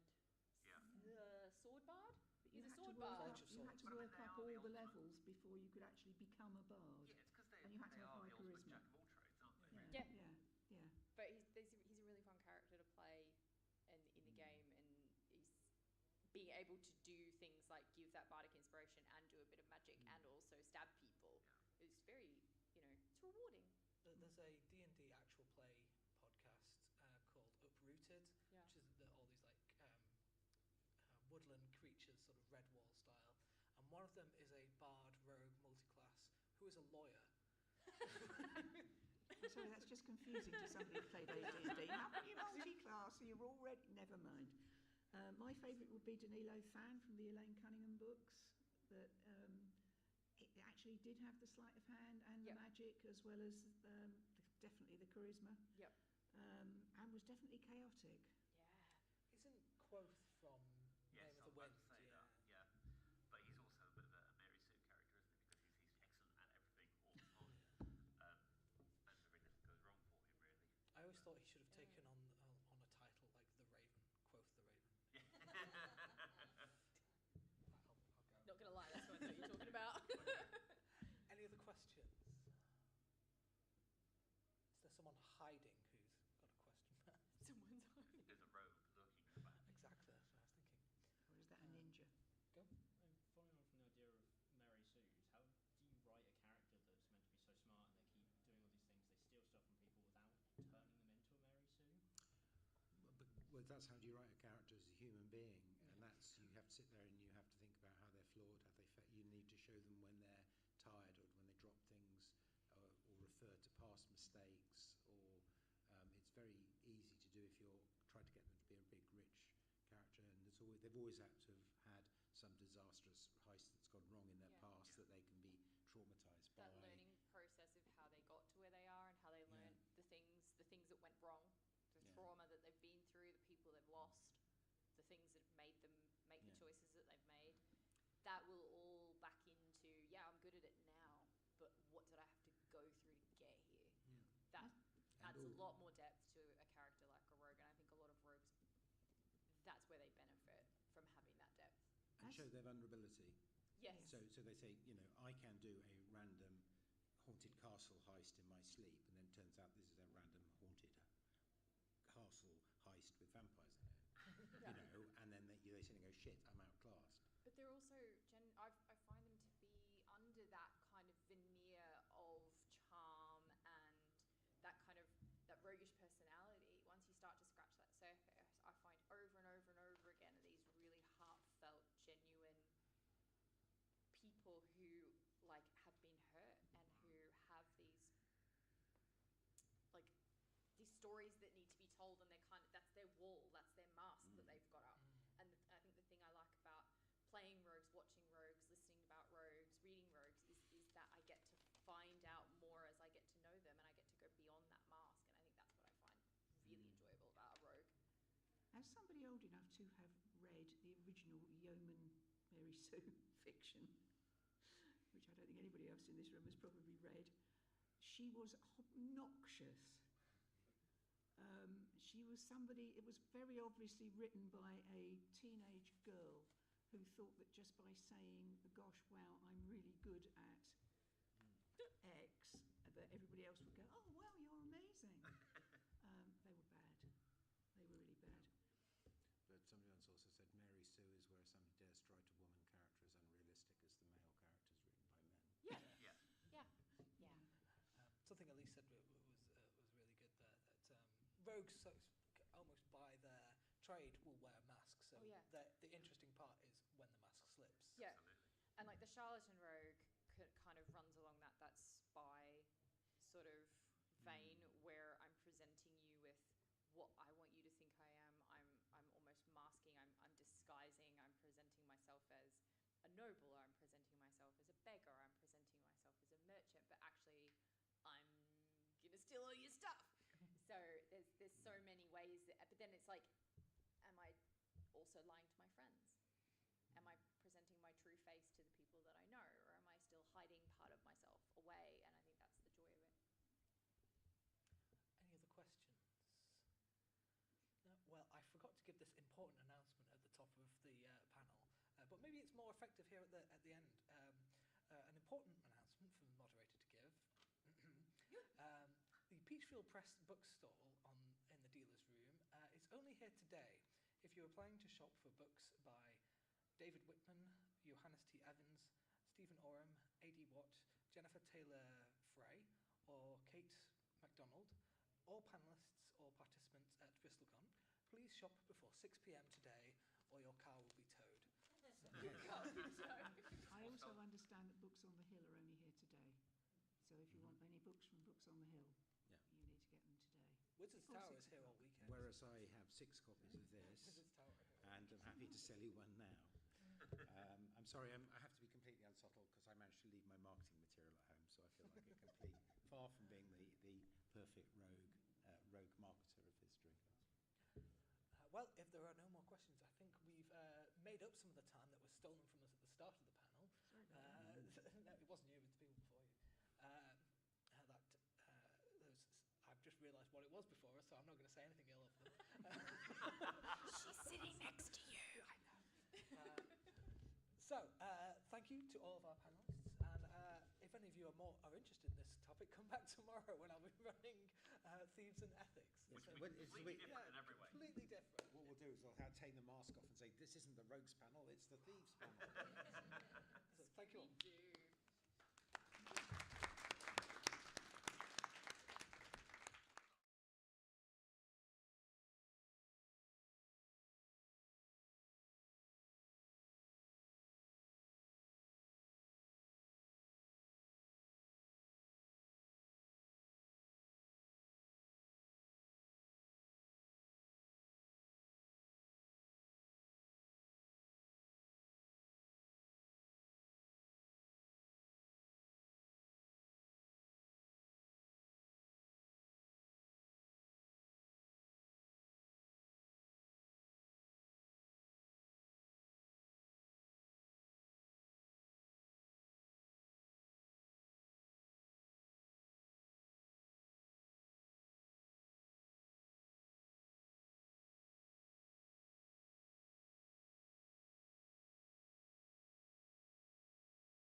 anyway, so like it's been really nice to meet so many interesting people over the last couple of hours and talking to people about science fiction and anything that comes up. And the whole thing that got me into comics anyway, this is what I do for a living. I'm a comic artist. I like telling stories visually. Talking to some of the writers earlier on, it's really been great fun to sort of like hear different perspectives. Obviously, I collaborate with writers quite regularly, even though I do some of my own stuff. And the thing that I've always enjoyed in collaboration is the fact that the way we can always spark ideas off, and you can always get something, a slight alternative from what you might have originally started with, and then you get something even stronger. This is the sort of stuff that 2000 AD, which is one of my favourite books in the whole world, comic, and it's what got me into comics. And the things that we love as artists and readers, probably, in fact I know the readers like the sort of little background details we do within 2000 AD. So the idea of sort of like being arrested for using sugar, you know, that's an illegal substance in Dred's world and all the other things, and we can use attack mutants and do not feed the cannibals, because obviously there's going to be a lot of them around. And the great thing is, thank God, it's based in the future America, so you can carry guns. Like, the great thing about sort of like doing all these little things is the fact that the artists and the writers can have fun. Now, the whole point of me sort of getting into comics, I was bought this comic by my uncle, who was an American who lived and worked in Liverpool, where I grew up, where I was born and bred. And he bought this comic, and this is, I don't know if everyone here looks too young to remember, except the siren in the front with the white hair. He remembers it. But he was born 20 years after it started, or probably 30 years after it started.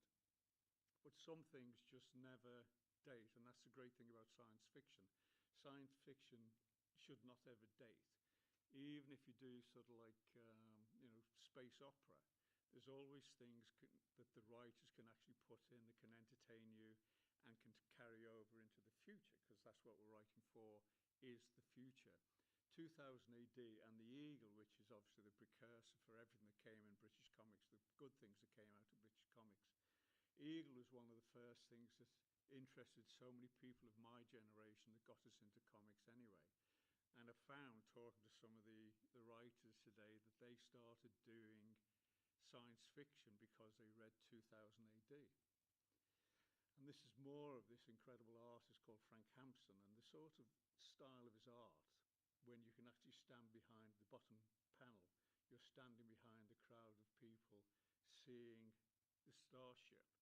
I mean, that's the great sort of things that we can do within comics, is we can sort of like bring the viewer in.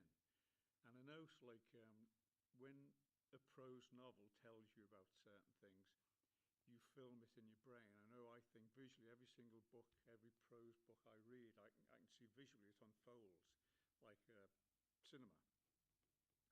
The great thing about for me is like when a great artist like Frank Hampson would introduce you as the viewer behind these characters, and it wasn't just the description, he would get the characterization so right. And this is from his story called The Man from Nowhere.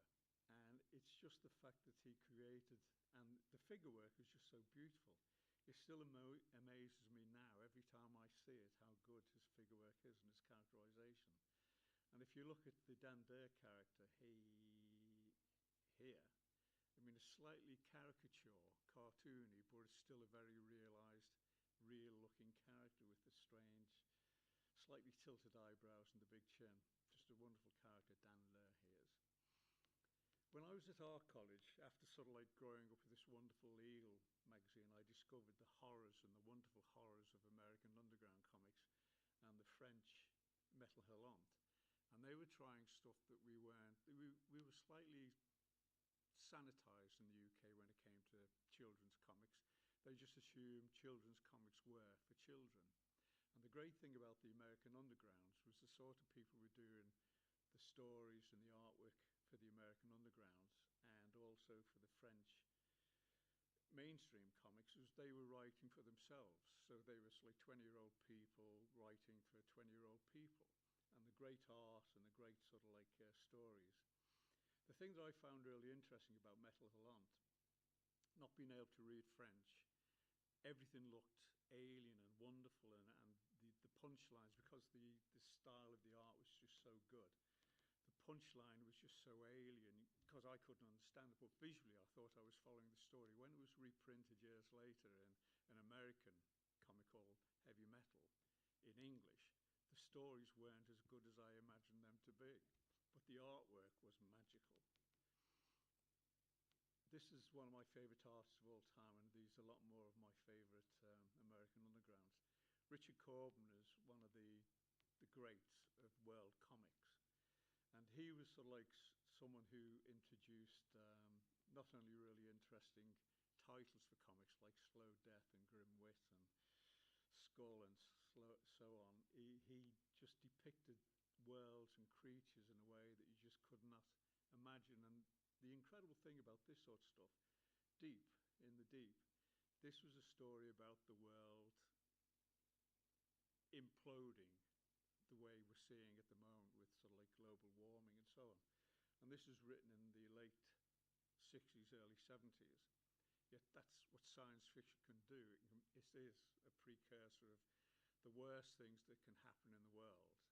And these guys were writing about it, you know, as I say, 40, 50 years ago. When I first... Pardon? Yes.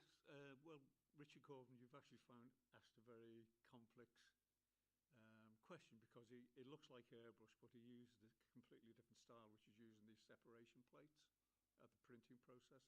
So he actually airbrushed on the 4 separate plates for printing. And all printing, even nowadays, even with digital printing, you have to have 4 plates, which CMYK. And that's cyan, magenta, yellow, and black. But in those days, nothing's really changed a great deal. Digital has made things a lot easier in so many different ways.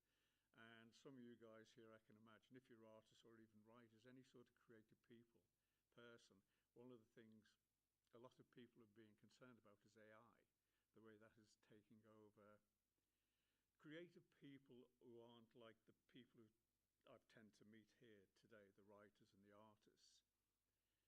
It's being produced, AI is being produced by people who want to make money, basically.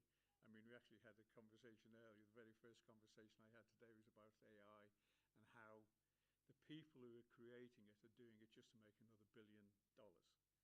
And they don't really care to a certain extent about the creativity, because they're just plagiarizing everyone. My creativity, Richard Corbin's creativity, your creativity. Every time you write an intelligent sentence, if you haven't copyrighted it, and even then, AI will plunder it for the best words that you're using, the best combination of words you're using. So that took me off in a completely different direction, Simon. Thank you so much.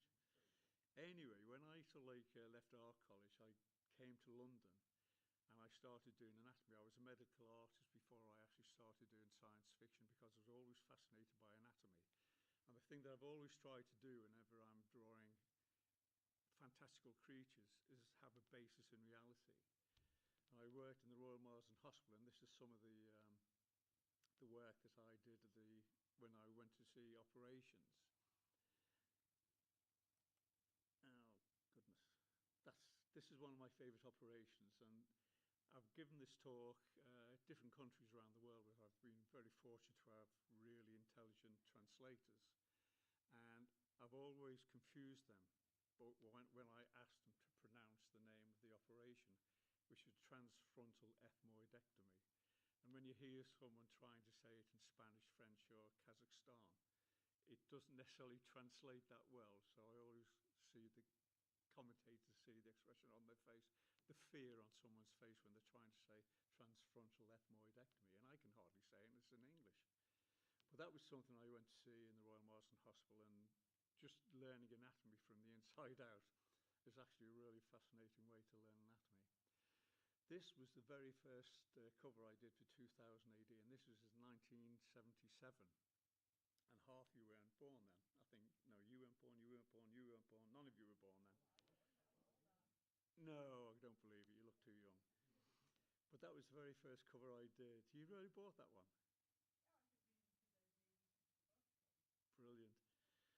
that was great because I was just left our college then, and I didn't work for them again for another 10 years, more or less. But that was just great fun because in those days, one of the exciting things is you were allowed to like go and show your portfolio to publishers, and it was just so much fun because you saw real people and talked to real people. And when I talk to students now, one of the biggest concerns is how do I get noticed amongst the billions of wonderful artwork or writers out there in the world. And it is a lot more harder now, but the great thing that young people, all people have now, they have a platform to actually show the world what they can do, and hopefully they will be noticed. But it was a lot easier in my day. And they did start using me later. This is the sort of stuff I was doing while I was trying to break into comics, and I was doing book covers, and I work with some of my favourite writers. And the great thing is, so like, you probably know all my favourite artists. I think you've had some of the guests. Chris Moore, I think, was a guest here a few years ago. And Chris Foss was one of my favourite artists. I don't know if you ever had him here. Unfortunately, my name wasn't Chris, so I wasn't sure if I was ever going to work in book cover illustration, but I managed to do it even being called John. So it was great fun to like work on these books. And I also did youth titles, and I did funny enough, homegrown. I'm not totally sure what that was involved with, but I can almost remember the launch party. It was they had handmade, rolled up cigarettes on the tables, which is that's probably why I can't remember what it was about. But they were a publisher, and there was a great guy there, so like called Lee Harris, and he actually ran for London Mayor about 5 years ago, and he ran on the platform of legalised cannabis. And I did those covers 40 odd years ago. He hasn't changed his tune. He still wants to legalise cannabis. That was one of the first things, and I felt so chuffed to actually work on Eagle, because that goes back to my first comic that I got that really made me start thinking about doing comics for a living. And Eagle was just so much fun to do in those days. As I say, you could pop into a publisher's and you could go, and the great thing about in those days, they were producing about 10 different comics in those days. So you could go from one to one department to another department to another department and see 10 different editors. So you might come away with one job out of, one publisher. And that was a great fun thing to do. And this is the very first double-page spread I did for Judge Dredd. And again, it was just so much fun to do. It was just so exciting to actually work on my favourite character, who is still my favourite character now, after all the years, 40-odd years working on Judge Dredd. And not every day. I wish I could do it every day. And the great thing is, sort of like, the writer's John Wagner, who created Judge Dredd with Carl Sesquera, who's the artist. He's still producing some of the best Judge Dredd stories now. He's so consistently brilliant, and he's been doing it for so long. And this is about cannibals, weirdly enough, so that's probably the clue of where I got the poster idea from.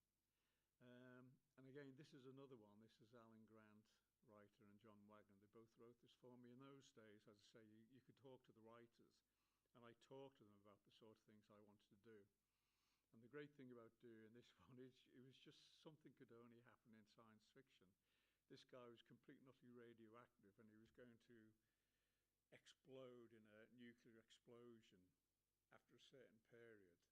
And it's just such a wonderful, poignant story. He come from the accursed earth, and he decided he wanted to take revenge on the Justice Department because he blamed them for what happened on the cursed earth. And if you get the opportunity to go back and read this, definitely recommend it. It's a really good, I cried when I was drawing this particular story. And that is my favourite character of all time. I've done Judge Dredd, I've done sort of like Batman, I've done Superman, Spider-Man.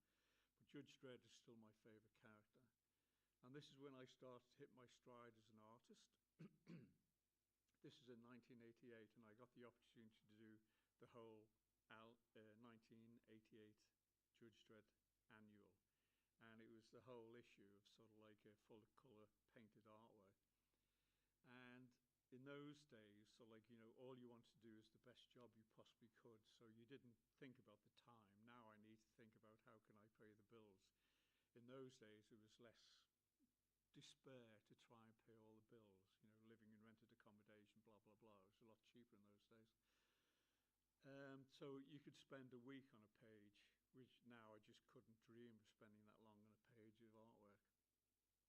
This is some of the pages. I'm not sure if this one's up or in my exhibition next door. I've got some of the original pages from this particular story. And the thing I love about science fiction is when we can create our own alien world.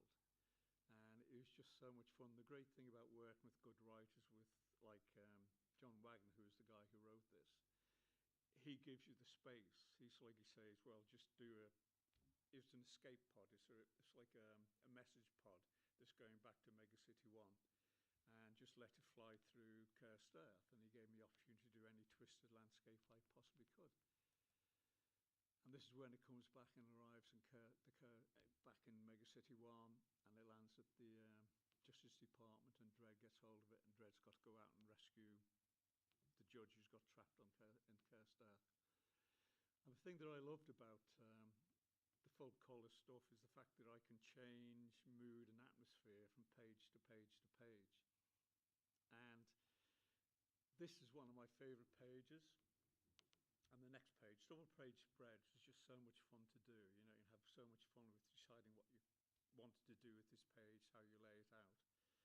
And one of the things I enjoyed doing was I think they're called Easter eggs, you know, where people drop little things in that you have to find as a reader.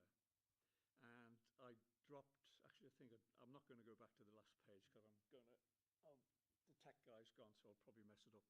But on the other page, I did a self-portrait of me trapped in my studio, and I was screaming to get out. And in this one, I've actually done a self-portrait of myself. There.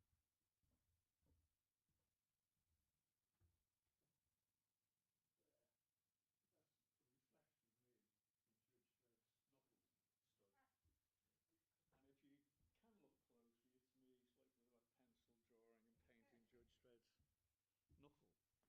And that's the sort of fun you could have, or I do have still. And again, this actually is my #1 favourite page of all time, because I hate John Wagner for writing this page. Because usually when you get a page of, you know, characters, you can throw in shadow, you can put them in silhouette, you can you do lots of dust, you can hide them behind buildings and everything. But the bastard fucking sorry for my language, but he introduced every single character by name. So I actually had to draw every bloody character in this gang. It's called the Guy Gang. And the little guy in the background, he's called Smelly Guy. He smelled so bad they actually stuck him so far away he wasn't really in the gang. And that's the great thing about John Wagner. He's very, very funny as well. That was a great page to do. Not. This is one of the things that changed my career. I mean, I became known in America because of 2000 AD. The great thing about 2000 AD is like a portfolio display. If you did a good job, people noticed around the world, and the Americans started coming over to check out the British creators. And obviously Brian Bolland went out there quite early on for Camelot 3000. And then Dave Gibbons went out, and a couple of other people went out. And then because of Watchmen, that I coloured for Dave, so it's Alan Moore and Dave Gibbons and John Higgins colours. It just changed things completely because I started getting noticed in America. And again, this is the great thing about, working with Dave. We worked very, very closely because we talked about what I was trying to do with the colour, what he wanted me to do with the colour. And we had so much fun doing this because Alan was changing how you approach telling stories. You know, you'd take it from panel to panel to panel, and you could flick over into the next scene in a completely different panel, but you were led into it by the way Alan had written the script and the way Dave depicted the image. And it was just so much fun to work for those guys, and I learned so much. And one of the things I did do, which a lot of people thankfully thought was a good idea, I managed to use red. It was almost abstract. I was using colour to try and create feelings and emotion. And red, as we all know, shouts danger. which also engenders a sense of drama, because you look at red and you think, hang on, I'm feeling fluttery, something's happening, and it visually affects the way you look at the scene and the way you actually feel. And that's just something I was trying to do. This good-looking fella here is called the Joker, and this is the next thing I did for the Americans, which again raised my profile quite well. And I think if you ever come to the BristolCons that aren't SF-based, the Comic Cons, we get the writers and the artists, and Brian Bolland, who was the brilliant artist on this, and again, it's another Alan Moore story. Brian's been to Bristol a number of times, and I would recommend coming to hear him talk about comics and storytelling. And this was a great job for me to do as well. And we did this in a blue tone sort of way, an overlay, so it's actually full colour. Whereas with Watchmen, it was all handseps in the very traditional printing, the way the Americans printed comics since 1939, basically. Nothing had really changed with Watchmen. But when we started doing this, it's called Blue Line, and it's like Brian Bolland's line work on transparent overlay, and then I did the full colouring underneath. This is one of my books. Unfortunately, I haven't got any here with me. I think I've sold them all out, which I'm really pleased about. But this is a creator-owned character or world with James Delano, and it's been reprinted around the world a number of times. And it is pure science fiction fantasy. And it's just so much fun when you get the opportunity to create your own world. And the thing that I enjoyed about comics in those days is the fact that no one could make this world exist. Now they can with CGI. But in those days, no one would have been able to make this world exist. This is one of the characters. I've got this character, if you go and look at the exhibition next door. This character is Wingman Earl, and he's like a scout that travels over this wild landscape. This is another one of my characters, which again is great fun, and I actually created, wrote, and published the first issue. And then subsequently, thankfully, other people have taken it and run with this, and they've published it for me. And one of the best things that ever happened outside of getting married and having children and making money and a living and all the rest of it was the fact that that character appeared with Judge Dredd, which is my #1 favourite character. So my character appeared with my #1 favourite character. And the nice thing about this was the fact that a number of people appreciated what I was trying to do, and there was this still a very talented model maker who created a head, and we had a character who dressed up as Razorjack who came around conventions. And it's really interesting how scared people in the audience got when they saw this. It's actually a very beautiful young girl who wore this head, but obviously you couldn't tell it was a beautiful young girl because she had this horrible head on. But it's so disconcerting. I don't know if you've ever been along to cosplay, when someone dresses up as a character and they've got their face covered. It's a very disconcerting thing. You don't know where to look. You don't know how to react because there's no expression. And that was a really interesting thing to see. It's not just the grimace and this like the rictus grin. It's just those dead eyes. And this is where she appeared with Judge Dredd. And this came out, I think, 2018, and it was just so much fun to do. She's a creature from another world, and she's trying to cross over into our world, and she can transcend time and space. I think she's a Time Lord, actually. Is she a doctor? I wonder. Who? And this is the first page. She sends through warriors into Mega City 1. And the judge is not Dredd, because nothing can kill Dredd, no matter how many people try. But some of her warriors can kill other judges, and they're pretty brutal. The thing that I really like about doing this sort of stuff is I've got a very weird... Believe me, I'm one of the gentlest, kindest people I know. I wouldn't step on an ant. I don't kill bees. I save bees. I don't kill wasps or anything, but I love depicting violence and death and mayhem. And this is Judge Dredd. I was very, very lucky to be asked to give an exhibition in Liverpool, 2017, 2018. They extended it due to popular demand, and they had something like, they usually had a footfall of something like 12,000 people a year, and they had a footfall of 15,000 people because of my exhibition. And that was a definable amount of people.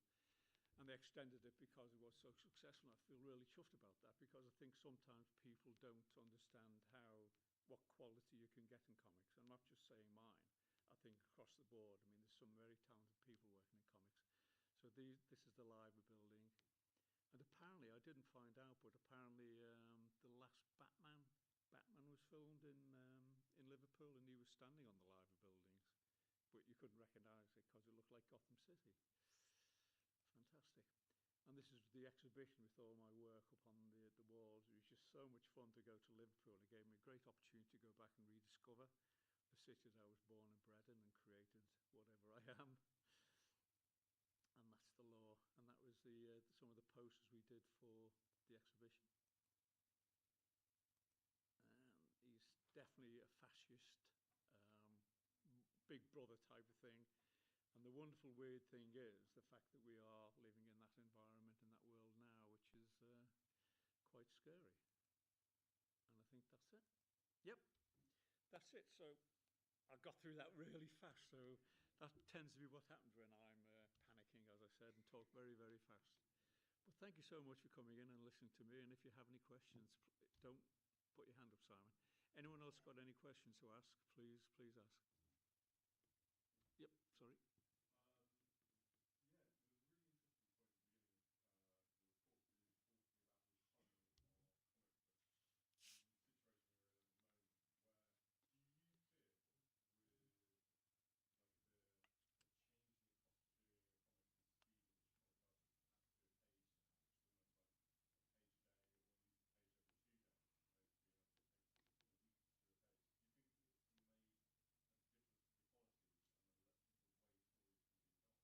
I think it's really fascinating. It's a very good question. I think for me, digital, I mean, there's a negativity about digital, and obviously AI is a completely different thing, a completely different world of digital.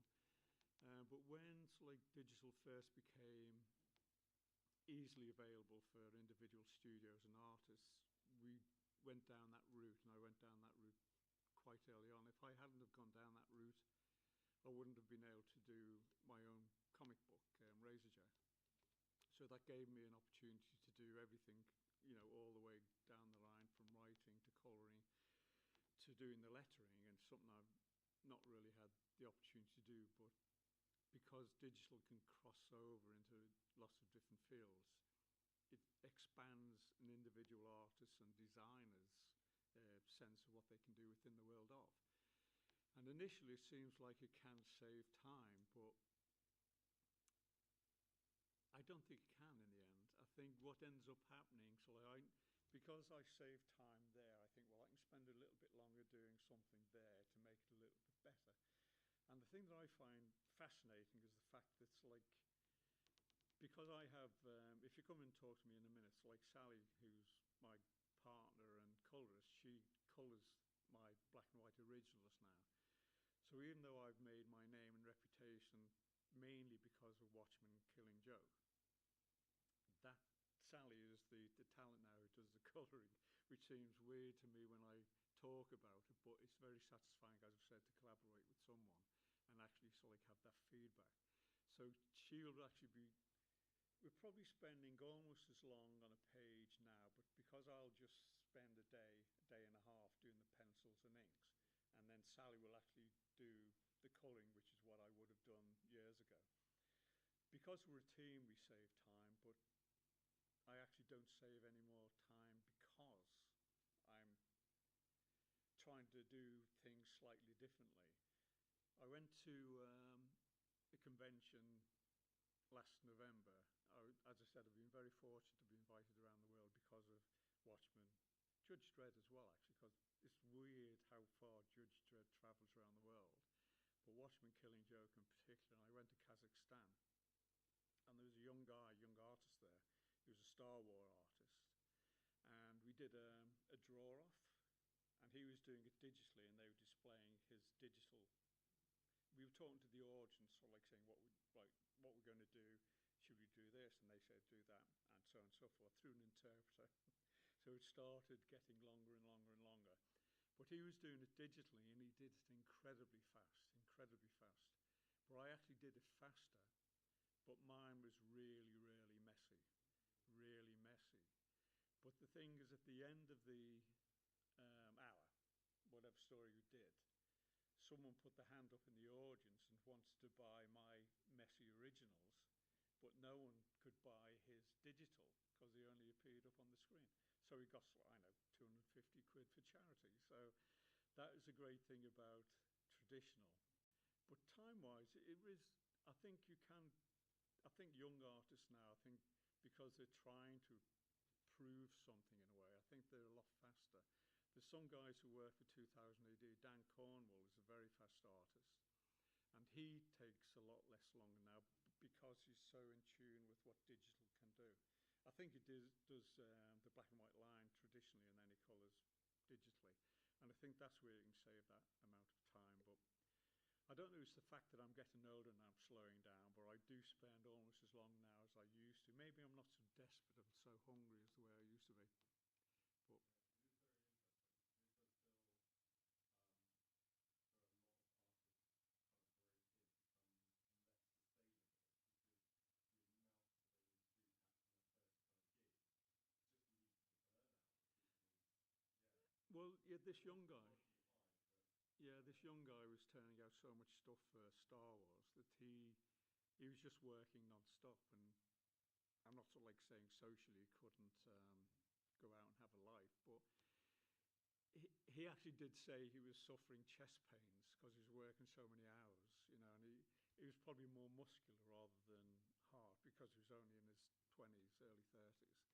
But I've been doing this for 45 years, and I get up and stretch every hour or so, you know, and do things like that.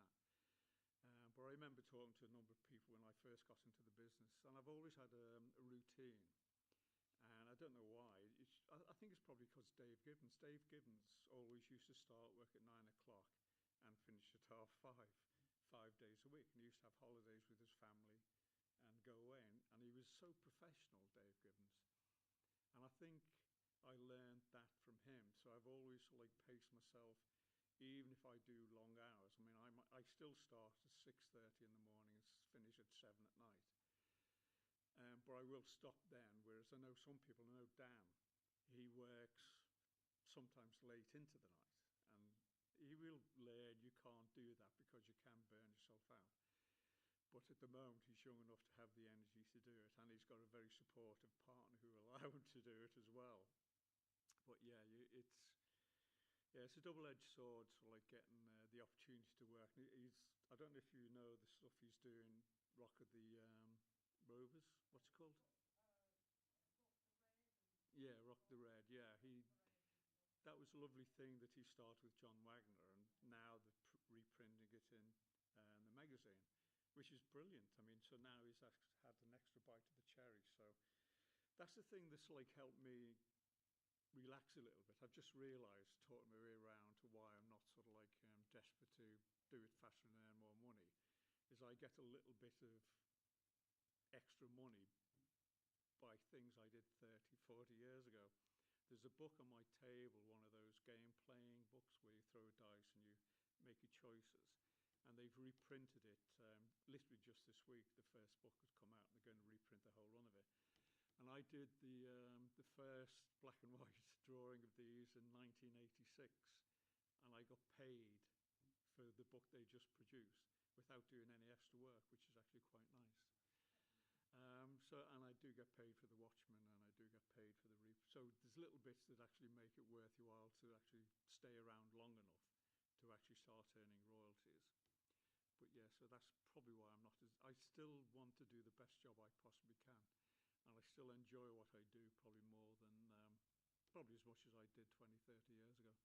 I think there's a period when every artist has that burnout, and I think in the 90s I was like slightly, when I was just starting to produce Razorjack, I wanted to do something for myself, and I think I was just slightly burnt out at that stage. I was doing lots of stuff for the American publishers, and they paid really well. I mean, it really was a very good period, so I could actually afford to take a year out to work on my own project.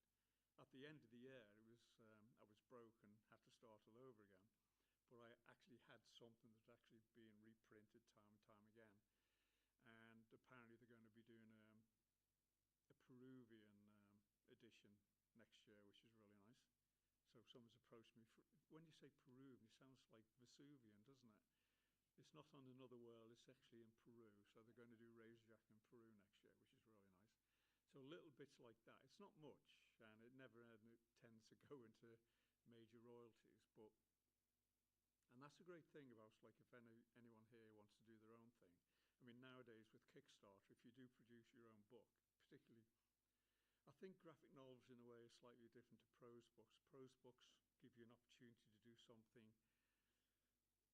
It's not so work intensive, shall we say, and the creativity can be just as sharp. But I think there's a friend of ours called Michael Carroll who writes a lot for 2000 AD. And when he gives, and he's a prose writer, and he does books. He does a really good series of young adult books. And he does this chart of like the income of successful writers. And Michael is a successful writer, but there's mega successful writers, you know, the J.K. Rowlings, and I don't know why she's the first one to spring to mind, but obviously there's lots of other very successful writers. And they sort of like earn 90% of all the money that ever comes into prose writing. And then Michael earns quite well from 1%, and then all the other writers earn a little bit quite well, all the way down to people who are writing very good books, but actually can't make a living doing it. I remember one of the last SF conventions I went to, there was a marine biologist whose full-time job was marine biology, but he wrote science fiction novels as a pastime, as a creative exploitation anyway, his talent. He needs to express himself in a different way than not just analysing sea creatures. And it was a very good book. I bought it and I really enjoyed it, but that wasn't how he made his living, you know. I think Amazon might have changed things. I don't know if any of you guys are writing and producing stuff to sell through Amazon. And as bad as Amazon is, it gives us the opportunity and the platform to actually start producing work that might earn a bit of money in the future. I know some people, I don't know if you've heard of it, but if you write a book and you get a certain amount of, someone, you know, they put on you can read the first 10 pages or something. If you read the first 10 pages, classed as a read, so your reading figures go up. So you get paid royalties from Amazon for actually every book that's read, even if they only read the first 10 pages. I don't know if that's true or not, but that's what a writer told me. So you can become a best-selling author, and then it's self-perpetuating, isn't it, after a certain point, once you start getting noticed. Sally is a very talented artist, as well as also being my colorist, and she sells stuff through Redbubble. And she earns, I don't know, £20 a month selling or Redbubble sells T-shirts for her with their designs on. And they promoted her, you know, for 1 month. And her sales, you know, just skyrocketed. And she actually made really well, very good money for a month, a couple of months, because they promoted it. But that's what these online platforms can do. Anyway, any other questions? I wouldn't, I think you've covered most of it already. It was about striking the balance between creator royalties and working for other companies. But I think you've covered most of it. Oh, I can still talk a lot about it. The great thing, when I first started doing stuff for myself, I actually had a full-time job, but I had to do stuff because I really wanted to do it. And then once you start working for work for hire, like 2000 AD used to be, now they actually do pay royalties. And DC and Marvel, they actually paid quite a good page rate. So you can actually make a living, but you can also do your own stuff to run concurrently with that if you've got the energy. So I would definitely recommend doing creator-owned stuff if it's feasible for you to do it, because it can be very, very time-consuming. But it has a longevity that the day in, day out stuff doesn't have, unless you're actually producing something like Watchmen, and that keeps paying. It's like Christmas, comes around once a year, maybe. It actually comes around 4 times a year, but it's pretty good. Any other questions? Just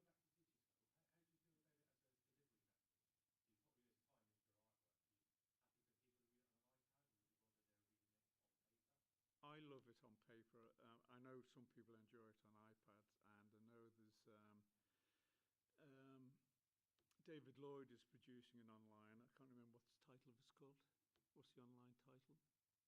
Anyway, there's someone who's specialising in doing online comics, and it seems to be doing quite well. You have to become a member of a club, I think, more or less, and then you get free. Yeah. Yeah, so that some people really appreciate that, and that can transcend travel around the world in a way that, there's no cost at all with travelling around the world. So, but I like holding it in my hands. So, any other questions before we go? Yep. Moving away from strictly like illustration and that storytelling, is there something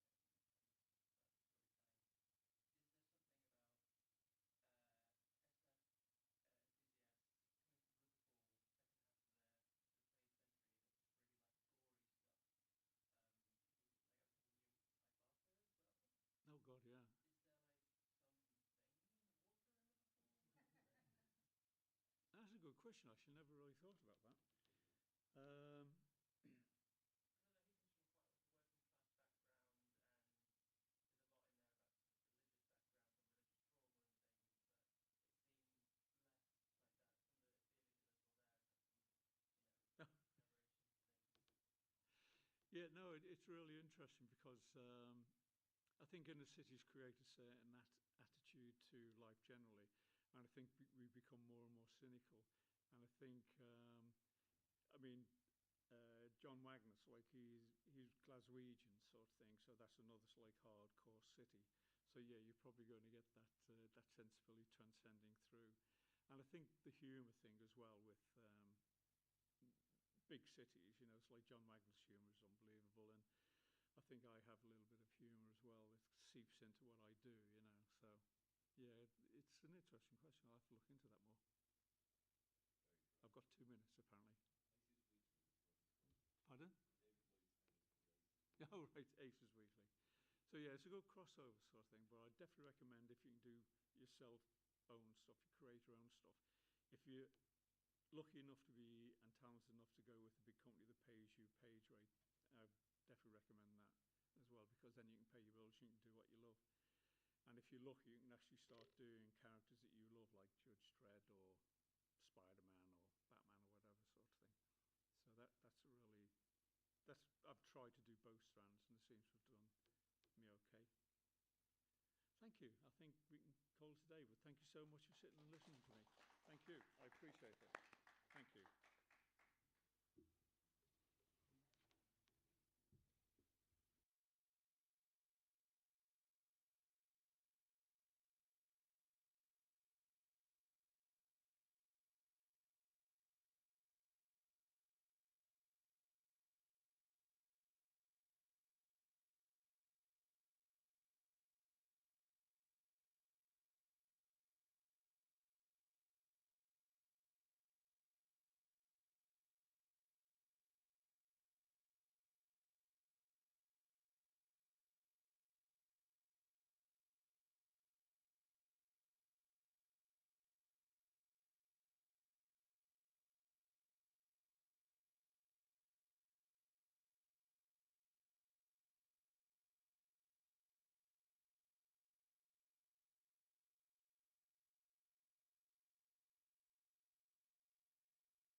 magic.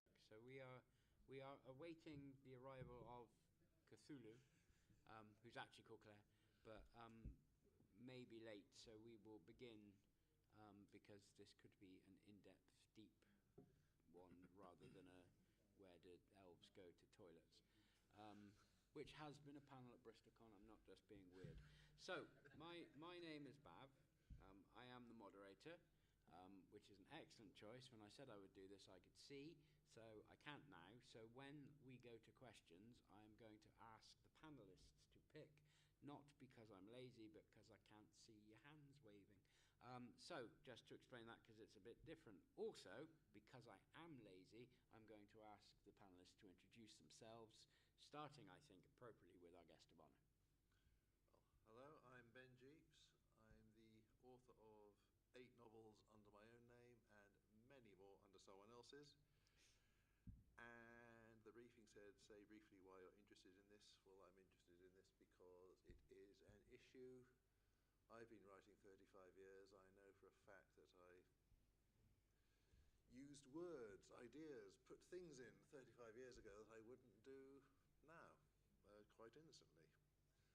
So this is an issue. I've so far managed not to be cancelled. I get worried that people sort of lock themselves into like these Robespierre cycles of ever-increasing purity until eventually everyone loses their head because absolutely no one can keep up. So it's just something that you need to find a way to bypass this process. I'm A.M. Blauschild. I am also Crow Caller on YouTube. I'm a book reviewer as well as a young adult author. So this is a subject that I find very interesting for, so many different reasons. For one thing, in my work as a book reviewer, it's always this thing where I have a very big love for like pulp sci-fi and things like that. And there's a sort of very interesting thing about looking at that and also looking at like modern YA, which is both what more I write and also a lot of what I do in my book reviewing work, and trying to think about the ways that a lot of like social culture has changed and the ways that we look at certain things, what is okay, what is not okay, and how that has kind of evolved through time. And a lot of like the idea of like nuance and when are we giving, we should always be giving more, but also sometimes there is a certain maybe line. I don't know. We'll discuss it. Hi, I'm David Green.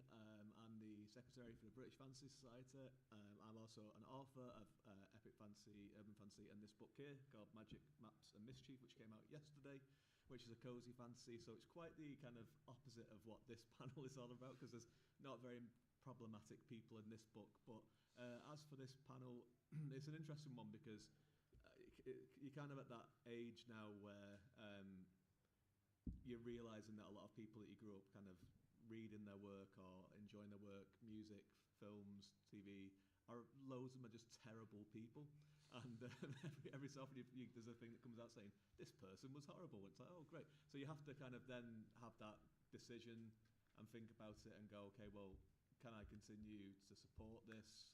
I'm a parent, so it's like, do I encourage my child to kind of look at these things that I enjoyed, knowing that I know about the creators and stuff like that. So it's a very and it's something that's like Ben mentioned, it's something that's becoming more and more prevalent over time, and it's definitely something that's very, very interesting to think about, and yeah, looking forward to talking about it.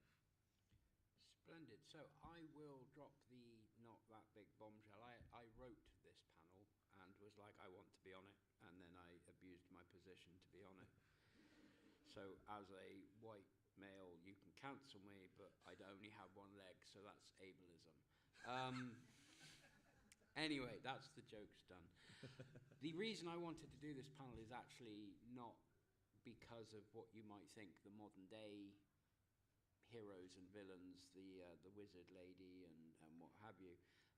It's because I read a piece about an artist called Eric Gill, who is by far the most abhorrent man I've ever really read about. But we don't want to take the statue he did of the nice young boy because isn't it pretty? And this is a debate being held by very high-level people. And there is also the thing I've never understood, where some of the nicest people I know are really big Cthulhu and H.P. Lovecraft fans, and and I would push him off a cliff. So I am very interested in the existence of cancel culture and the fact that it's always existed, but it's always not existed, and I would love for our panelists to delve in. So I will start with asking the obvious question, I suppose. Do you all know who Eric Gill is? Yes. I do not, so I am out of this. So I will very briefly give you a thing. Eric Gill is the artist of Jimmy Savile. That's as far as I'm going to go, but he's also a highly praised artist and revered. And I think there's a point where we need to levy that pure, because, opinions are one thing, but illegal things are terrible. So I wonder, now I've explained that, how the panel feel about if we start at that level of malevolence and still praising their work. Can we separate those artists? I think he also designed the Gill Sands font. Yes, which I have stopped using, but if you go back far enough, I used in this program book. Okay. So yes, it's really somebody that when I learnt about them was like, whoa, and yeah. It's interesting because I don't have the context of who this is. I'm not actually familiar. So hearing about this kind of thing is one of those things where I've definitely heard about a lot of various artists, writers, etc., which have gone through the same sort of pattern of like something has come out and now there's a lot of controversy and people are trying to decide where they sit on this sort of thing. What should we do about this in hindsight? And so sitting without any context of who this person is that you're speaking of, it's definitely, one of the main things I've been thinking about is, first of all, are they still alive? No. And then the second part is, then what does supporting them or being a fan of them mean in the context? Because when you're supporting somebody who is still alive but very problematic as it is, that is a very different thing, I feel, than being a fan of somebody whose works were problematic in death. But even then, there's the further questions. And I don't know if it's necessarily always beneficial to break it down by monetarily, my money is going to this sort of thing and that. But I do think that there is a very tangible difference between supporting somebody who is still alive and is definitely getting money from the things and you're still buying them versus something where it's a lot more removed on that and it becomes a lot more than, I think that's where a lot of the disconnect between supporting or being a fan of somebody who is dead but we recognize now or we just learned now, especially when we just learned it's more pressing, that they had these very bad things going on. It changes your relationship to them, but it also has this ambiguous nature of what does being a fan of them mean, especially now, where what are you doing when you are being a fan of them in this state, What is it saying? I don't know if that was helpful. Sorry, I was going to say anyone, but there's two of you. Either of you like to add opinion or weigh in, as it were? I suddenly remembered Roman Polanski, and who,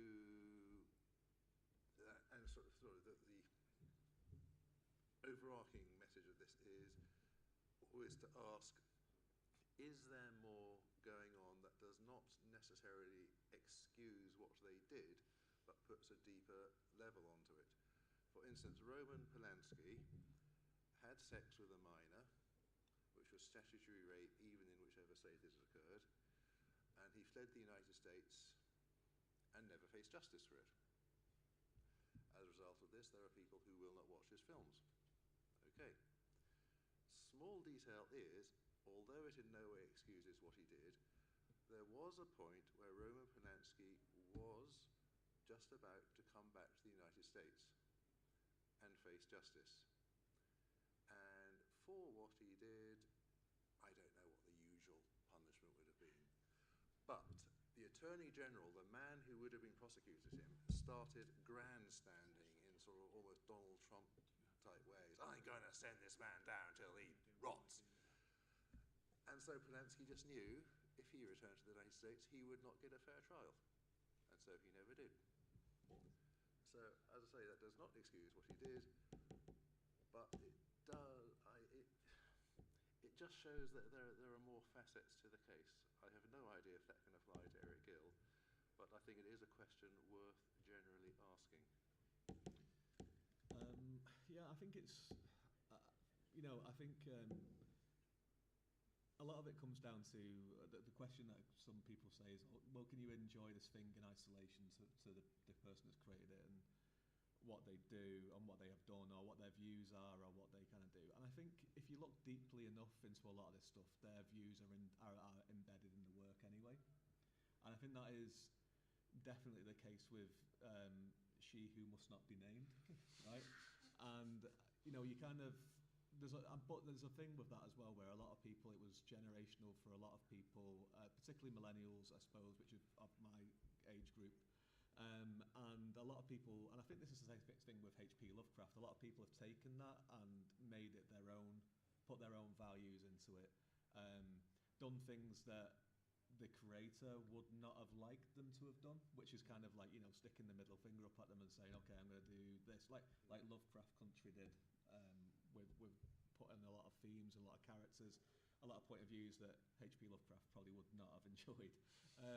So there is that kind of aspect to it as well. But when you kind of, speaking of Harry Potter, when you go back and kind of think about it and you look at some of the messaging, some of the names that are used in there, for racial stereotyping, the amount of stuff that happens in toilets with people and stuff and all this kind of stuff in there, and it's like it's always been a part of it, right? Her views have always been there. The goblins are obsessed with money and they look in a certain way, right?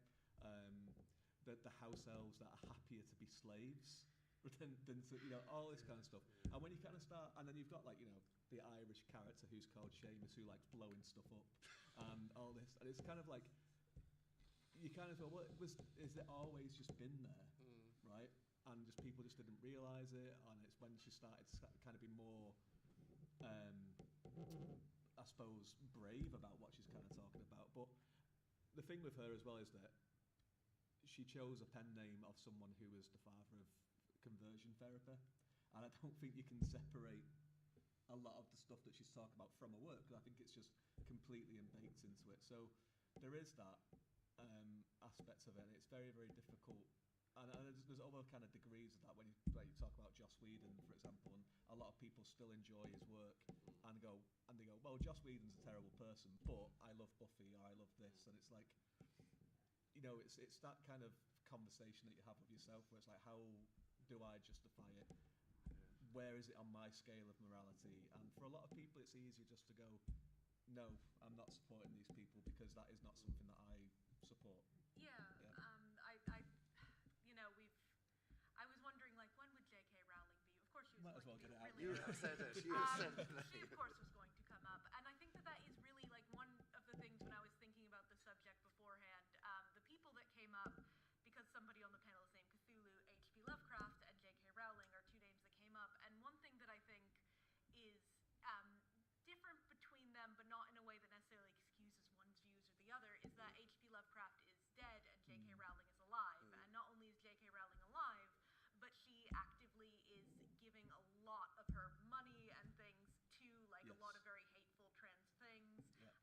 She is very vocal. She is very present. She is very, like, again, influential on, like, a weird government scale. And I do think that is this extra difference of, like, why it's very difficult for a lot of people. Because as you say, like, Harry Potter was this very monumentous cultural thing. When I was growing up, we used to have, like, ridiculous, we would have Harry Potter movie watch marathons. We would spend, like, a weekend watching every single movie, and we did that yearly. Like, we were huge fans.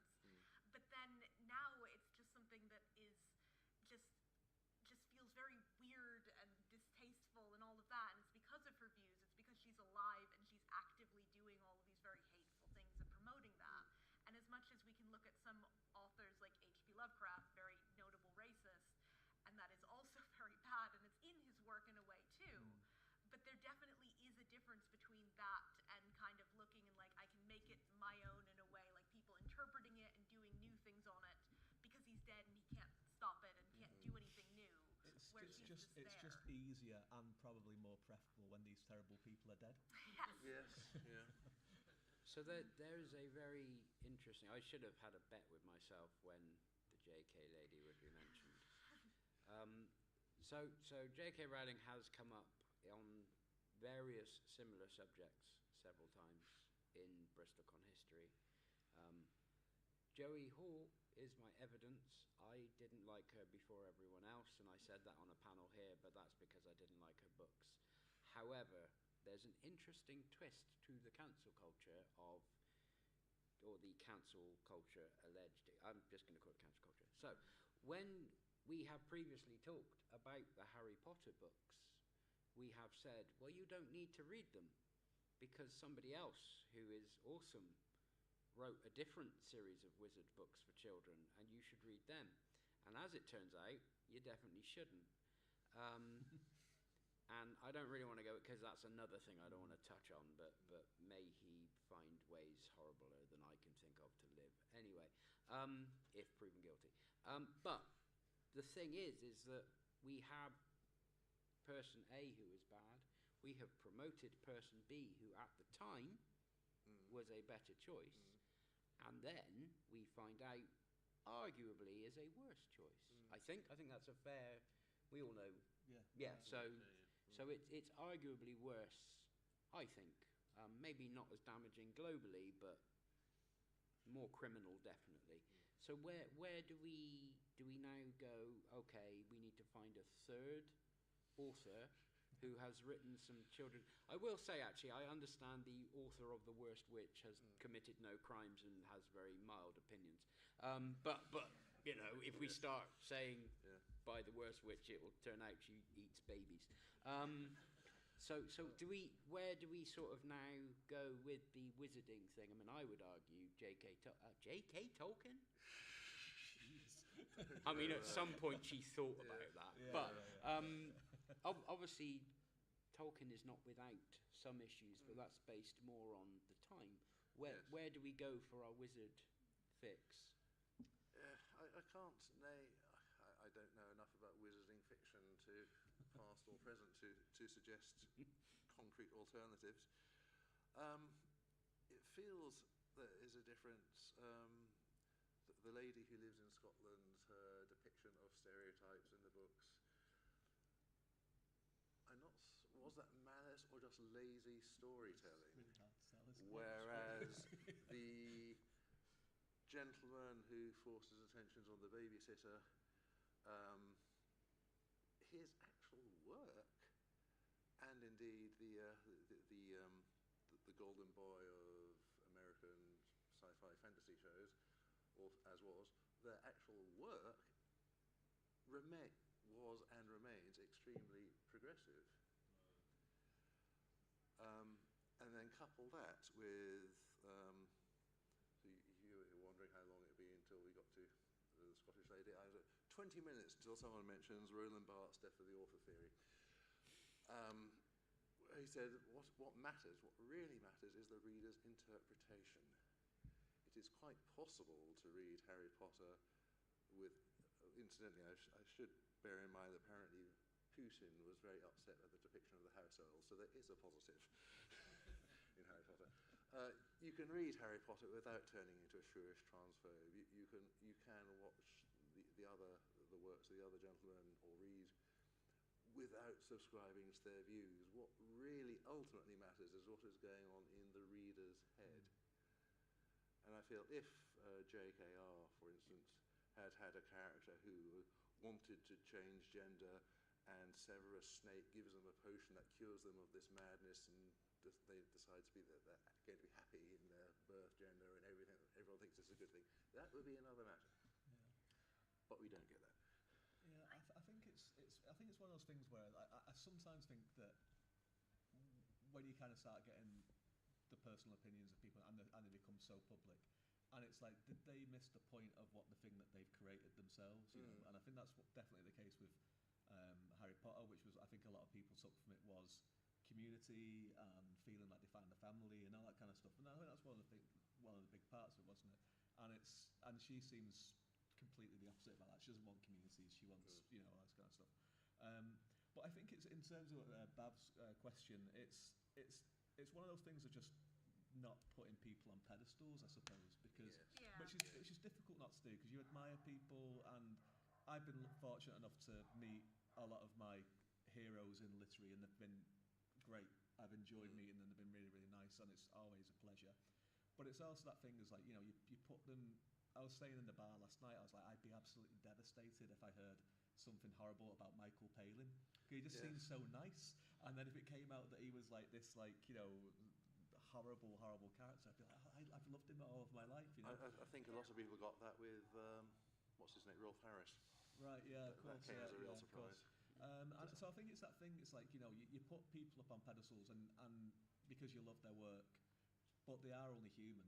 And humans are capable of great stuff, great kindness, great empathy, but they're also capable of terrible things as well. And sometimes the same people.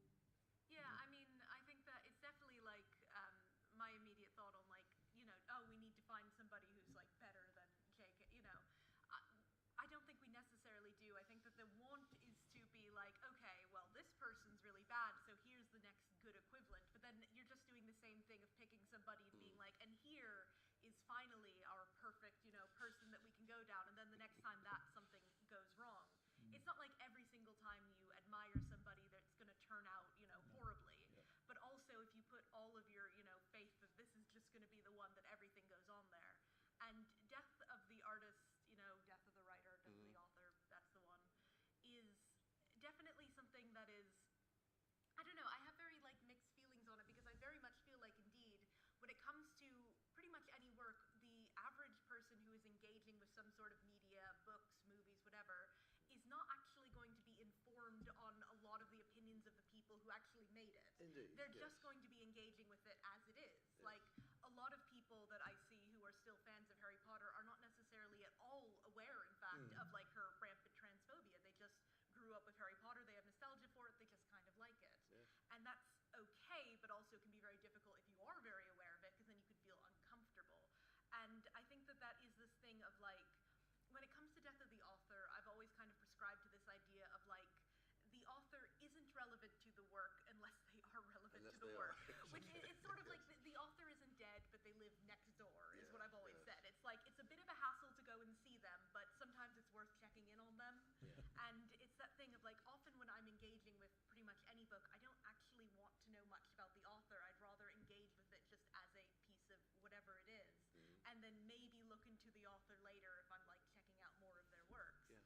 But you know, that isn't necessarily the case. If somebody is overwhelmingly causing, like, especially with JKR as our example, active harm to things like that, you can't put the responsibility on the person who's just reading it blindly and has no idea. They don't know to look it up. But this isn't something of an easy solution, of course. And I think that's like kind of like the way that I would generally approach this. I mean, obviously I have like a bit of a platform, so I can put out my opinions and views and stuff, but they're my opinions and views and they're my morals, right? And so I would make a choice of not buying any more Harry Potter stuff or not watching the movies anymore and this kind of stuff. But then if my next door neighbour decided to do it, I'm not going to go and say, you shouldn't do this, right? I will tell them my views on it and I can influence my sphere of my family, and so I can tell my child, like, you know, well, these are these things, you're interested in watching them, this is, you know, maybe something to know about it, it's your choice, right? It's and I think it's where you get, I think you touched on it earlier, Ben, where it is that thing where, you know, not everyone's morals are the same as yours, right? And you know what's right in your heart, and you know what's right in yours, and I know what's right in mine, for me, okay? And it's my choice to do that and to engage in things, and I'm not, but at the end of that, there is also a line where if it becomes harmful, and people are doing harmful actions, then, you know, then it becomes a different kind of thing. But if it is just a case of, like you were saying, they're just watching it in a bubble and they don't know about all this sort of stuff that's going on with the author, then it's like, you know, is it right for me to go in there and say, you know what, actually? Right? It's really difficult, because I really would say that in some scenarios it can be good to say, but it's also very hard to walk in with an opinion like that. If somebody is talking earnestly about something and be like, well, just did you know about it? Like, I have difficulty reading these works now because of the author XYZ, but then you are walking into a conversation like a real buzzkill if somebody's like, oh, I really like this thing, and then you have to be like, someone was telling me once about how much they love the Belgariad stuff by David Eddings, and they were talking about it and they were saying it helped me through COVID, it helped me, I was reading them, they were like both my parents, they lost both their parents in quick succession, and they went back to the Eddings and all this kind of stuff, and I was like, I wonder if they know about David and Lee edits. It's like, I don't want to be the person. I don't. Oh, jeez. Oh, well. Okay, this is I will Google afterwards. Yeah, it's pretty horrible. The thing is that they did these horrible things and went to jail and then got their publishing deal. So it was something. But anyway, and it's like kind of thing. It's like, you know, it means so much to them, and you kind of like, well, I don't want to be the person that goes. Well, you know, even now, because you don't know, I don't want to say it now. I should probably do the moderator thing of saying we haven't given a trigger warning, so let's try and dance lightly without causing. You can all Google the stuff. Yeah, if you wish. If you wish, yeah, it's not. It's shockingly not hard to find, which is Yeah, I think again, it's a difficult thing to. Basically, it is this very difficult thing because, again, I'm stuck on the JKR because she's one of the most relevant things, especially in the UK right now and very presently, where it is that sort of thing of walking into a conversation and trying to be like, I know this is important to you, but then all you do, especially when you walk in like that, is you are immediately setting up the other person to feel defensive or protective about what they, you know, this is something that's very valuable and important. Like I say, I grew up with Harry Potter. I was very attached to it, and it felt just so weird and upsetting to just sort of hear about all of these things increasingly. And that is the initial reaction to pretty much anyone. If you just walk in a conversation and say, by the way, the person you're talking about whose works mean so much to you, ooh, they've done some things.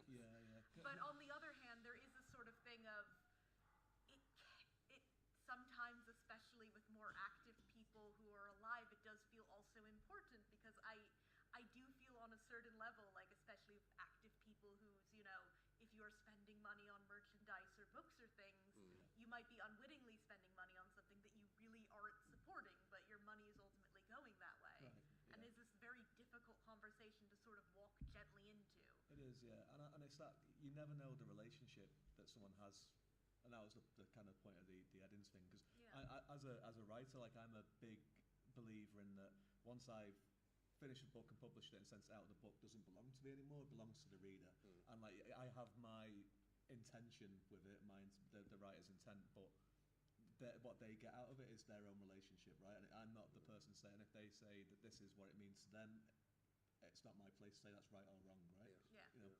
So you can never, and you can't really ever underestimate that. You can't, when someone gets something at a certain point in their lives, or you know, it means something, it reminds them of someone in their family, or you know, someone that they've lost or something. That happens with all art that is made. So when you have this conversation with people, it is kind of taking that away from them a little bit, and it's like, is that the right thing to do? And it's hard because you don't want to invalidate somebody's experience. Like if somebody has something that they get out of it, and it's something where it's like later it turns out, or actually they didn't know, but it turns out the creator of that was really troubling.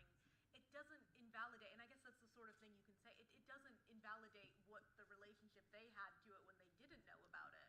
But it is something that can really change your relationship in hindsight, and suddenly something that was very meaningful or, you know, sheltering to you can be like, now I feel weird about it. It was important in the past, but now suddenly trying to return to that place of like, this had this great meaning, it suddenly becomes just, even if it isn't immediately ruined, you just have that like kind of thing in the back of your mind of like, ugh. So I want to say as well, I should explain to the panellists, I was going to email you and then realised you would have too long to think about the questions. So I apologise, but I've done it for the benefit of the audience. So this is where I drop he switched it around. So, what if the moral objection is one that maybe we might not see but other people do? So, for instance, picking, I don't think they're a problematic issue, but George Lucas is very upset that after getting all that money, they changed the radar on the top of the Millennium Falcon. And more worryingly, a large number of Star Wars fans, and they are Star Wars fans, I go online all the time and say you're not, but they are fans, are very angry that apparently it turns out there are women and black people in that universe, and they're not just princesses and that one Lando guy.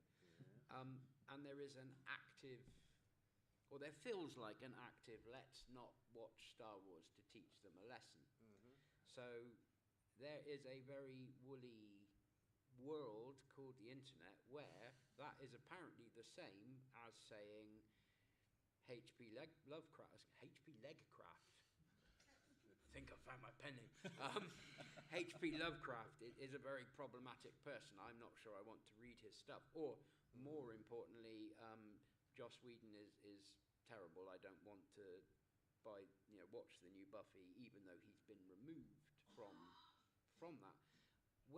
How do we justify that's different? And can we, or do we have to sort of shrug it off and go, yeah, you liked that it was a boys' club and the change is different, so you've got your opinion, you can not watch it, but I'm not going to watch this. Where do we land with that sort of... That sounds more like we're talking about fans with problematic views than art with problematic Well, views. so it's very difficult to find the opposite. So we'd need to find a really nice author who writes problematic fiction, and most of the ones who write problematic fiction are themselves problematic. So I had to go for the weirdest switch, and that's the best I could do. And I apologise. I know it's rubbish, but I'm struggling to actually give you an example that isn't just silly. So pretend it was a good example. Okay. I mean, I can, if you want to kind of still think about it. I think it's just one of those things. Star Wars is fascinating because there is, as you say, there is a real resistance to change within a section of the family. Not all of them, but there's a very, very vocal. I hope it's a minority, but they are extremely vocal. And I was really annoyed when The Acolyte was cancelled. I was really annoyed at the abuse that the cast was getting, because it was there was very, very few white people in it. It was mainly people of colour. It was a cast of people of colour, different sexualities, and the abuse they got was horrendous. Right, and hopefully it is a minority that are reacting like this, but companies are so risk averse and they don't want any kind of controversy about this, so they're kind of bowing down to these minorities, and that is a real problem because, and you see it in publishing, you get these editors that are saying we want own voice stories, right? And like by own voice they mean people from underrepresented minorities and queer people, neurodivergent people, people of colour, and all this kind of stuff. But then it's going to a certain point where at the top of it are very risk averse middle class white people that are like, no, I think this is too much of a risk, right? We can't do this. And this is really kind of crippling the creativity and the kind of stories that are being told. And Star Wars is the ultimate case of that. You look at something like Acolyte and cancelled because of the review bombing, all this kind of stuff that's happening. And it's dangerous. It's a really dangerous situation that we're kind of getting into because it's pandering to those people. And I genuinely think that those kind of people, the people that kind of use stuff like AI, like ChatGPT and stuff, they're not the kind of people that reward creativity anyway. They're not the people that are going in and buying things. They're down, the pirate and stuff. They're using AI. They're using this, and so you're getting this kind of shrinking of all of the markets, the book markets, film markets. You look at the box office at the minute, and it's tanking all the time, aren't they? So I think it's really problematic. I think you should reward creativity. You should reward other voices, and I think the way that you're going to get more creativity is by opening it up and letting other voices have a chance. But that's not going to happen if people keep caving to racists online. Yeah, I suppose the answer to that is do your best to keep art out of the clutches of the big corporations. Rather difficult, isn't it? Rather difficult, yeah. Well, less so with books, thankfully. Yeah. But I do remember that the first time seeing the first time I saw the first trailer for whichever episode it was, 7, is it? the newest trilogy. Yes, the first of the newest. The very first scene of that is a black face suddenly comes into view. And I do remember this slight frisson going around the cinema, followed a quarter of a second later by thinking, why the hell not? well, quite apart from the fact we've already had Lando in the first trilogy, and Darth Vader is voiced by a black man, getting a black guy into Star Wars, it did not contradict anything at all. There are occasions, mostly in media SF, where you can see something has been chiseled in very badly by people trying to suddenly make this hip and everything, and actually contradicting what's gone before, and that has not worked well. My one exception to that would be the episode of Doctor Who where Capaldi's Doctor meets the first Doctor. Capaldi's Doctor, of course, having a black female assistant who is, well, basically that show has become a watchword for progressive values, which it wasn't back in Hartnell's day. And Capaldi's Doctor is running around in circles trying not to offend his black female assistant, or not to let his first incarnation offend her, because he just assumes she's going to make the tea or whatever. That was done with humour, which is a good way of doing things. But otherwise, yeah, I'm inclined to say the fans don't like the blacks, well, screw the fans. But then I can say that because I don't have millions of dollars riding on it. Yeah, I mean, I think that if the question is sort of an idea of, well, we're all sitting here, talking about like, oh, problematic authors and the creators is sort of the subject of this, and separating the art from the artist.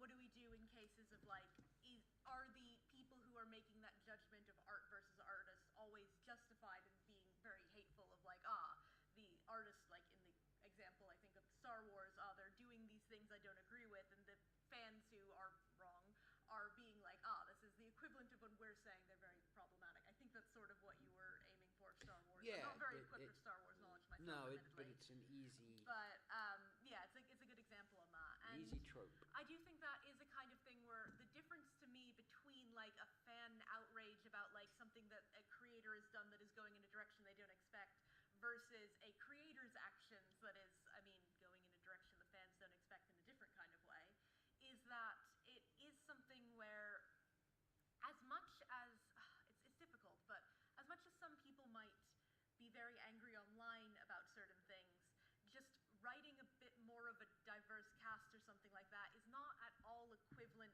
to a author doing very troubling things, in their personal life.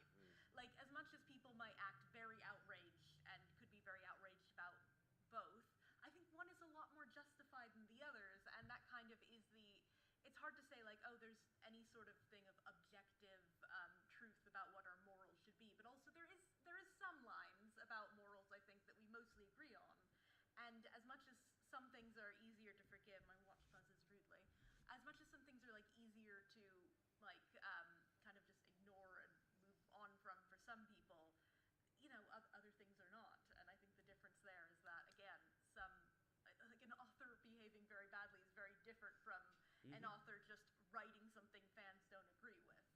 Like, as much as some fans might be very outraged about one of those and not the other, I think it's sort of just it's so hard to say like collective truth or anything like that, because that isn't really a thing, but also, like a reasonable truth that one of those is much worse than the other, and that is how it should be ultimately treated.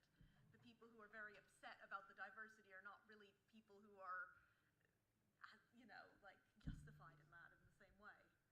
I don't know, but that's what I think. I think it's been turned, diversity has been turned into a battleground by certain politicians, so hasn't it? And when you kind of think of, I was rewatching Battlestar Galactica remake recently, and so that came out in 2003, and there was added diversity to that compared to what it was before. And I don't think there was that sort of an outcry, and it's really beloved now, isn't it? If that was done now, I think it would be a completely different conversation, because it has been turned into, it's been weaponized by certain politicians who I don't need to mention, because I think we all know who they are, that have been doing this, and it's become this conversation piece where people are projecting different insecurities and hatreds onto it, where it is essentially, it is just that the world isn't completely white and heterosexual. That is actually a very, very small percentage that makes up the world. Yes. There are other voices, there are other backgrounds, and why should they not be able to tell these stories, right? And that is essentially what it comes down to. But it's been turned into this horrible thing that, you know, sometimes you despair in it and you say, well, where's it going to end, you know? How are we going to get back to you look at stuff like in the mid-2000s, the early 2010s, seems a much more progressive time than what we are in now, just in general, you know? So it's kind of scary to think of sometimes, yeah. Randomly, and I've just realised it is randomly, I was discussing with Jane Fenn how the 90s were much more progressive, and then we got halfway through and went, but actually they were also much worse. and it's a weird twist, like it felt better, but now I think about it, there was way more inequality. It's very weird. It's not a linear process. It's something that everyone wants to look at as just a very straight, like, and it was bad and then it was good, but it's just not the kind of linear process. And it's something where a lot of different factors are in play at anything. My favorite thing to just talk about and remind is that everything has nuance. Everything has so much nuance. Everything has context. Everything has just so much context, and it becomes very difficult to just say it was worse, it was better. We were bad and then we were good. There's some incredible examples of like representation and things that are from much like older media, and a lot of those older examples might not even use like current modern day stuff, but a lot of the things behind it, the sentiments, the author's work, and all that is still an exceptional like example of representation of the time, and that is that kind of just context and nuance. Yeah, exactly. I was interviewing a really great author recently called James Bennett, who some of you may know in the room, and he is not problematic. Also, it's very, very nice.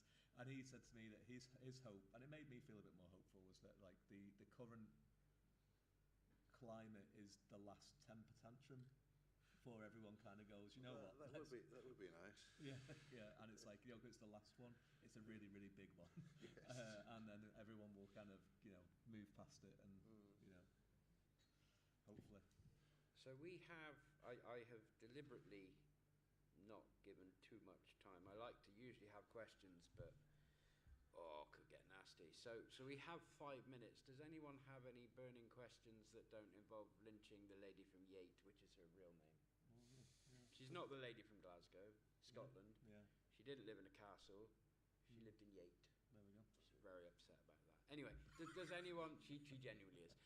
Anyone have any questions about maybe not what did this author do, but you know, sort of. We have a question over there. Oh, I forgot. Yes. Yeah, brilliant. You guys. Yeah, no, I did, and then I forgot. I felt no, because I was going. That's a really good. Should have thought about this, and I did. So whoever you said. Yes, it's a pleasure. How do you feel about a growing trend, particularly bigger publishers, about re-editing works to remove problematic content with or without acknowledgement? Because they're starting to do it, like Roald Dahl, for instance. They've removed a lot of stuff with no acknowledgement they've done so. I would like to add a caveat to that. I think it's a really good question. However, they did not do that to Roald Dahl. I have it on relatively good information. That was one of the most amazing ways to sell more Roald Dahl books. Okay. They sold loads of the original ones because they didn't stop making them. The question does. In principle, I would just like to add, aspiring authors, it reinvigorated dipping sales. It's really tricky. It's really tricky. Like my son was reading the Twits recently, and he was like, "They're all so mean," you know. And I think it's like I do. While we're in Bristol, I was a big supporter of them pulling down all the statues and all that kind of stuff. It was great to do that.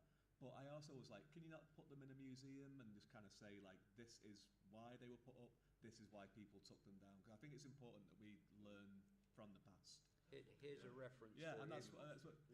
Because some places were throwing them in the sea, weren't they? So here's a reference for you from a Bristol person. It's just the one statue, actually. No. But I think that's good, and I think we should. And so with the re-editing of works, I don't mind it, but I also would like it to be like, well, this is why it's been done, and this is what it. Which again, suppose like defeats the purpose if they're going to do it all together. So it's a tricky one because I feel like if you don't learn from the past, it's dangerous. So do it sensitively. For instance, I mean, okay, let's say the N word. I remember China Mieville saying, why should that word not disappear from the language? Because it is only ever used to cause hurt and offence and put people down. And I think that is fair enough. But on the other hand, you should not do that with, say, The Adventures of Huckleberry Finn, which is one of the foundational stories detailing in minute detail the flaws and the evils of the Deep South. Well, there is a character who is called N-Word Jim, and you just have to live with that. But on the other hand, Agatha Christie used that word in the title of one of her books, and the book hasn't suffered at all from the fact that it's been renamed and then there were none. So it can be done sensitively with discretion, and I would certainly say, yeah, maybe a little note at the back of the book, just to say, we have made the following changes. This chap had a question, and then there's Nick behind him. But So we have 2 minutes. So definitely do the one, but we might not fit in the second. Yeah, I wonder what you thought. You've discussed people that think this author's abhorrent. I can still consume their content. Do you think there's a difference with people that think this author's abhorrent and I can profit from their book? For instance, new Harry Potter series coming out. There are a number of actors that have opted to be in it. Yeah, I'm not saying it's right or wrong, but I wonder what you thought about this. I mean, the thing is that I do feel like, first of all, especially in that one example there, it's not like this new Harry Potter series is entirely removed from J.K. Rowling. Like, as much as she might not be involved directly in the show running, she owns the IP to it. Like, I believe that money is still ultimately ending up with her.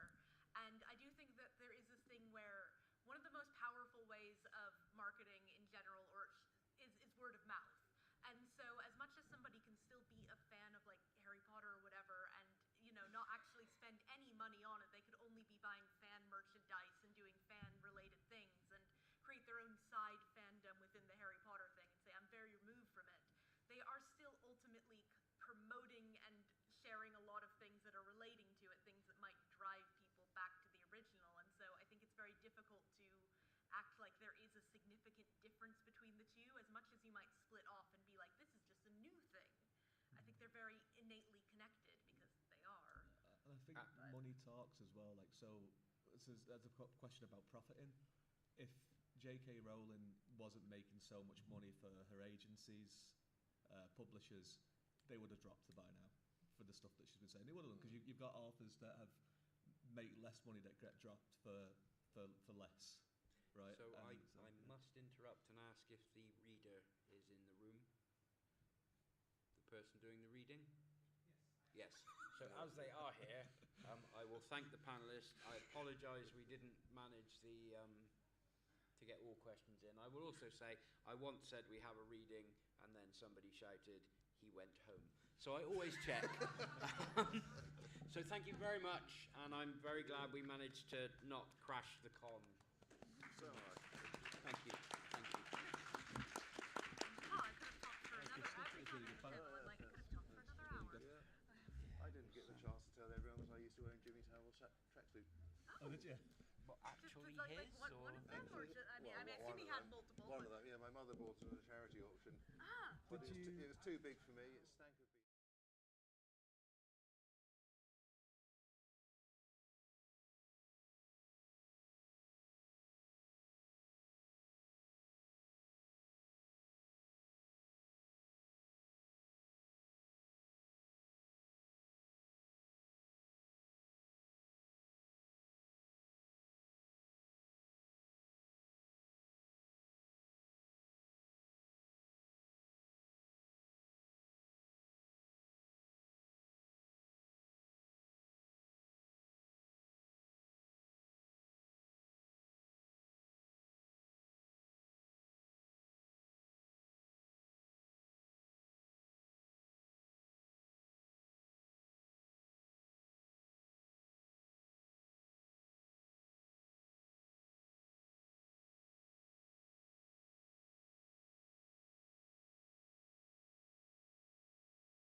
too close.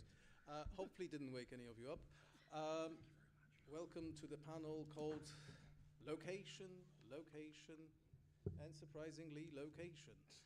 I have an excellent crew with me on the panel today, and we're going to be discussing destinations in fantasy and science fiction, why they're great, why we would want to be there or visit them, or why we would not, and why we would want to.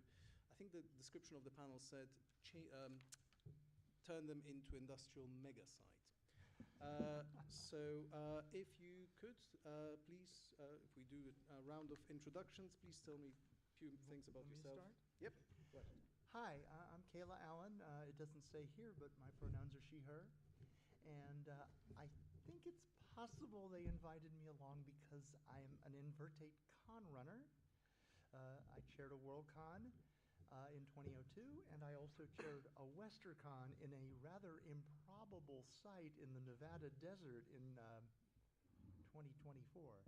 So I know a little bit. I also know that science fiction convention runners have a little exercise we run where we say, here's an interesting site with a fatal flaw in it. Show us how you'd try and do it. You know?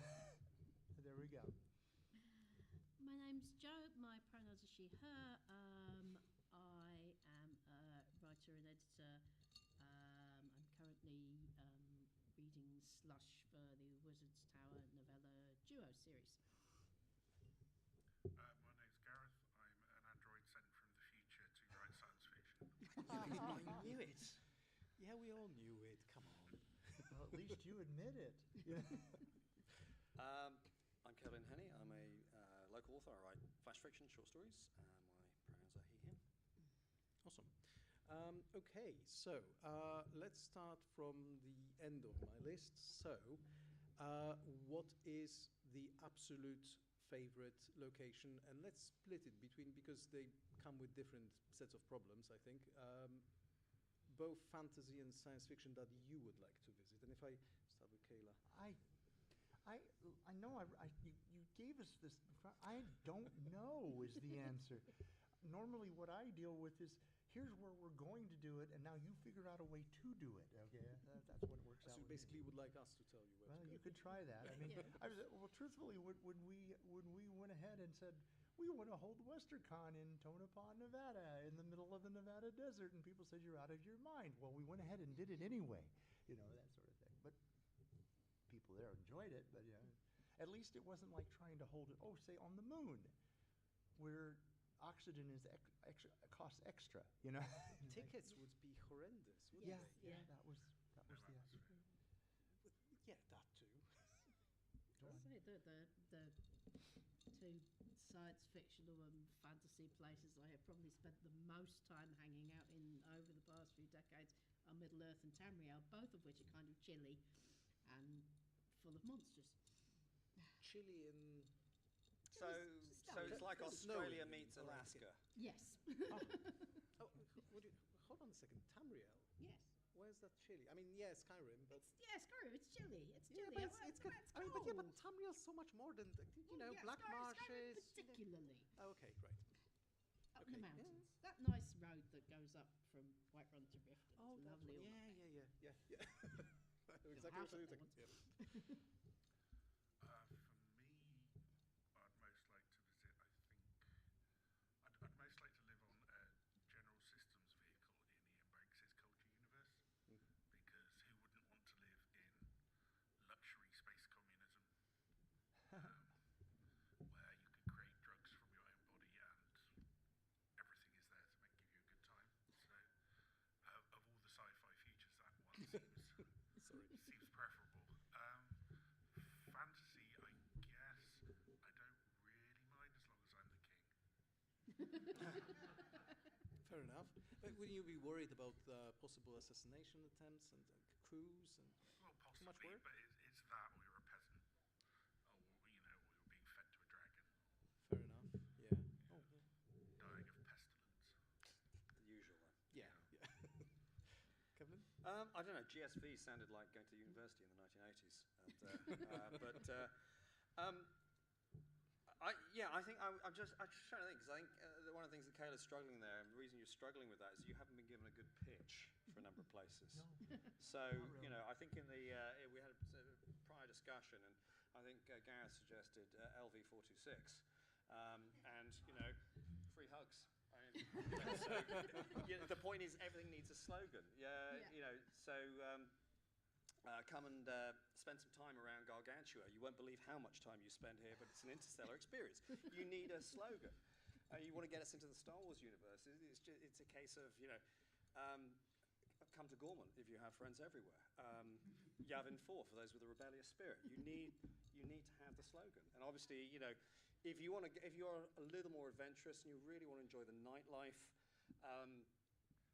we have Hives of Scum and Villainy available along with good jazz in Mos Eisley. That's the things. You need to be drawn into it like that. Also, you get sunburned twice as quickly. Oh, yeah, you see, this is it.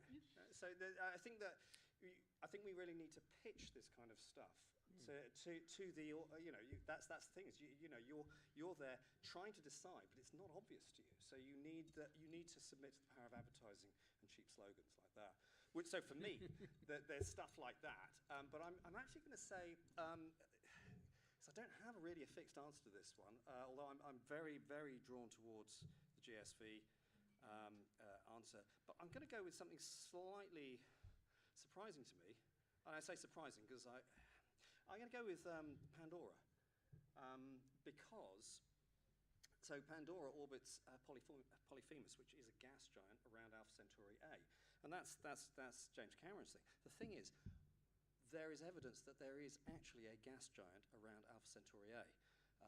Observations last year confirm observations in 2019. There is a high possibility this may be a kind of a real thing. The ammonia, ignore that in the atmosphere.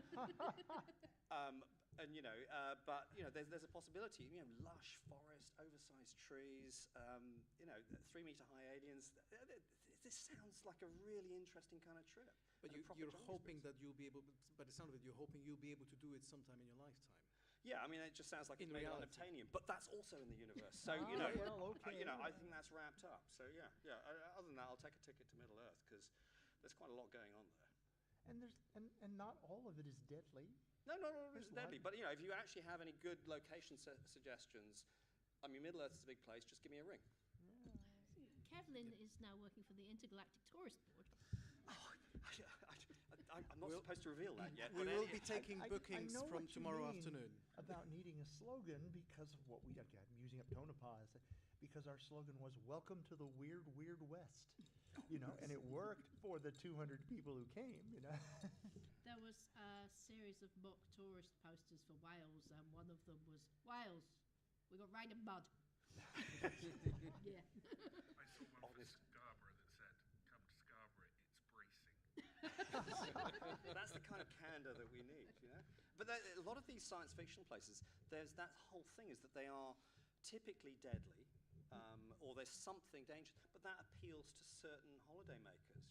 This is, that's the idea. Those adventure tourism. Exactly. Yeah. Yes, akin to visiting Chernobyl, for example. I visited Chernobyl actually 6 years ago, and it's kind of wild. With Pripyat in particular, it's kind of cool. What was the slogan that brought you? No, that's Olron. Come to Chernobyl. So, yeah. Oh yeah, Olron. It'll give you a glow. Yeah, walk away with a warm glow. I mean, this is It's a blast. I think it would be more Hiroshima, wouldn't it? Actually, great wildlife refuge.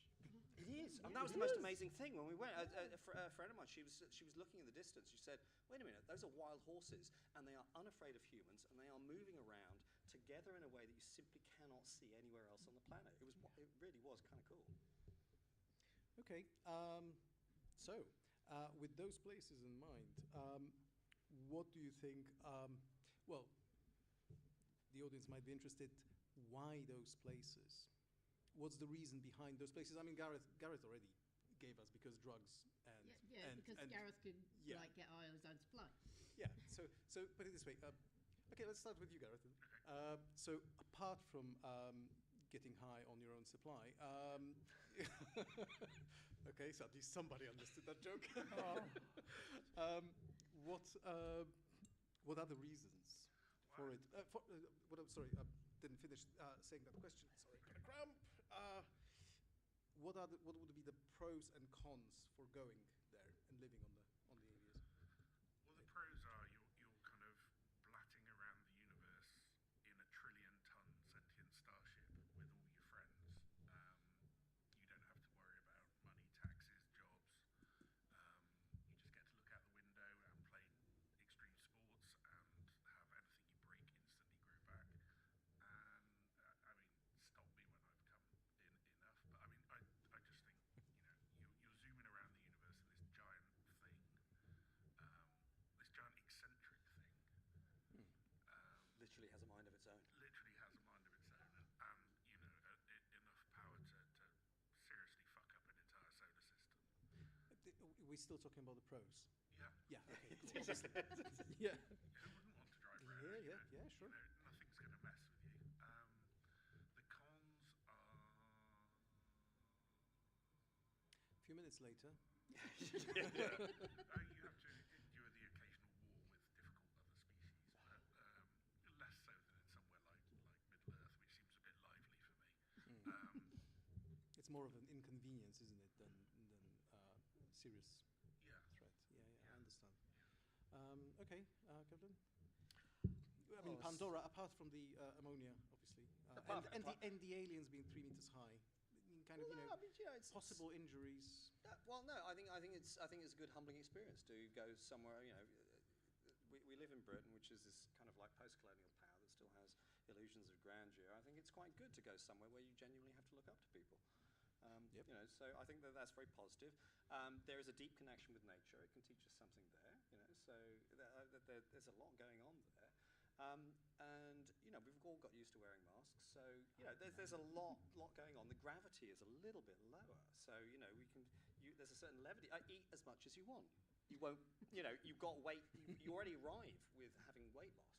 Okay. Yeah. So you've got space to make. There's a lot of things I'd say there's a lot of things going for it. When it comes to Middle Earth, I think you have to look at it from a slightly different perspective. A little more dangerous, but it's fantastic, literally. And there's a lot of differences around.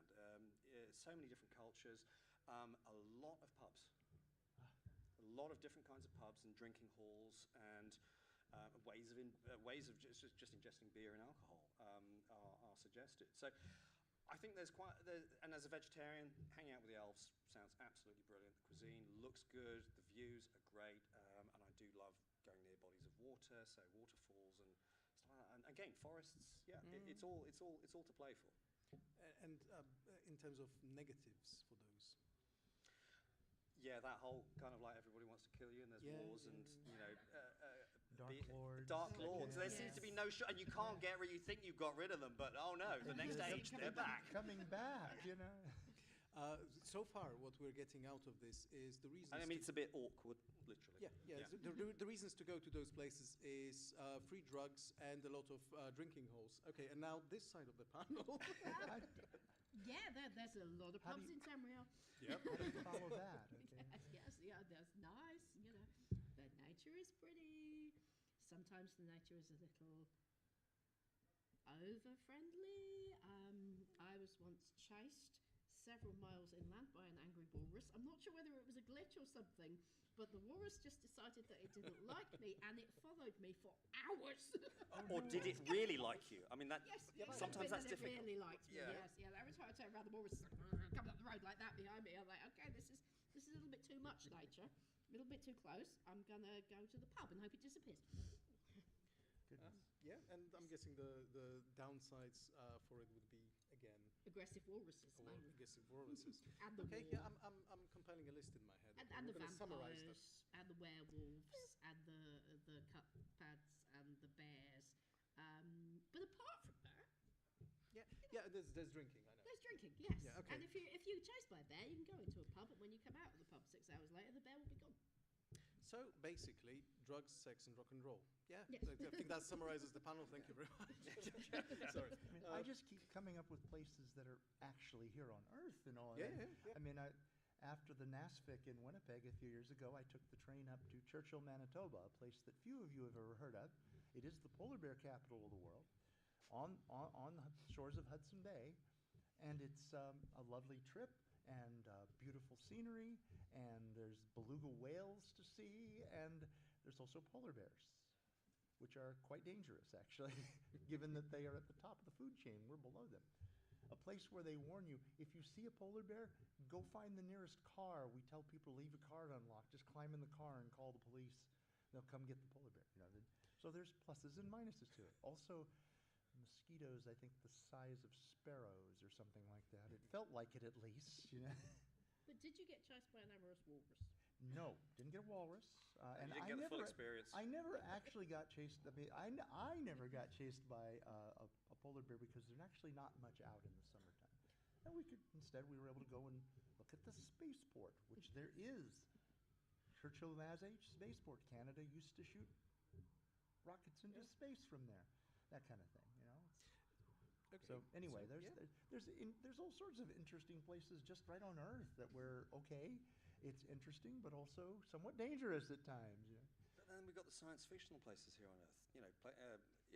For that dystopian edge, District 13, Airstrip 1. I mean, right here. So there's a lot of places. You don't have to move very far. Well, you have to kind of shift to a parallel universe, but you don't actually have to move to a different planet. Not even shifting to a parallel universe, there are places on Earth that are clearly science fiction or fantasy. Isn't there? There's some kind of United States of America currently being one of them. In the middle of Russia. Yes. Yeah. Oh yeah. That's exciting. I unfortunately have to go back in 2 weeks. I'm No, not allowed to stay no, here. US is a made-up place at the moment. Some of the stories coming out, they need to really work on the script. The script writers for that are a little bit poor this season. They are throwing everything at the fire those writers. Good heavens.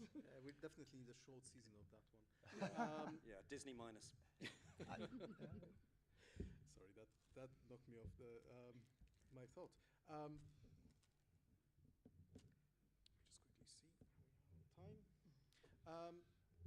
Are there any questions from the audience yet? Would you like to know anything from our panelists on locations in science fiction and fantasy trips? Okay, yes. You never mentioned Magna 3 that made these planets for you. Oh, that's a good point. Yeah, it's a good meta level one, because actually, let's actually go. The whole point about Magathea, I think, is a good point, because if there isn't a planet out there that currently suits your needs, for a small consideration, Magathea will make one for you. There you go. Yeah, but on the other hand, they made this one, and it's shoddy workmanship.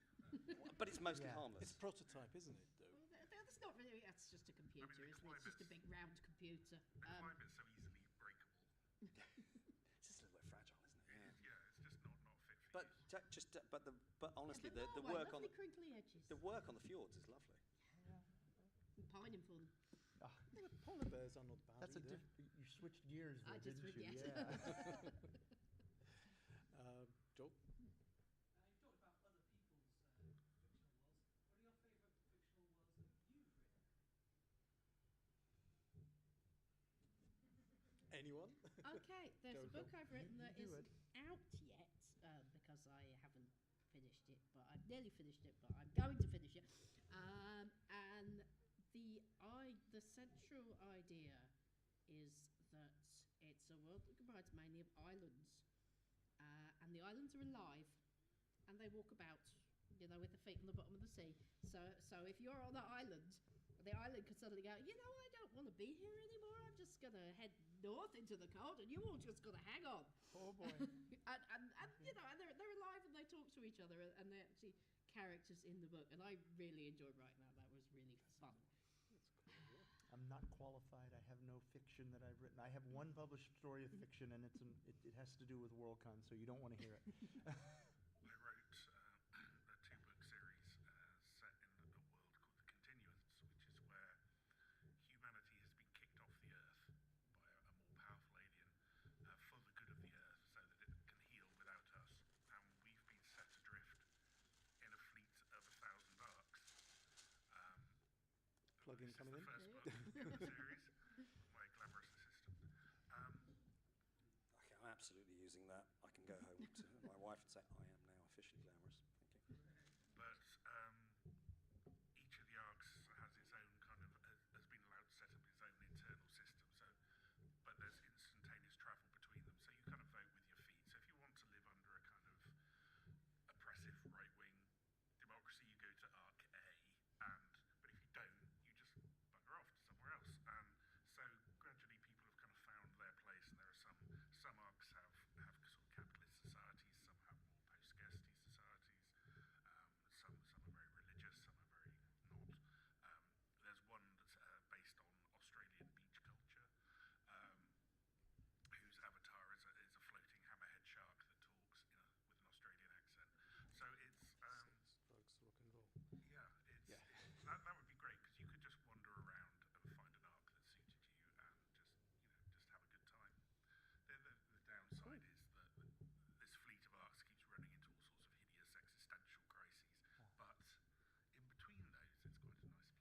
that's where the books aren't written. The books are written where there's an. I bought this for my son. I'm trying to gateway drug him into reading some Gareth stuff. I was just trying to reflect on the short stories that I've written, and I realised that most of them are set on Earths and variations thereof, and variations where things end, like the Earth. And so I'm not sure I would really want to go to any of the places that I've written about, because either they really are just here, or they're just here and about to end. Did you write the story where everyone was just falling off the edge of the world? The gravity had switched off or something, and people were just falling off. Was that you? Have I completely made that up? No. But if it wasn't me, and you can't attribute it, you should write it. Okay. I might write it. No. It was really short, which is what made me think it was Kevlin. Was it just called Oh, look, there's an edge. Oh my. The shortest flash fiction. I may have dreamed it. I don't know. No, I had one where the Earth did end, not because of it turned out that there was an edge to the world or the gravity turned off, but there kind of was a gravity turned off one, in the sense that it was set in a geocentric cosmos. It was a flash fiction set in a geocentric cosmos, and it turns out that the stars stay out there in the firmament through, they burn up their fuel, and the fuel lasts about 6,000 years, and given that the universe is 6,000 years old in this particular story, that means we suddenly get bombarded, because, well, we're at the centre, and the stars fall to Earth. And I wrote that before, I remember writing that, it's just like, now, do I call this story Skyfall or Starfall? And fortunately, I decided on Starfall, because Skyfall came out the next year. Yeah, me versus the James Bond enterprise. James Yeah, Bond's not going to stop the sun falling on you, is he? Well, that's episode 37, isn't it? Did I see one? Yes? I'm slightly surprised that nobody's mentioned Ringworld yet. Nearest neighbour's 100,000 miles away. There is that, yeah. But Catherine clearly has a thing about gas giants. Yeah.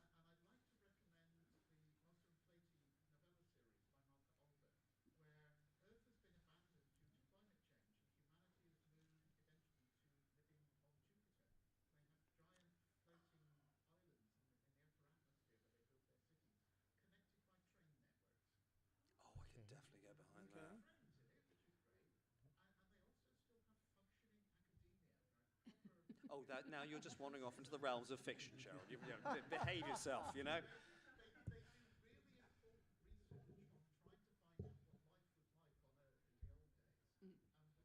was like on Earth in the old days. One of the central characters is researching the Earth animal, the rabbit, using the only remaining book about rabbits, which is called Watership Down. Oh my God. How different could that have been if the only surviving book had been Beatrix Potter? Peter Rabbit, there's two alternate universes. But although I think if we go for the GSV universe, then we can visit cultural orbitals, which not quite Ringworld, but they get kind of close. So I love the intake of breath there when Cheryl mentioned trains, and everyone went, ooh. Especially Everybody me. likes trains. Yes. That's what I liked about Peter Hamilton's book, starting with Pandora's Star, is they have wormhole travel, and they've decided the best way to move from planet to planet is by train, just sending trains through wormholes. Okay, thank you. No more? Okay. So, so my next question would be, what locations you went to, and you kind of answered that already with the bears. Yeah, the bears, the Churchill. Churchill's real interesting, honestly. Nothing works to plan today. Yeah. So the question would be, what locations that you would consider to be adventurous, dangerous, exciting, particularly beautiful? Again, Kevin already mentioned Chernobyl. We can maybe skip that. Have you been to, and why would you recommend them? I don't know if you want to, if you've got any other, kind of being an organizer and clearly traveling. Most of the time it's going to WorldCons, and we typically don't really choose WorldCon sites based on potential danger. Not intentionally. Call it excitement factor. Excitement. Wow. Yeah, danger is so bad, It's for business. Yeah, excitement is how you... Excitement, yeah, it's a good point. I hadn't thought about exactly. that. It's the wrong word. I don't know. So the trouble is that you go to a work-on and then you stay in a hotel for That's right. flipping 5 days, and you're not actually going outside and seeing all the excitement because all the excitement is indoors with you.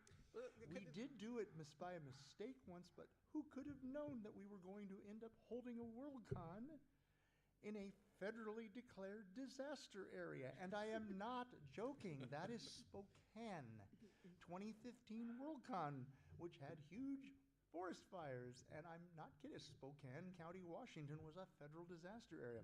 The one thing about it is that they very helpfully had the Mordor simulation, and I still am not joking. There was so much smoke in the air. You could go out if you wanted to. You're taking your life in your hands. You could go outside and see the orange thing in the sky. You could look at it with your unguarded eyes, and the smoke and soot and so on, or as David Gerald said, those of you who wish to smoke during the Hugo Award ceremony, just go on outside and inhale. So there's maybe a slight twist on that. What would be the location in reality? Although, as we all know, this Earth is simulated, this universe is simulated, but let's call it reality. What location in reality would you like to go that would be classified as exciting? I wish we could have gone to New Zealand. The WorldCon we had to not hold because of this pandemic thing. Because there's plenty of things that are exciting and great to see there, and well, potentially dangerous if you get too close to the geothermal vents, you know. Oh, the rugby players. Oh my gosh, yes. I'm not joking about the geothermal vents too. I actually live near an area of geothermal activity, and there's a road that you go over there. You can go see things, and there's dire warnings. Do not get off this road. There, you could fall through the crust and and boil yourself in a geothermal. Oh, and it'll hurt the whole time you're dying. You know. Would you like to share with the panel where you live so we don't go there? Oh, I live in Fernley, Nevada, near Reno. It's just. Fernley itself is not dangerous. It's very boring, but if it's just about 20 kilometers out of town, there's a big geothermal plant. That's all. Joe? Either that one that you've been or one you would like to go. Did somebody just say Birmingham? Scarborough. Scarborough, yes. Okay, I have been to the Grand Hotel in Scarborough, which anybody who's been to the Grand Hotel in Scarborough will know. Yes, you were there, but we survived. And you'll have a badge that says I survived staying at the Scarborough Grand, because there were murderous seagulls, weren't there, John? We're stereotyping. And there was food. Oh, that's food. Terrible. I'm strongly putting that in inverted commas. A friend of mine was a vegetarian, and we went along the line. We thought it was great because they were like, "This con will provide us with food. If you get a free meat dinner. Brilliant, free dinner saves a fortune." You get there, it's a school canteen. She's got bucket of slop, bucket of slop, bucket of slop, and she's like, bang, bang, bang. And my friend was like, "Oh God, I'm gonna have to ask." And she was like, "Excuse me. Do you have a vegetarian option?" And the woman looked at her like she'd grown an extra head, and she went, "We got peas!" And that kind of sums up the entire Scarborough Grand experience. All right. It's full of very disappointed Victorian ghosts. Yes. I've been to a place sort of like that. It's Monterey, California. Monterey is beautiful. There's a resort. Resort's the wrong word, honestly, but the place where my company put us up for their event. I mean, beautiful scenery, great, and terrible food, and nowhere. If you didn't drive there, nowhere to go. You can't get in and out. Otherwise, you got to wait for the bus to take you back out. But otherwise, it was fine. Complaining about the meals was the pastime. No, this was, it obviously been a spectacular hotel about 100 years ago, but nobody done anything with it for about 100 years, and it showed. I like how most of you anticipate my questions and answer them before I ask them. So, but anyway, so is there anyone that you would like to go? Rather than Scarborough, because obviously you clearly would like to go to Scarborough again. I really, really would not like. Well, I wouldn't mind going to Scarborough again. I'm not going back to the Scarborough ground, unless I am being chased by an amorous walrus. Where would I like this can be arranged. I'd like to go to Alaska. Really, you know, I think that would be. Any particular reason other than the bears? Any particular reason other than the bears? Just the scenery and it just looks stunning, and I know I'm never going to go there, but I would like to go, and I think that's like the right amount of danger for me as a bear a very long way away. I like that one because I could do that. I could fly to like Anchorage and then take the train up to Fairbanks, and then I don't have to worry about the bears. You see that? Gareth? I guess the most otherworldly place I've been was a couple of years ago. My ex and I drove across the States from Los Angeles to North Carolina and back again. And I think it was somewhere in the middle of Arizona. We were just driving through this landscape that looked like Mars. Oh yeah, I think I know the area you're talking about. And there's a number of like old volcano cones, and the rocks are just all black, old broken up lava. Just miles and miles of just lava, and it really felt like being on a completely different planet. I thought you were thinking a meteor crater because that's different. So. Oh no, we didn't get down that far. Yeah, either that or. No, I can't talk about that.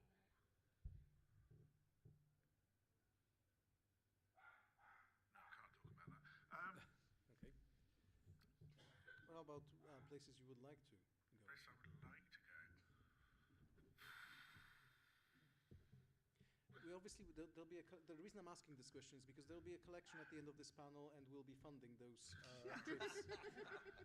So have your cards ready. If we don't raise enough money, you're going back to the Scarborough Grand. Part of me's always wanted to go to Tokyo, but I've always been scared. I'd want to go to Tokyo because I'm quite a quiet person who gets overwhelmed in crowds easily, so it's possibly the least good idea of places to go. I've been there, and I'm not. It's possible to be there. Just don't go to the super crowded areas. It's so much. There's so many different things you could see. There was an installation in Cardiff. I think it was last summer. That was basically it was a big black box. It was 2 shipping containers, end on end.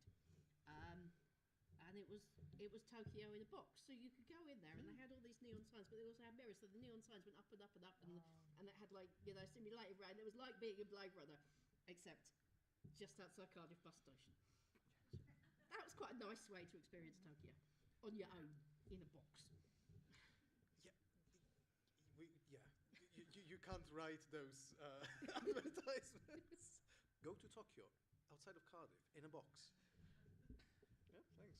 There's some bento, blue box, because I mean that's the whole thing. It's just that I think Kevlin's sales patter on Tokyo in a box outside Cardiff. And there's got to be some kind of you've got to do some mix up between bento box and Tokyo box. There's a whole lot of things. But I'm actually going to go back to the Chernobyl exclusion zone just for a moment, because there's one of the things that it was actually talking to somebody about that, and I was sharing some of my photos. And it was relatively recently, and I sort of said, the real place to go is not Chernobyl, although you do that's interesting. The whole thing's called the exclusion zone. Is Pripyat is the town there that is of interest. But what is interesting is that you can no longer go back there. In other words, when I went in 2019, the whole thing is that it was pristine. It was this time capsule from the 1980s. It was this perfect post-apocalyptic abandonment, and this is what happens when humans are not around for 4 decades. This is what it looks like, but it's also this captured moment of something that no longer exists. But the problem is that that no longer exists because it's had a bunch of Russians walking through it and a whole load of tanks. All that pristineness, that everything has now kind of disappeared in that sense. I mean, it's not a place I'd want to visit now, but even afterwards, it would be very different because it has effectively been what I saw in 2019 no longer exists. So I think that's kind of an interesting one. In terms of other places to go to,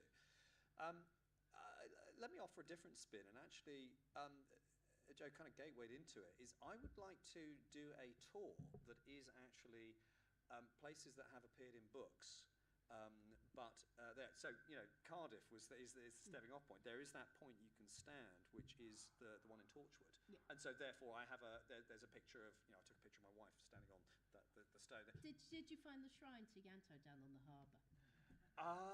No, I think we were at the wrong time. It's been a few years since we visited, so that would actually so stuff like that, and actually go around and look at places that feature visibly and noticeably in works either written or filmed and TV, and do a tour. I mean, why?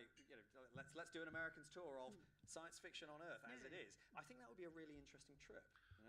I think I just realized the reason I said I wanted to go back. I wanted to go to New Zealand because I wouldn't mind visiting Middle Earth either. Exactly, because that was the other thought. And my wife and I have kind of got this like we're going to go to New Zealand one day, but we need to do the proper New Zealand things and then the proper New Zealand things. We need to do the Middle Earth things as well, and that's kind of part of the experience. So that I think that would be a really interesting tour. My sister, who is not one of us, okay, she's like very, and she not of the body. Yes, she FaceTimed me and she was annoyed, and I'm like, "Why are you annoyed?" She said, "I arrived in Auckland Airport and there's a bloody dragon and there's all that elves and goblin shit that you like. I don't understand why." I was like, okay. Well, the funny thing, actually, I was just thinking that kind of that slightly odd experience. Crossing two streams here. I mentioned Pandora, but a couple of years ago we went to Singapore, and they've got these large Eden-like domes there. But they happen to have a Pandora exhibit on with appropriate Pandora for it. So some people were looking at that thinking like dinosaurs. No, count the limbs. There's 6, and then these very tall 3-meter high. It models, and so these kinds of things are interesting mashups, and they would frustrate your sister. Yeah. Sorry, Gareth, you were. I was going to say I once pitched a coffee table book of sort of photography and background of every launch site on Earth that's been used to launch something into space. Yay. Which the publisher was very interested in until we got down to just how much air travel that would take. Oh boy. Churchill's one of the places, by the way. That's still a really good idea. I mean, Canada's spaceport. It's got wings. Nobody wants to I'm pretty sure. A lot of them would be in Russia at the moment. Yeah. So, I'm pretty sure there's a car park outside Swindon where they tied a Lego man to a weather balloon. But that counts. Go there. Okay, I'm prepared to leave something out on my tour. Okay. What do we got? We got one in California at Vandenberg, but and then the other one on the other coast. Any other questions? No. Right. Questions, suggestions, justifications for any destinations. And I regret that I have a meeting of the World Science Fiction Society in about 20 minutes. I need to go up and get ready for that meeting, so I'm going to have to leave you early. Okay, well, quick round of applause then. Okay. Thank you for joining us. And we've got 5 minutes. Do we have 5 minutes? We have 5 minutes. About 5 minutes. Okay. Yes, Joel.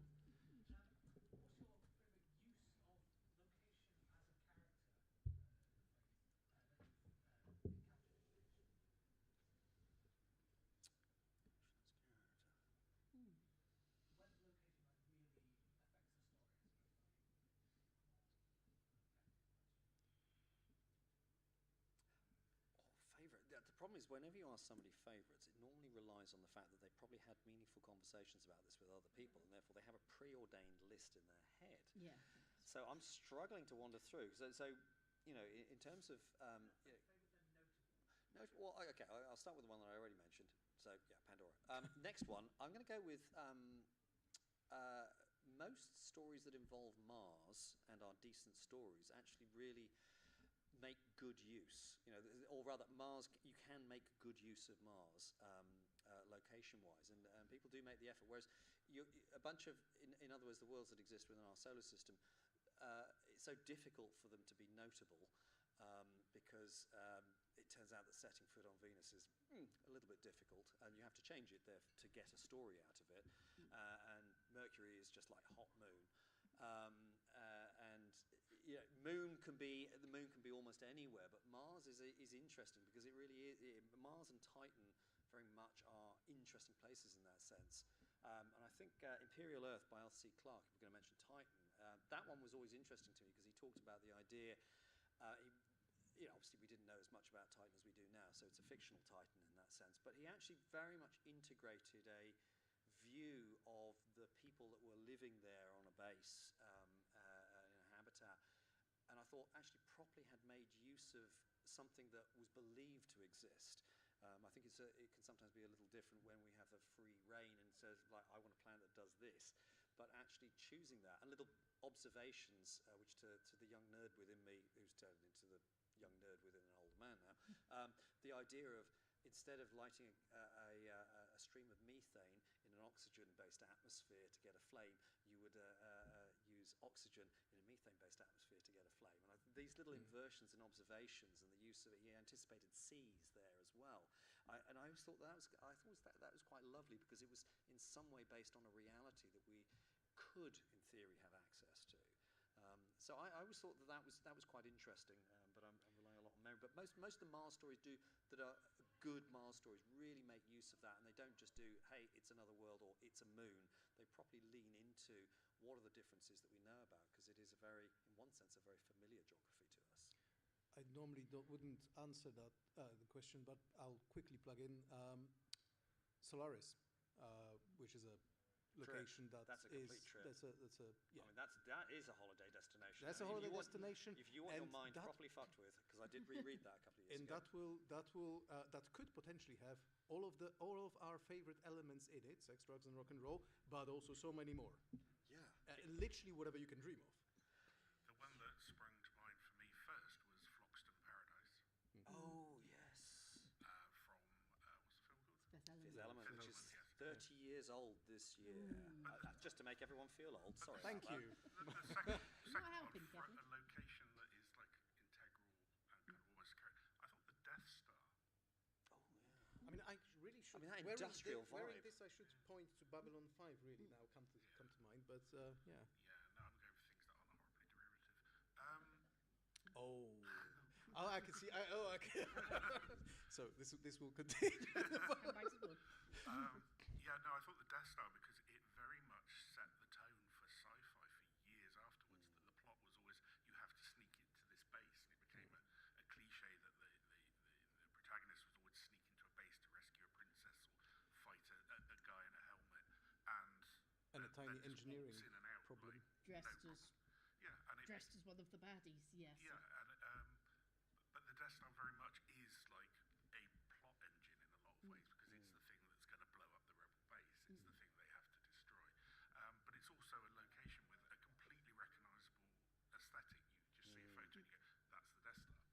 So, and I said it. Or Mimas, but that's it. Yeah. I think it set a tone for sci-fi for years afterwards. Milliways. Sorry? Milliways. Milliways, of course. Universe. Yeah. Yes. Oh yeah. Yeah. Yes, if you want your alien bar, it's perfect. Yeah. But it also requires. But the thing, the thing that. Speaking as a vegetarian, having a cow say, hey, eat my testicles. Eat this, and I would find that a bit troubling. But also the fact that it's so incredibly expensive, and the fact that the only way you can afford it is by sort of putting something in a savings account now, and it will have accumulated enough interest by the end of the universe to actually allow you to afford drinks. That requires a level of planning that as an ADHDer I simply don't have. I'm going to need to be with somebody who has planning skills and bookings and is prepared to buy me a couple of drinks, stand me around. You know that cow was Peter Davis? I did, and I'd completely forgotten. But yes, so now it gets into that weird tie-in where Peter Davidson's connected to half of science fiction through family. Yeah. Peter Davison was married to Sandra Dickinson at the time, wasn't he? Yeah. Okay, we've got a 2 minutes warning. Possibly for one quick question, if anyone has one. It's not how quick the question is; it's the answers. Yeah. We're Ask a question and we'll give quick answers.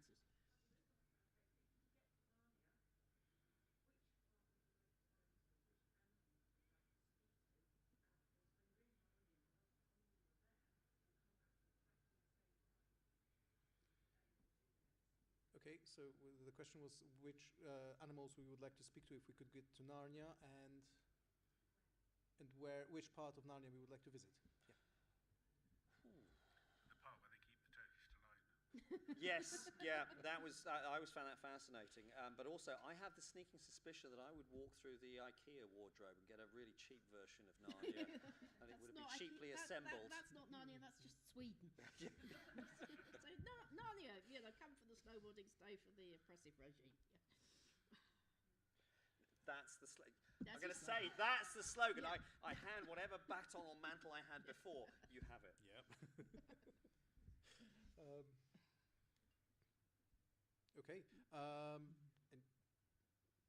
I'm not sure if we need to finish yet, or I think that wasn't 2 minutes, was it?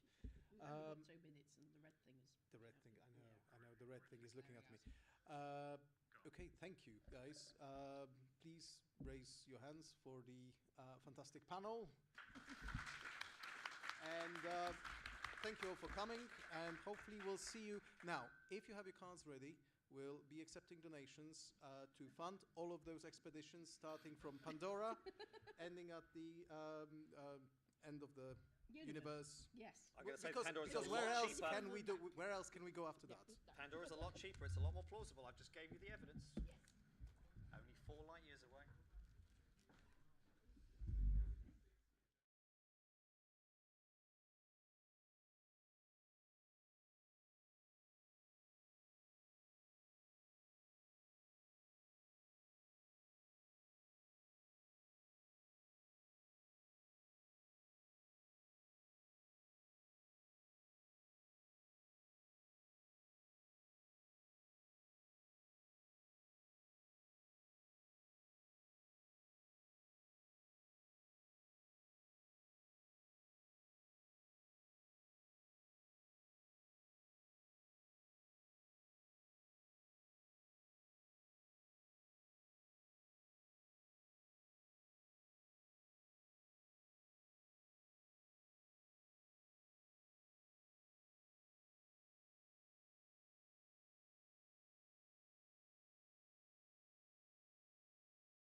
special episode of Actually, from Aragorn to Xanathar. Nerds like a lot of things, but there's one thing they like above all else, and that is correcting people.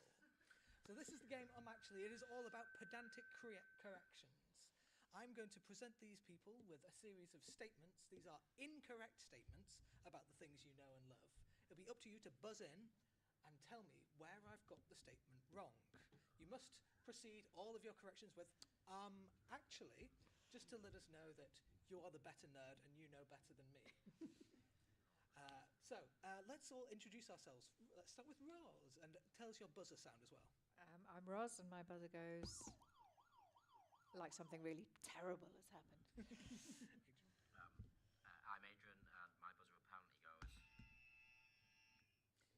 like there's been a nuclear meltdown. Yeah. So, So I'm Joe, and my buzzer goes, yeah, like an abandoned ship noise. Yeah. I am David, and mine goes. That was the first time I'd heard that. Are you all feeling confident? No. No. Not the slightest. Excellent. That's just how I like it. This is going to be a bonanza episode. If you came to last year, it was just a bunch of questions.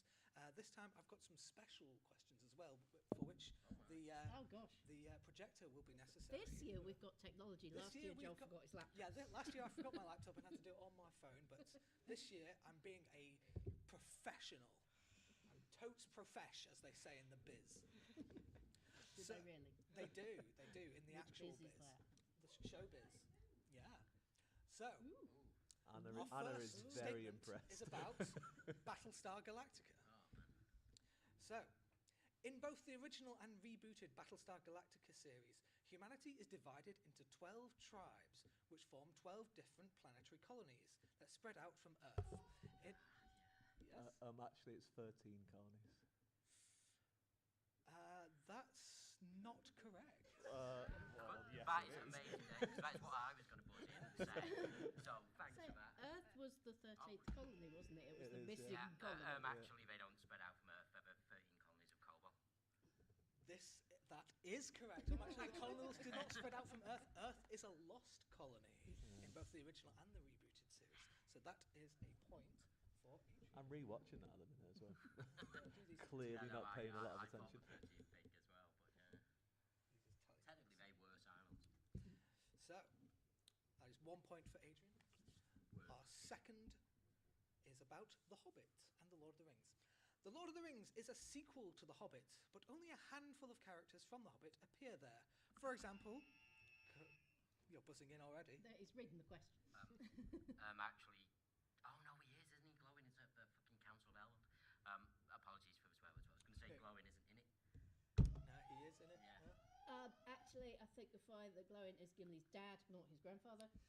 You are correct. I'll finish reading the question. Bilbo Baggins, the protagonist of The Hobbit, is there, of course, as well as Maybe don't put Gandalf. the question on the board. And a handful of the dwarves, such as Glowin, Gimli's grandfather. We also see the tomb of Balin of the Thorin's Company. And Joe is absolutely correct. Actually, Glowin is Gimli's father, not his grandfather. It says, actually, it says groin. Not Who knew? Gimli's grandfather is Groin. Yeah, it is true. So we have 1 point for Joe, 1 point for Adrian. Oh, it's exciting. It is exciting. Just 2 statements in. When was the last time you read The Hobbit and The Lord of the Rings, Joe? Oh, God, I don't know. When was the last time you watched The Lord of the Rings? Some couple of years ago, maybe. Glowing's not in the films, unfortunately. So our third statement is about Dungeons and Dragons. No, it's about Stranger Things, more specifically. When we first meet Mike and his friends in Stranger Things, they are playing a game of Dungeons and Dragons, battling a demon known as the Demogorgon. They give the same name, Demogorgon, to the monster from the Upside Down because it bears a striking resemblance to the fantasy demon. Similarly, in Season 2, a creature called the Mind Flayer because it also looks like a D&D creature of the same name. I haven't seen any. Joe? I'm going to say, well, actually, I don't think that the Demogorgon in the real life of the Upside Down actually looked like the Demogorgon on the board. That is correct. As you can see here, the Demogorgon in Stranger Things does not look anything like the D&D monster, who is this sort of two-headed That's orangutan that thing that we're going to fight next week. Oh, bloody hell. I mean, it's got the sort of long. That's what Julian showed me a picture of. Oh, okay. Long spindly hands, I suppose, is the only kind of extra mouths. It's just got one big mouth, I suppose. Yeah. So, very special. Our first shiny question.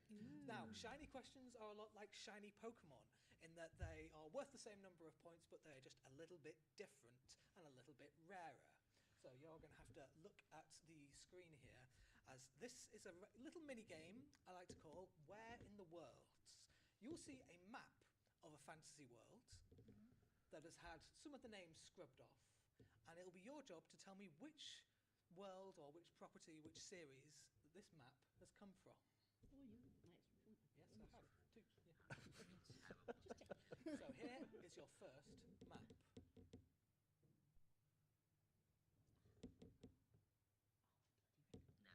in my life. Mossflower Woods. Oh. Yes? Is it Brian Jackson's Red Wall? It is indeed Brian Jakes' Red Wall. Aid absolutely loves Red So, Wall. I couldn't actually read any of the names, but when you said Mossflower Woods, Mossflower's the second book. So. I wanted to get a monitor screen so that we could see it here, but Well, that no, was too much it's technology. fine. I didn't actually think of reading the words, to be honest. I basically took away the big Red Wall country and Yeah. bit. How many people here have read Red Wall or Yeah. had it read to them as children? It's great 30 stuff. years ago. Yeah. I'm running a D&D one-shot for my brother and sister-in-law when they come over for Christmas that's based on Red Wall. They go and find a frog witch. It's great. Does everybody have unconvincing regional accents? Yeah, there's a frog witch who's got a very inconvenient. So here is our next map. There are places like Fuchsia City. Right. Cyprus, Shall I? Joe. Is it Mario? It is not Mario. Adrian. Is it the Wizard of Oz? It is not the Wizard of Oz, no. There is Verilion City, Saffron City, Lavender Town, Rock Tunnel, Bill's House, Mount Moon. Not even slightly. Anyone got any ideas? Anybody in the audience got an idea? Is it Dave's Pete. house? It is not Dave's house. Yeah. Is it Animal Crossing? It is not Animal Crossing. Say again, Peter. It is indeed Pokemon. It's It is Pokemon. Generation 1 Pokemon. It is red, blue, and yellow, and also green, but I didn't have time to add green to it. I just found out that someone called Bill in Pokemon. Yeah. This next one, hopefully, this was the one where I was worried that this might be too evolves easy. into William. I was worried this William next one might be Shatner. too easy, but we'll find out. Yeah, I mean, we've not impressed so far, to be fair. Discworld. That is indeed Discworld. I was this close. Look how close I was. I was just... So that is indeed Terry Pratchett's Discworld. I remember for a long time Terry Pratchett didn't want a map of Discworld. Why would you not want a map of Discworld? Look at it, it's gorgeous. He seemed to have a thing about it. Yeah, I Terry. didn't notice the turtle. You didn't notice there was a turtle. Yeah. So that was our last of that shiny round. So now we go back to our regular statements. So currently the scores are. I've done this wrong. Adrian's on 2. Joe He's is on given you all 3. my points. I think I might be on 4. I think I might be on 17. Me and Raz are doing great. You both got 1 in that, so Yeah. you're both. I on knew 3. that Discworld one. Joe It's just and pressing Adrian are both buttons on is 3. beyond me. Roz No, it's and Rita. oh, you're on 2. Okay, I'll believe you. So Joe's on 3. Roz and David are both on 0. So Yes. pick it up. So this. I don't next see one, that changing for me. This next one is about Pokemon. How are you? For Given what's just I- happened, I feel I've got a confident I would feeling. recognise a map of Okay. Pokemon. If it I came wouldn't recognise our Pokemon. Yeah, I for feel sure. confident I can spell the word Pokemon. This is gonna go great. In the game Pokemon, use of the Moonstone can evolve your Clefairy into a Clefable, your Jigglypuff into a Pigglybuff, or your Nidorina into a Nidoqueen. That's Yes. great. That's great to know. Brilliant. Good. Yeah. I'm going to go with, actually, it's a Sunstone. Incorrect. No, sorry. Good thinking though, but that's not quite right. Actually, is it a Wigglypuff, not a Pigglypuff? Buff. Joe, you are close enough. It actually evolves your Jigglypuff into a Wigglytuff. Oh my goodness. Yeah. This is clearly a fix. I know nothing about Pokemon. A small child has shouted at me about Pokemon, and I've kind of gone, I recognise Pikachu. So our next question is about Star Trek, the original series. Okay. In the original Star Trek, Spock has faint greenish yellow hue to create a subtle alien, otherworldly look. While this colour is now iconic enough that you can buy pre-mixed versions of the makeup called LN number 1, original plan was for Spock to be blue.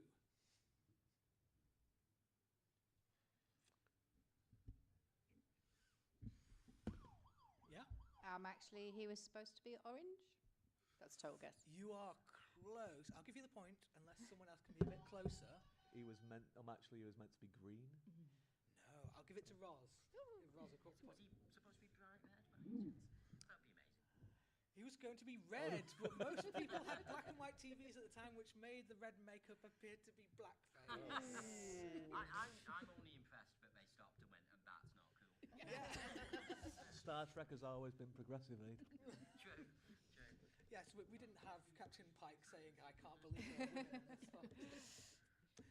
Women, but their job is to carry clipboards. Yes. So we can move on to our 6th statement, which is again about Star Trek. In Star Trek 4, The Voyage Home, the Enterprise time travels to rescue humpback whales, entering a time warp by performing a slingshot maneuver around the sun. The crew arrives in 1980 San Francisco. Actually, he asks pedestrians and not police officers where the nuclear vessels and police officers. He also asks police officers. Chekhov memorably asked police officers where to find nuclear vessels. Something in this question. Yeah. I have no idea what the answer was, but apparently the pedestrians that he asked were just ordinary people. Yeah, that is true. Yeah. That is true. Actually, they weren't extras. Yeah. And they did actually get paid for that as well, apparently. I'm going to go with, actually, it's 70s San Francisco. No, it was the 80s, I'm afraid. I'd like to nominate Anna. Anna, what do you... Well, no, he says Wessels. He says Wessels. Because he's Russian. He's a Russian. He speaks Russian. Does anybody in the audience know that? Yeah? Actually, do they do it in a Klingon bird of prey and not You the are Enterprise? correct. Hey. It was the Enterprise I don't was think I deserve a exploded. point. I was wrong. But It was they blowed really up in Klingon Star bird of Trek prey. 3, and so I they remember used now. a stolen Klingon warbird. I don't deserve a point, but I was wrong. No, I will give you a point. I will be generous. So we're currently 3 for Joe, 1 for Roz, and 3 for Adrian. It's exciting. We have another shiny question. Come on, Dave, you get a point here. No, because I keep getting the wrong things that are wrong. No, she's on 4. Yes, you're right. I can see. This is a little mini game we call a book by its cover. I'm going to show you a famous book cover with the title scrubbed out, and you have to tell me what the book is. So here's your first one. That was you, The Hobbit. David. The Hobbit indeed is correct. There you go. You all thought I wouldn't get it, but I did. I was going to say Lord of the Rings. So. Oh, I knew it was the Hobbit. I've got that edition. Here's your next one. Oh. Go on, Roz. Is that A Wrinkle in Time? It is indeed A Wrinkle in Time. Oh my God. I thought it was Animals. That's one crazy cover for that book. Here's your next one.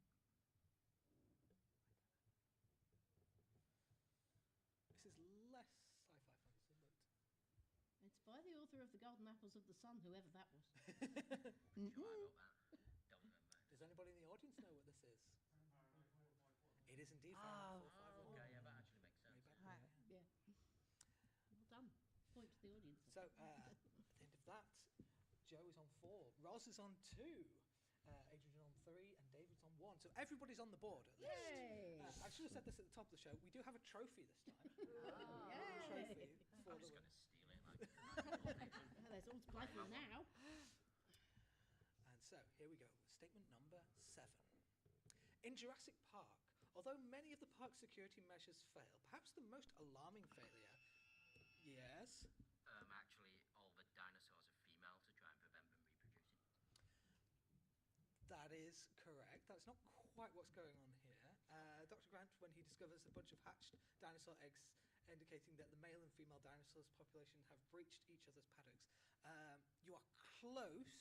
I think you should give him that because didn't have separate paddocks for male and female That- dinosaurs. I'll give it to you. Dinosaurs, yes. I'll give it to you. The answer is there were only female dinosaurs, but they were able to change their sex due to their DNA being spliced with frogs. Is that how it came up? Yeah. Not my explanation. Life finds a way, and sometimes that way is trans dinosaurs, life baby. finds a way. Here we go with statement number 8. In the Sailor Moon franchise, each of the Sailor soldiers has a unique elemental power and is named after a planet in our solar system. I think that was Joe. Actually, some of the Sailor Moon characters are named after moons, not planets. Quite correct. Sailor Moon herself is named after a moon, and also Sailor Pluto is named after Pluto, which is no longer a planet. It's a dwarf planet. Do I get a point for that? Dwarf planet? Yes. Go on. Go on. Yeah. Consolation point. Consolation point. Here we go. This next statement is about Discworld. So I'm hoping that some of you at least know something about Terry Pratchett's Discworld. Look. I'm 42. No, I'm getting On much of quite. the main continent of Discworld, people celebrate a winter holiday called Hogswatch that is in many ways similar to Christmas. Celebrated on December 25th, people put up a decorated oak tree in a pot and await the visit from the Hogfather, who arrives in a sleigh pulled by wild boars. Actually, it's a Discworld month, so it won't be December. It will be some random thing like the month of the strangled badger or something. It is called December. It's in Hogswatch. Actually, it's not an oak tree. I don't know what it is. It is an oak tree, I'm afraid. I know what's wrong, but I can't remember the thing that's right. I'll just buzz in and say what's wrong. No. Actually, is it that all he delivers is like strings of sausages? No, he doesn't live in play. Go on. Go on. I can't. I don't know the right answer. What's but wrong though? I think it's not wild boars. It's It is something wild else. It is boars. wild. Okay. No. Anybody in the audience know the answer? I mean, it must not be a sleigh. Is it not a sleigh? Yeah. Maybe they push. Is the oak tree? Actually, the oak tree isn't decorated. It is decorated. No. The thing that is wrong is the number. It is not celebrated on December 25th. It is on December 32nd. Oh. Yeah. There we go. Oh, Terry. Learning so much. This next statement is about the Chronicles of Narnia. Age, no, it's about several things. Okay. We may live on a globe, but Narnia, Middle-earth, Discworld, and the world of the never-ending story are among the many settings portrayed as flat, or close to it. Yes? I'm going to go with, actually, Middle-earth isn't flat. That is correct. Middle-earth used to be flat. Middle-earth was flat at one point until it was made round by the gods to prevent humans from It used to be sailing. A flat. It got converted. It got converted into a round, yes. This has gone a lot quicker than I thought because we are already on to our final statement.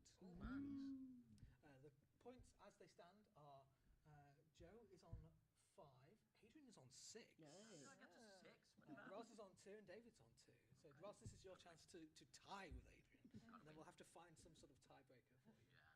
You can have a fight down there. Wrestling in the camera. In the Swordbreaker trilogy, protagonist Rob Sarden achieves many things he is very proud of. He escaped the pits of Ironhelm, he sailed the Forbidden Sea, and he held the Seastone Sword and killed the Air King. I'm looking at you, Joe, because you've read these books. Okay. He's not proud of them because not hero, he's sad loser. That is correct. He's not proud of killing the Air King. He's deeply ashamed of having held the Seastone Sword and regrets most of his heroic deeds. So that puts, let me just double check this. 1, 2, 3, 4, 5, 6 points for Joe. 1, 2, 3, 4. No, only 5 for Adrian. I miscounted. So that means our winner for this year of Actually is Chief Nerd Joe. Thank you. I'm honoured to be so pedantic. Well, I hope you enjoyed that silly little game show. We'll try and do it again next year, and I'll try and make it last a bit longer next year. Thank you, Joe. Hey, it was 22 minutes this year. Yeah. Last year, it's longer than last year. More questions, Joel.